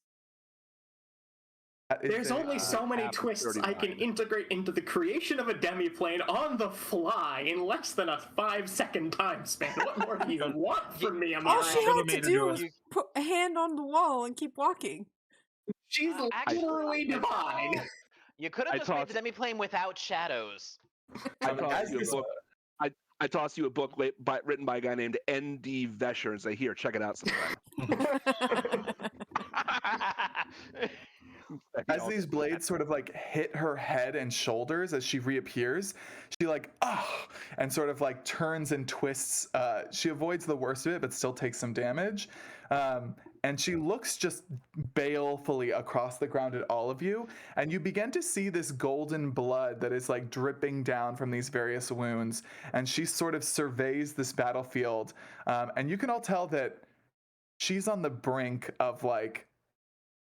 She has gone from irritated to truly angry, and she is on the brink of something. It is Yaris's turn. All right. I'm still gilded, but that's okay.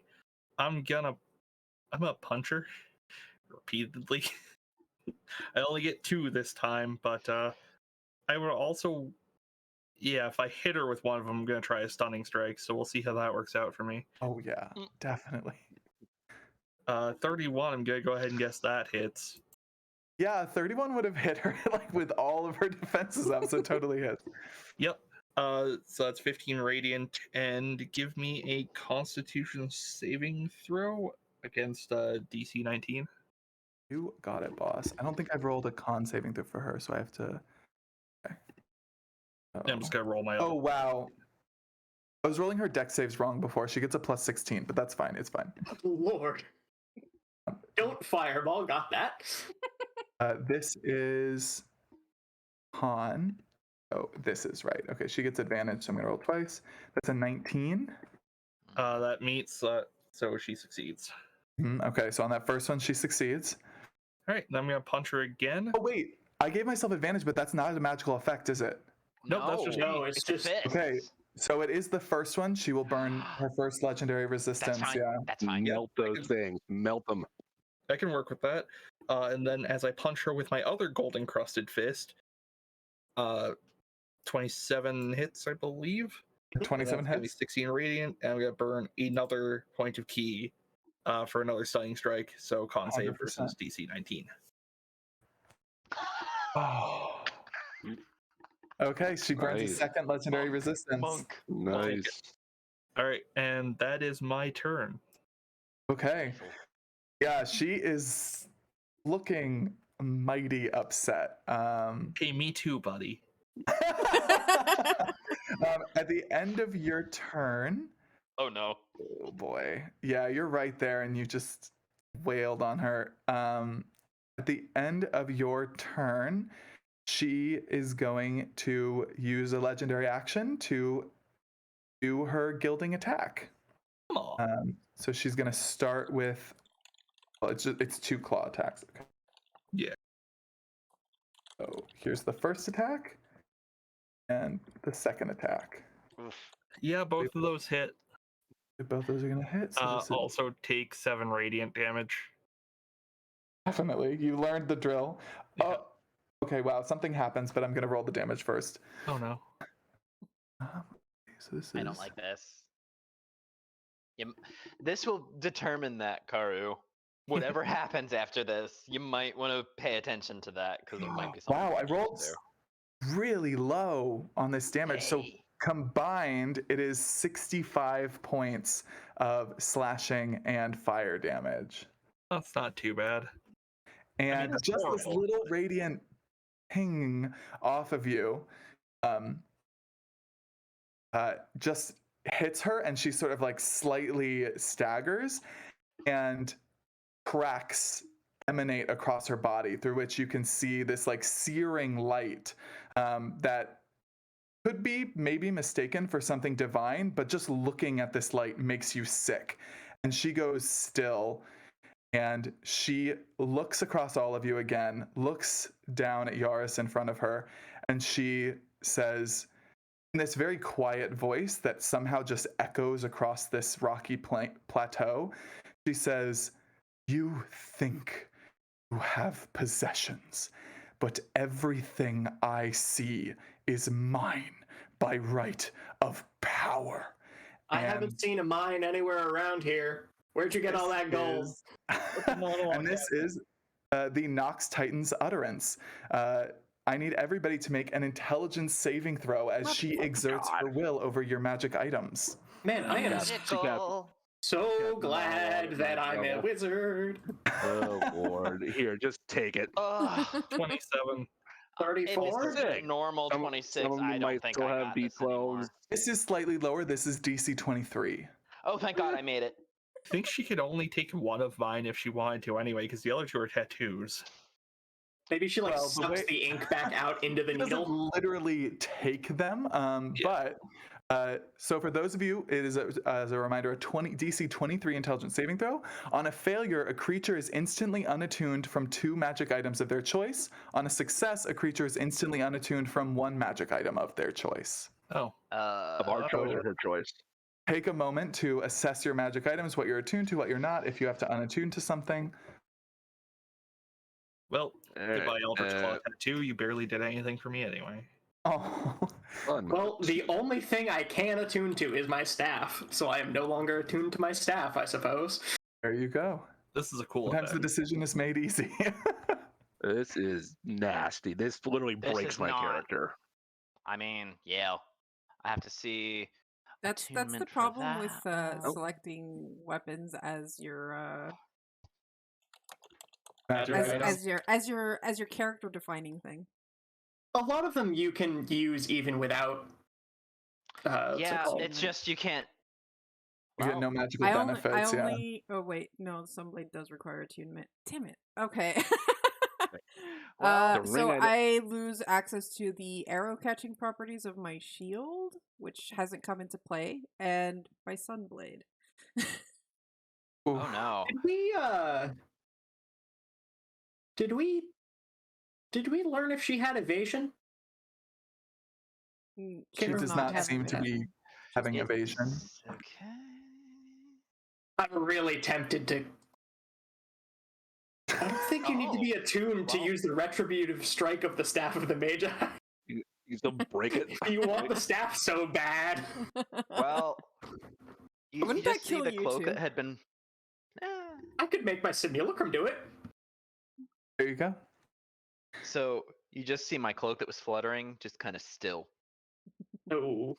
I unattuned to the cloak of displacement because fuck if I'm gonna just take the sword of a scimitar of wounding, or the freaking Holy Avengers sword as well. Well, you can only use one sword at a time, Show. Not I dual wield. Oh, right, right. That was the whole purpose of taking the fighting initiate feat. Okay. And Has everybody been able to resolve their magic Yeah. items? Yes. Okay, Think cool. So can I get I'm just gonna post what mine does. Can I just get a ruling from you on that, whether that gets shut off from being unattuned to this? the scimitar So speed. when you're unattuned to a magic weapon, you no longer get Yeah. the magical benefits of the weapon. So you can use it as if Okay. it's a normal scimitar, but you Right. don't get the The magical plus benefits of it. 2 and the bonus action. Yeah, that literally breaks me. Oh. I mean, I'm not entirely. It hurts. It hampers me quite. You're level 20. the You still point. have a lot up your sleeve, I I believe. still have other stuff. Yeah. So it is the lair Oh. action now. Uh-oh. And let's see. Who is around?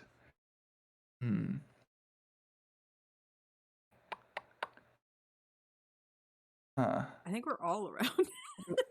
Yeah, I'll just roll randomly. Let's see, that is Nettles. Okay, Nettles. Yep. Your Yep. shadow evaporates upwards into these stinging particles like the shadow wall that drain you of energy and vitality. I need you to make me a Constitution saving throw. This is DC 26. I automatically fail it. Roll for the You 20. could roll a natural roll 20. it. Oh. Yeah, I mean, it's only I literally cannot succeed this. So All right, so you take 32 points of necrotic damage and you gain 2 levels of exhaustion. Not fair. It's not fun. And she didn't. So this is on her. Wait, question. Is this a legendary action for her? Or is this the start of her turn? This is a It's lair a lair action. action. Lair action. Goddamn it. Okay, so the blade wall is not gonna hit for this. All right, so 32. And it is Amaris' Check turn. that. How injured does she look? Her entire body has cracked open like an egg, and she is. Yeah, she's hurt. I would say, is halfway there. Is that a pass or Halfway? not? Sorry. A little more than halfway, Okay. admittedly. She is, to quote our 4th edition friends, bloodied. Bloodied. Sorry. Quick question. Quick question for DM. Yeah. Sorry. 15. Is that enough to pass the con check? From taking 32 damage. Sorry, my mind is all over the place right now. Half damage, 16. So no, you fail. Nope. Balls. All right, that's gone. Thank you. Proceed. Okay, Amaris. So the big question is, do I do a spell that only does 68 radiant, or do I do something to help us with all those fucking saves? Yes. I can. I'll let you decide. I mean, 68 radiant is nothing to sneeze at, but you know.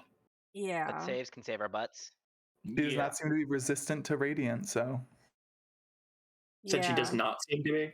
she is not. Well, Yeah, the because I things that can you have use seen her be resistant to are fire. Fire. I think fire. Yeah. Yeah. Yeah. Because I can use a spell that would give us all advantage on saving throws, though all saving throws. And creatures have disadvantage on attack rolls against us. Yeah, that sounds great. Mm-hmm. Everyone immediately goes, "Yeah, that sounds dope." I would like not to be gilded for a 3rd time. Yeah, that's my issue. Like, there's so many things going on between legendary actions, lair actions, and her turn. Like, I know, because what does yours give? Show Strays is only Mine just gives a advantage on saving throws against spells and magical effects for those within 10 feet of me. and we're kind of a bit more spread out than that. Though I think we Now, anyway. yeah. Okay, I think we're getting a little closer, but I'll cast Holy Aura then. So as long as you're within 30 feet of me, you are now glowing. It's dim light, so I guess we're not glowing. Ooh. But we Ooh. do get And advantage on also- all saving throws. Creatures have disadvantage on attack rolls, and if she happens to be a fiend, then she's in for a bad day if she tries to hit us. She is a fiend. Okay, then if she attacks us, the aura will flash with sunlight in her face, and she must Constitution saving throw or be blinded. Oh my god! Ooh. Every time. Oh Jesus! Every Okay. time. All right.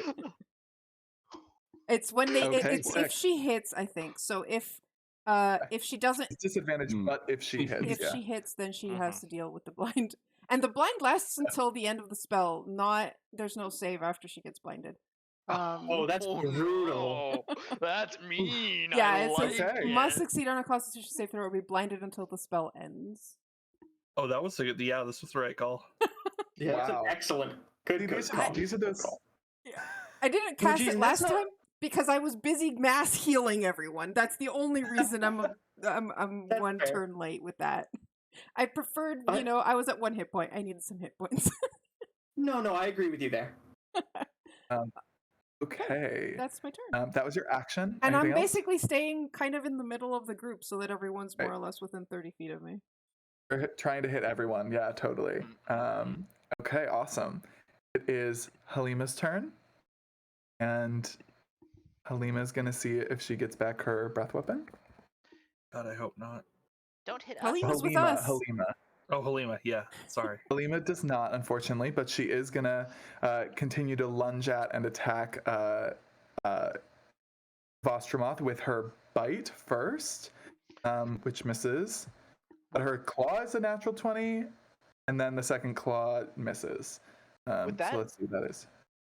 Would this whole group have surrounded, or at least enough of us to give flanking? 'Cause Galatash is around. yeah, but- that's why I was like, I'm not sure exactly where things are. That's the only thing I've that theatered in been- mind. I think I've been flanking. yeah, sure. I think we do explicitly have that Yaris was Yeah. close enough to be literally physically attacking her. So yeah, I will re-roll the first one, another nat 20. And the third one, which was a claw, that was a 30 hits. Okay. Yeah, So let's do Good reminder, show. bite. all rounds. So So the bite is now 37 points of damage. Mhm. And the claws, the claw crit is 24. I would not even be upset if Halima managed to end her. And 10 on the last claw, literally minimum damage, but still pretty good turn, all cares? things considered. Who cares? Okay, yeah, so Halima goes in and it is just like, basically heckling her like a gamer. She's like, yo, you've never been good. Like, we sent you out here and you're still not good. Like, you're a chump. And Vostromoth is like backstepping and like trying to avoid these blows as she's like digging her jaws down and cracking her skin even more. And it is Galatash's turn now.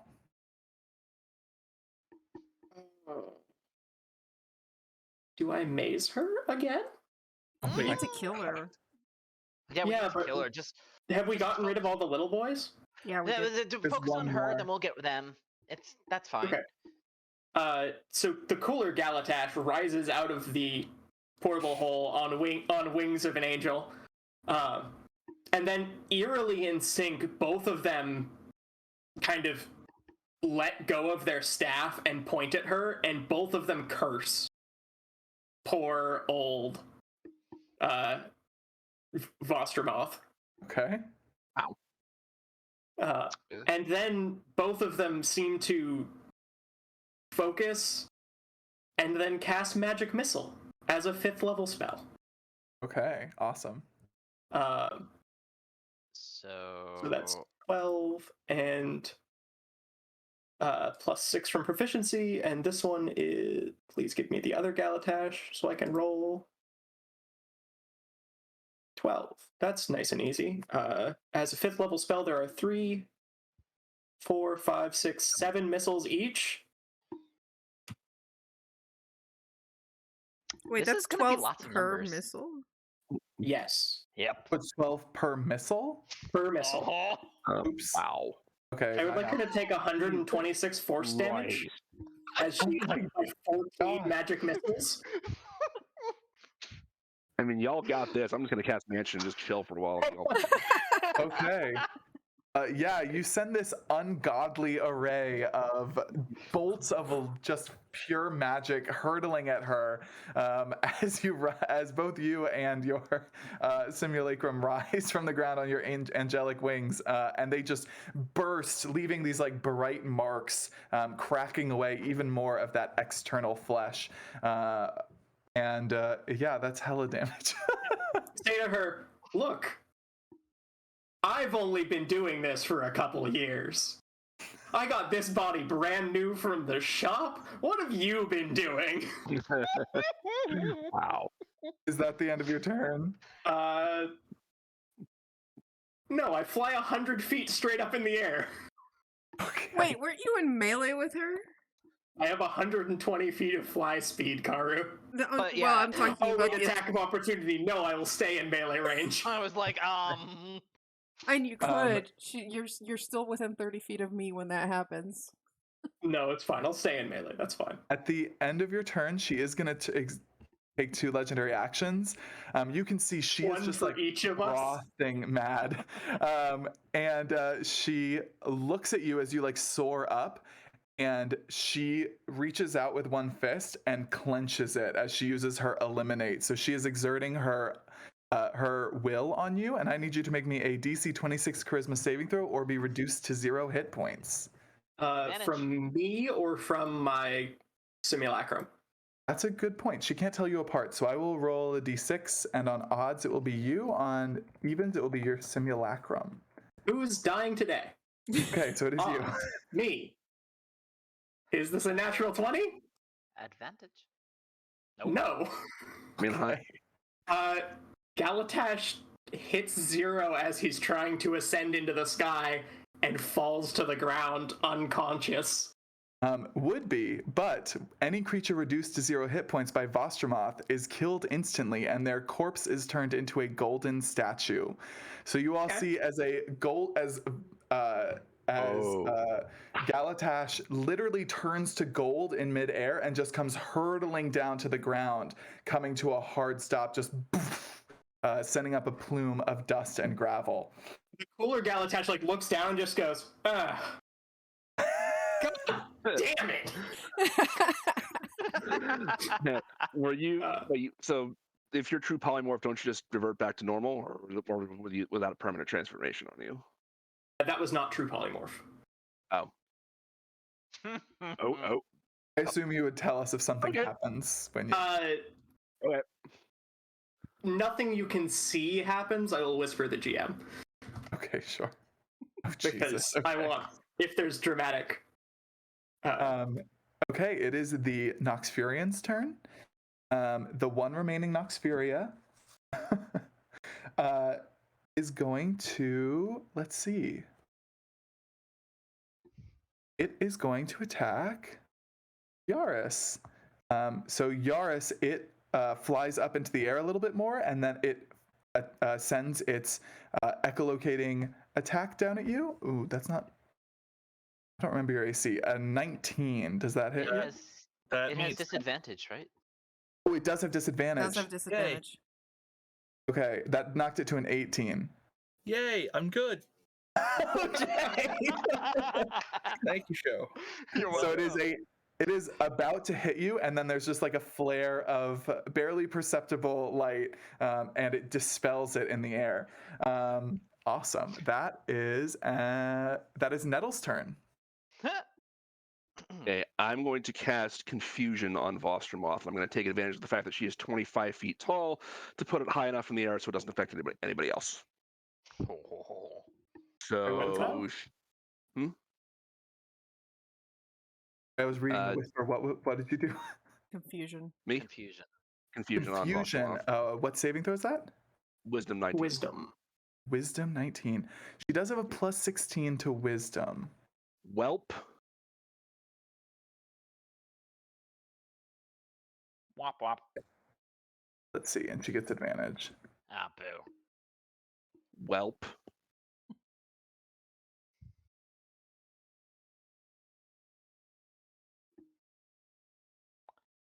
Hey, she attacked Galatash, didn't she? Doesn't she have to make a con save then? I don't believe it was an attack. I think it was a spell or a magical Saving throw. Okay, the spell does not take effect on her. Do you have a bonus action or anything else you'd like to try? Who's up next? Who's up next that could hit her? Stray's Technically next. I will use my last Bardic Inspiration on Stray as a bonus action. Cool. So Okay. you get my last D12. Neat.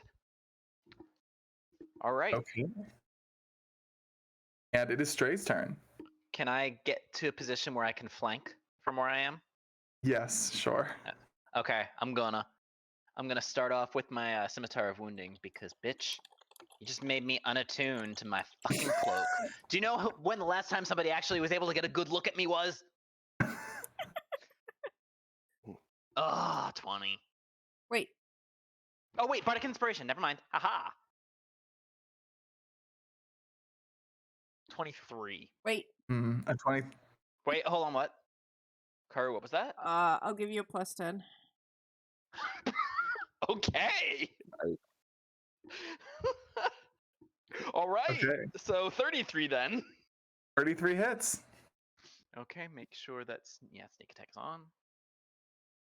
She takes 36 damage and then will take 3 necrotic. Okay. 36 plus 3 is 39. Okay. Yeah, she. When you stab. Where do you stab her? Oh, I stab her in her Achilles. Yeah, you stab her right in her Achilles, and she goes, you little rat, as you're like scurrying around her feet. I'm just gonna kind of weave, like turn around, and then go at her with the Holy Avenger sword with my offhand attack, Okay. and be like, I am a cat. 29 to hit. 29 hits. And I will do 24 extra damage because she's an archfiend, correct? She's a fiend. So she takes is. that radiant damage. Eat it, bitch. Okay, 24. 5.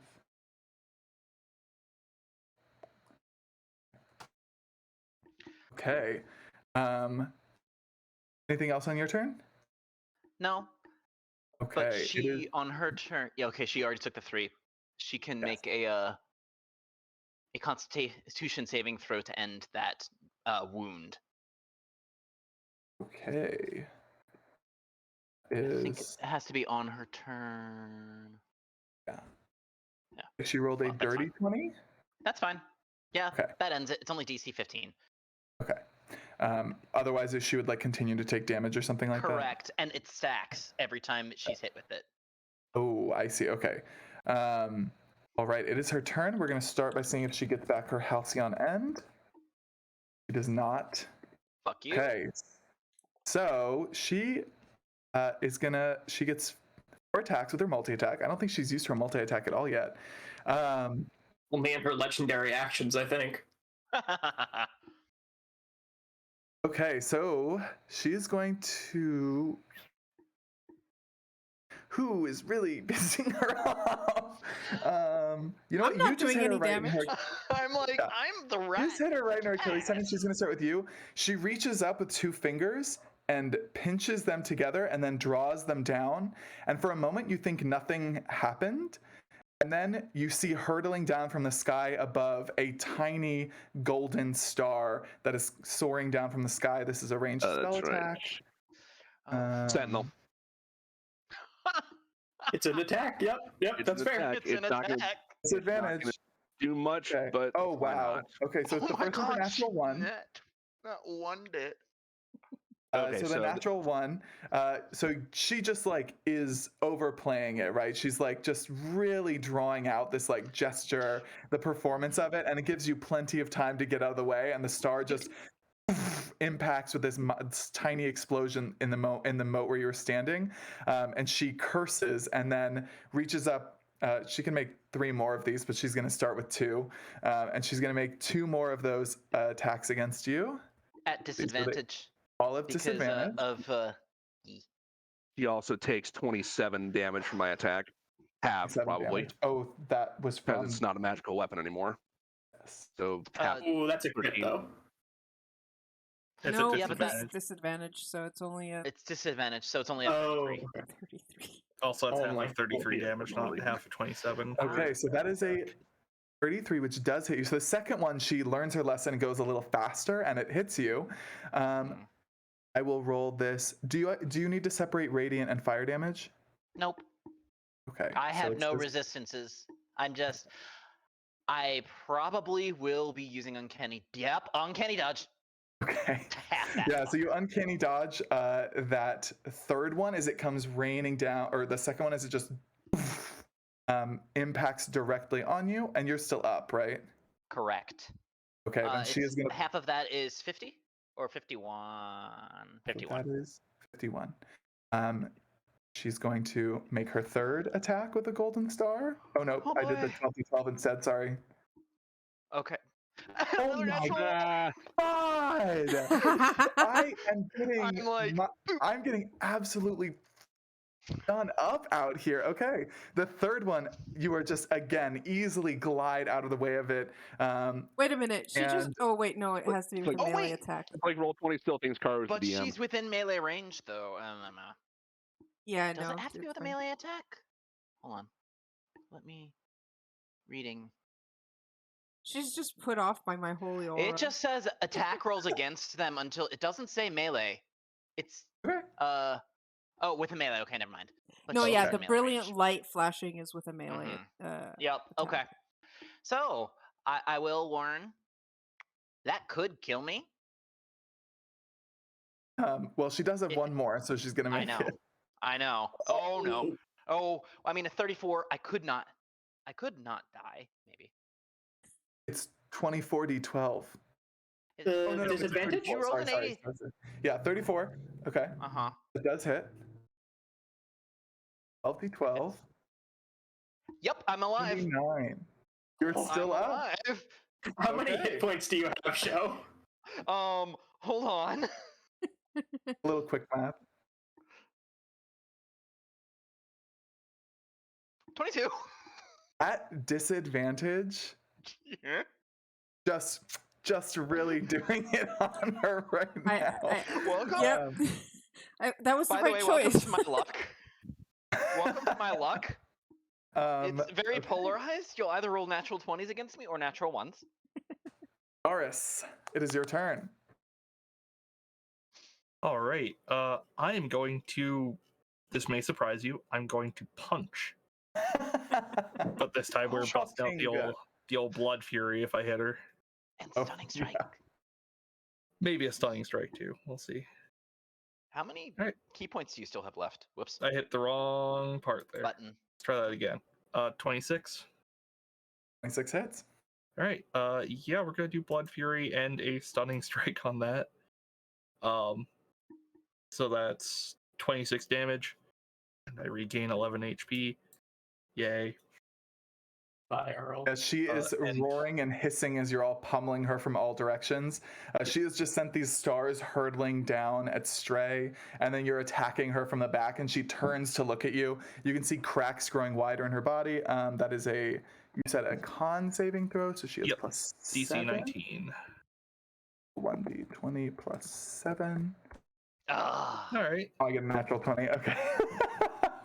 That's the one thing to get a natural 20 on. I'm okay with this. It's okay. I still have plenty of key. All right, I'm gonna punch her again, and blood fury again. If I 30. Oh yeah, that hits. Yep, and another stunning strike. So a con save DC 19, and that's 20 more damage. Oh, meats. So close. That's okay. You still got more. Yeah. And Sorry. I'm still gilded, right? Basically forever now. You're gilded until the end of your turn. Okay. Wait, wasn't I gilded like 2 turns ago? You were gilded Yeah, 2 but she turns kept in hitting you. No, she. I believe you were gilded 2 turns in a row was the problem. Yeah. Right. Okay. All right. And then I will finally shuck off most of that gold and end my turn. Okay. Excellent. At the end of your turn, let's see. It's the layer action. Okay.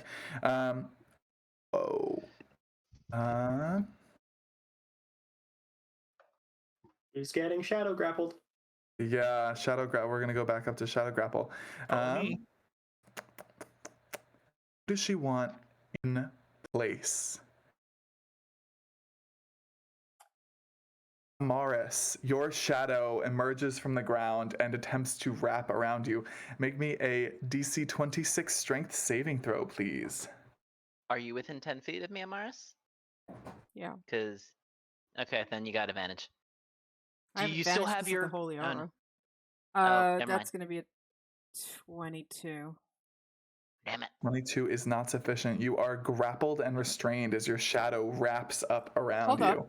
I don't think I've used my inspiration You have not. because I keep rolling Okay. so low it didn't make any difference. 5. So Ooh. 27. Made a difference. 27 succeeds. So what does it look like as you fight off your shadow? I mean, I'm already got this holy aura off, so it kind of like tries to grab me, and it's just like this burst of light that like shakes it off. It just can't grab me because of the light. Shake it up. Light just pushes and dispels your shadow back off, and I technically don't Vostromov have a shadow for a turns- moment, so it can't do anything. um, she turns and looks at you, and she says, "No, I am the queen of everything. I will not fall here." And it is Amaris's turn. Question, because I got hit with that last. Because I got hit with that last turn. How long does that last if you get hit with it? The shadow effect, the grapple and whatnot. If it was the grappling one only lasts until initiative count 20 on the next round. Okay. Well, But I had the exhaustion one. Yeah, you got hit with the exhaustion. Okay. Okay. Thank you. Sorry. no worries, it is Amaris's turn. Yeah, I'm just double checking what needs concentration and what doesn't.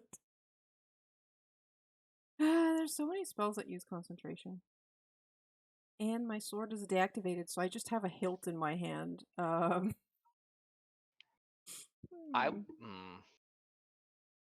Dang it, you're not attuned to either of mine. Never mind. All right, you know what? Fuck it. We're gonna try this. I'm gonna guiding bolt with the with the hilt. Just gonna make it beam out the light instead. It's like it's not working. All right. Oh, stray. That's true.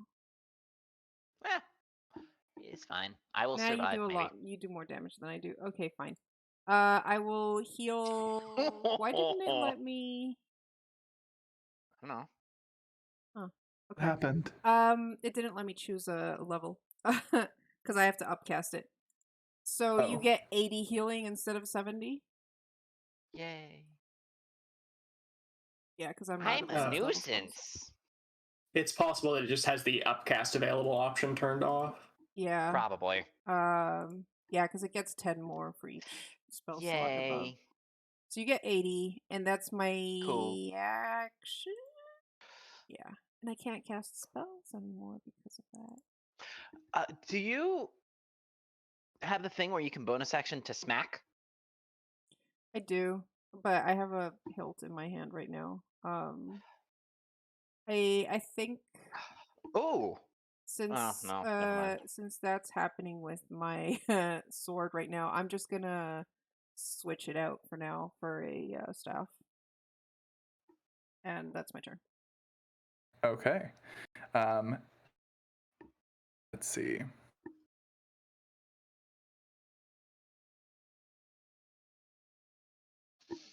Dragon.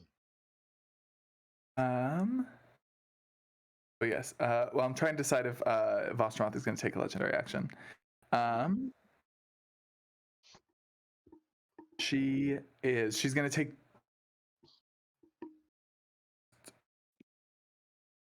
She is going to take 2 legendary actions. And she is going to use Waves of Darkness.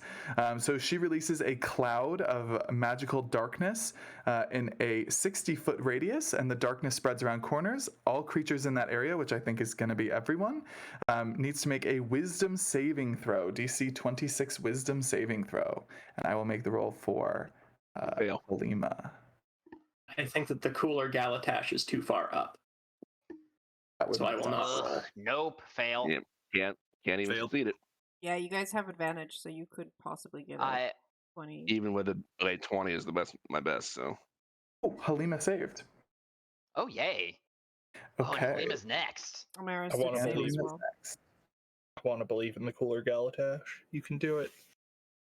I believe in the cooler Galatash. Okay, so those of you who failed that saving throw take 61 points of psychic damage. And those of you who succeeded take 30. Well, thank you for that heal. I would have been dead. Yeah. Fail or not. You said 61? Yeah. Boop. Okay. And it is Halima's turn. Let's see if Halima gets back. Please don't breathe. Oh, wait. She can aim up so she doesn't hit us. Let's see if Halima gets back her breath.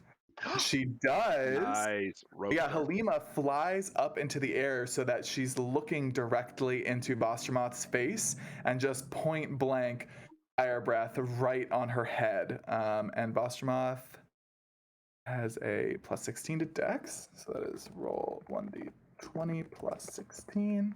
Wait, and that is a 32. So she is going to take half damage. It's 12d10. Roll. Fire blasts over her, and she avoids the worst of it, and also is resistant. So unfortunately, she only takes 15 points of damage. But she is really, really hurt. And she roars. I think she actually reaches out and just grabs Halima on either side of Halima's head and sort of like wrenches her to the side to like as she breathes like across the side of her body. And it is Galatash's turn. Now the cooler Galatash is still here. So maybe we start with the cooler Galatash, and then we see what the cooler other Galatash will fire off a 6th level magic missiles this time, which is 3, 4, 5, 6, 7, 8 missiles. Which is what? 8. This is so intense. It's great. Let's see. Is that the right number of brackets?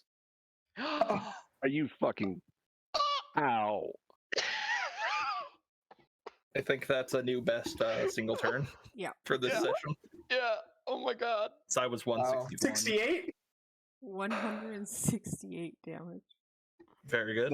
Those missiles pummel into her, and as this sort of like magic finally clears away, you see that there's almost nothing left of the external body of Vostromoth, and you can see just this sickly light inside of her, inside this hollow husk of her cracked apart face and body, jewelry and armor shed around her on the ground, and she is basically barely there. She is a sickly silhouette of herself as she turns to look up at you in the sky and just begins uttering the most vile curses imaginable up towards you. And as she does so, a naked Galatash dripping salt water flies up out of the portable hole, and this newly awakened clone, preserving his soul, points at her and says, "Round 2, bitch!" and fires a magic missile. She has 1 hit point. He's only got a level 1 because he needs to do it without components.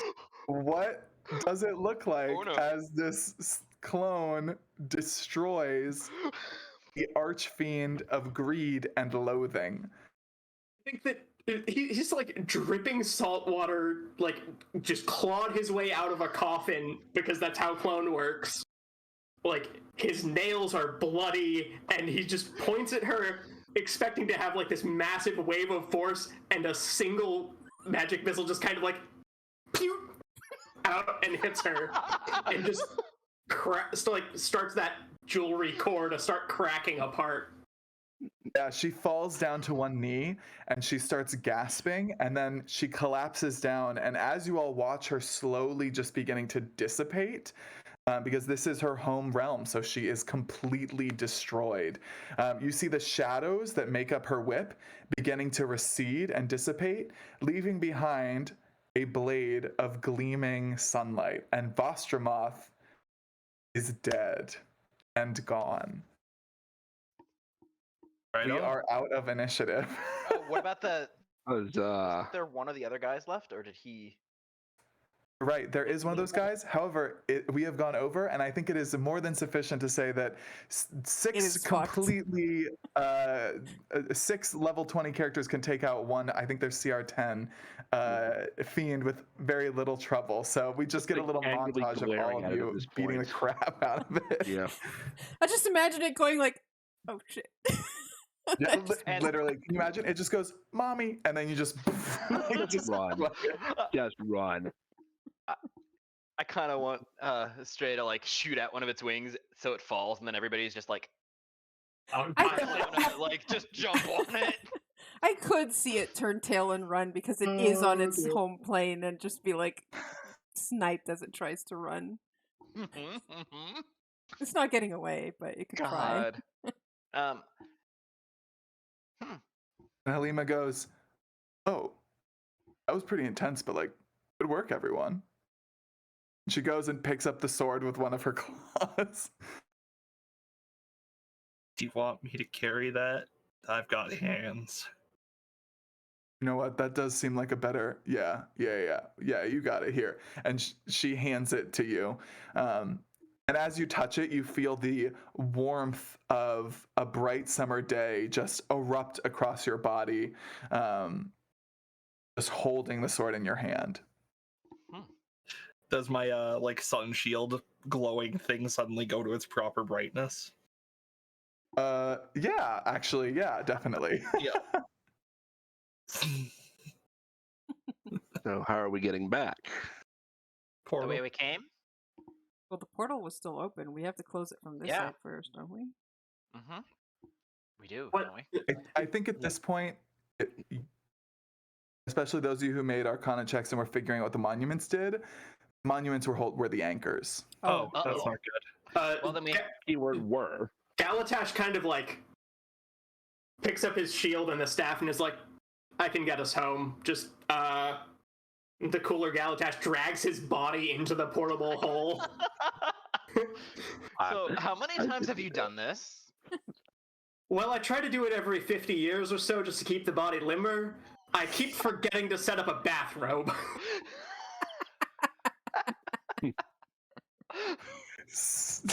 Oh my And then God. the cooler Galatash hands him a tuning fork, which he takes, and he's like, all right, everyone going home? Hold hands then. Sure. And then Boom. taps the tuning fork against his shield and casts plane shift to send us back to the material plane. Nice. To the Temple of the Endless Sun. Okay, yeah. You reappear outside the temple, and Halima turns to all of you and goes, "Not gonna lie, it was like pretty sick to like get back out there, you know, like flex the old muscles. And being a dragon was pretty sick too. But I think I'm ready to go back to being a statue, you know, doing my gig down there. It's not too bad, and I get to give people some nice seeds every once in a while." Well, you don't have to go back right away. I mean, I think. Use my 9th level spell. Gonna have to wait till tomorrow. Oh, okay. I'm cool with that. And I would say that after a little skirmish like that, I think we all deserve a bit of a place to celebrate. So I'm going to cast Magnificent Mansion at 8th level.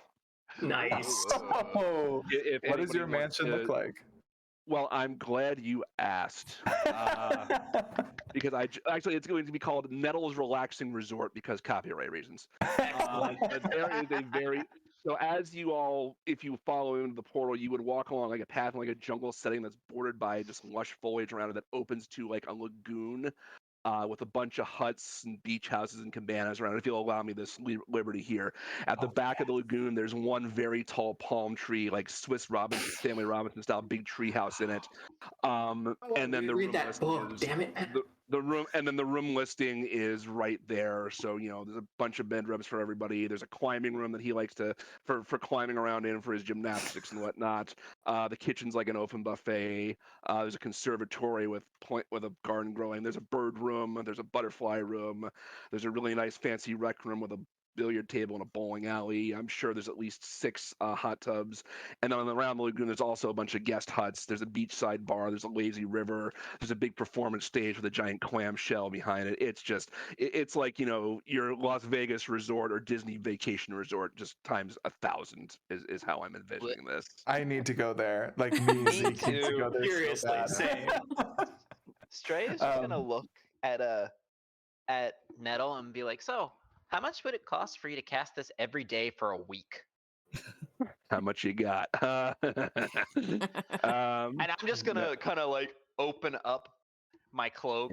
in this economy, Probably have snatched at least a bunch of those gold leaves. yeah.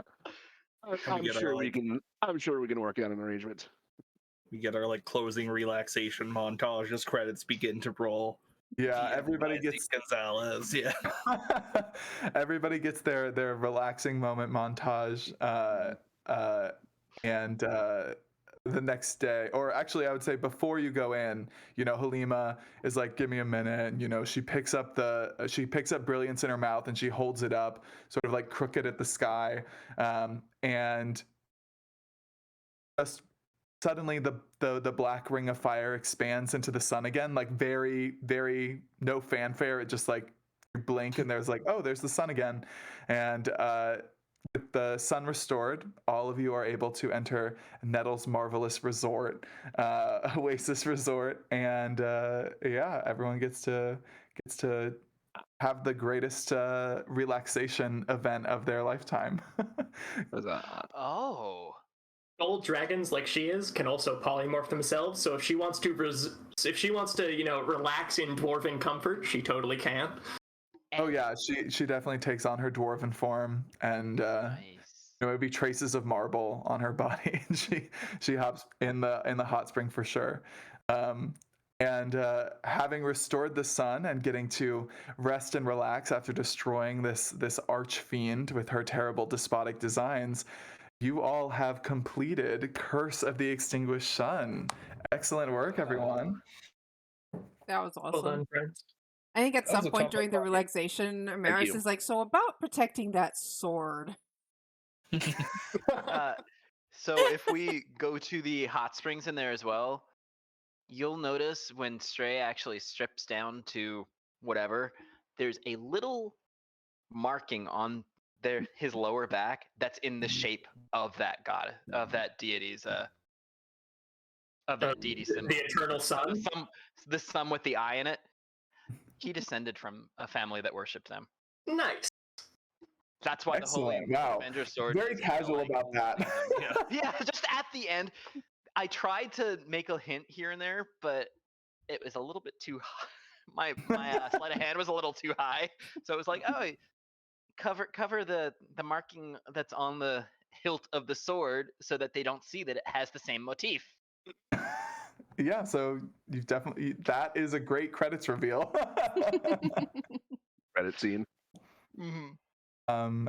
Yeah, so I guess as a little bit of a closeout, thank you to everyone who played and watched. And if folks are interested in checking this out, Curse of the Extinguished Sun is currently on Crowdfunder at crowdfunder.com/extinguishedsun if you want to check it out. There is a 14-page free preview that you can investigate. And yeah, I hope everyone had a good time. Do we typically do like outros? If anyone has anything Not to really. show, yeah, and if you give me the link, I can post that in the comments for those watching, so they have a Awesome, definitely. clickable link. I do want to say thank you for putting up with my absolute level 20 wizard bullshit. Thank you, Zeke. You only get that's to do the it every so often, so you got to lean in, you know? Uh-huh. That's the fun My of a level only- 20 wizard. Hey, look, it's fun, but it also is a lot. Yeah. And I appreciate our DMs. Yeah. My only regret is that I didn't go through with the level 10 or level 9 burning hands I could have cast with my key. It's like half my key. It's not worth it, but it's level 9 burning hands. Especially when the enemy is I would- resistant. I'm surprised you didn't use it on the boss, the honestly. Dex, and you're like, important to note, very cool, not worth it. Yeah. Yeah. I mean, if it got back to me, I was gonna do like a cloud of daggers at 8th level at that point because feeble mind. There was no way feeble mind was gonna work on that. I don't think. Yeah. So like, okay, I'll just take the auto damage. Thanks. Yeah, no, it was oof. It is interesting to me because like when I first built Amaris for Curse of Strahd, I'd built him as a attacker and healer as a secondary, and I think we had another healer in the party.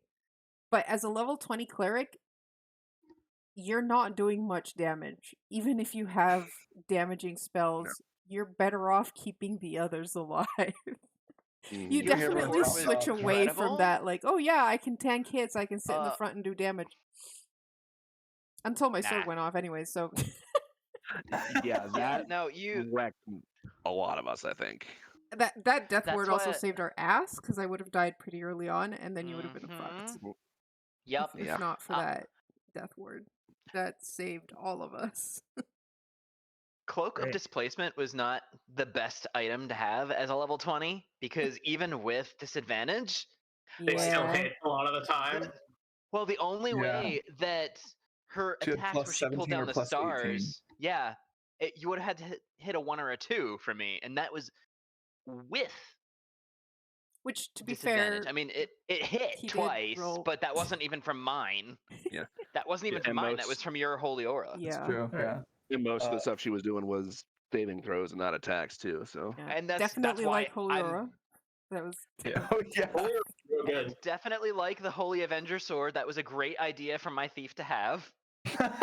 And it just kind of, and I was like, even if we don't encounter undead or fiends, the advantage on saving throws for spells and and magical abilities, that because it specifically didn't just say spells, it said and magical effects. Yeah, it's magic. It's the same as the magic resistance Uh-huh.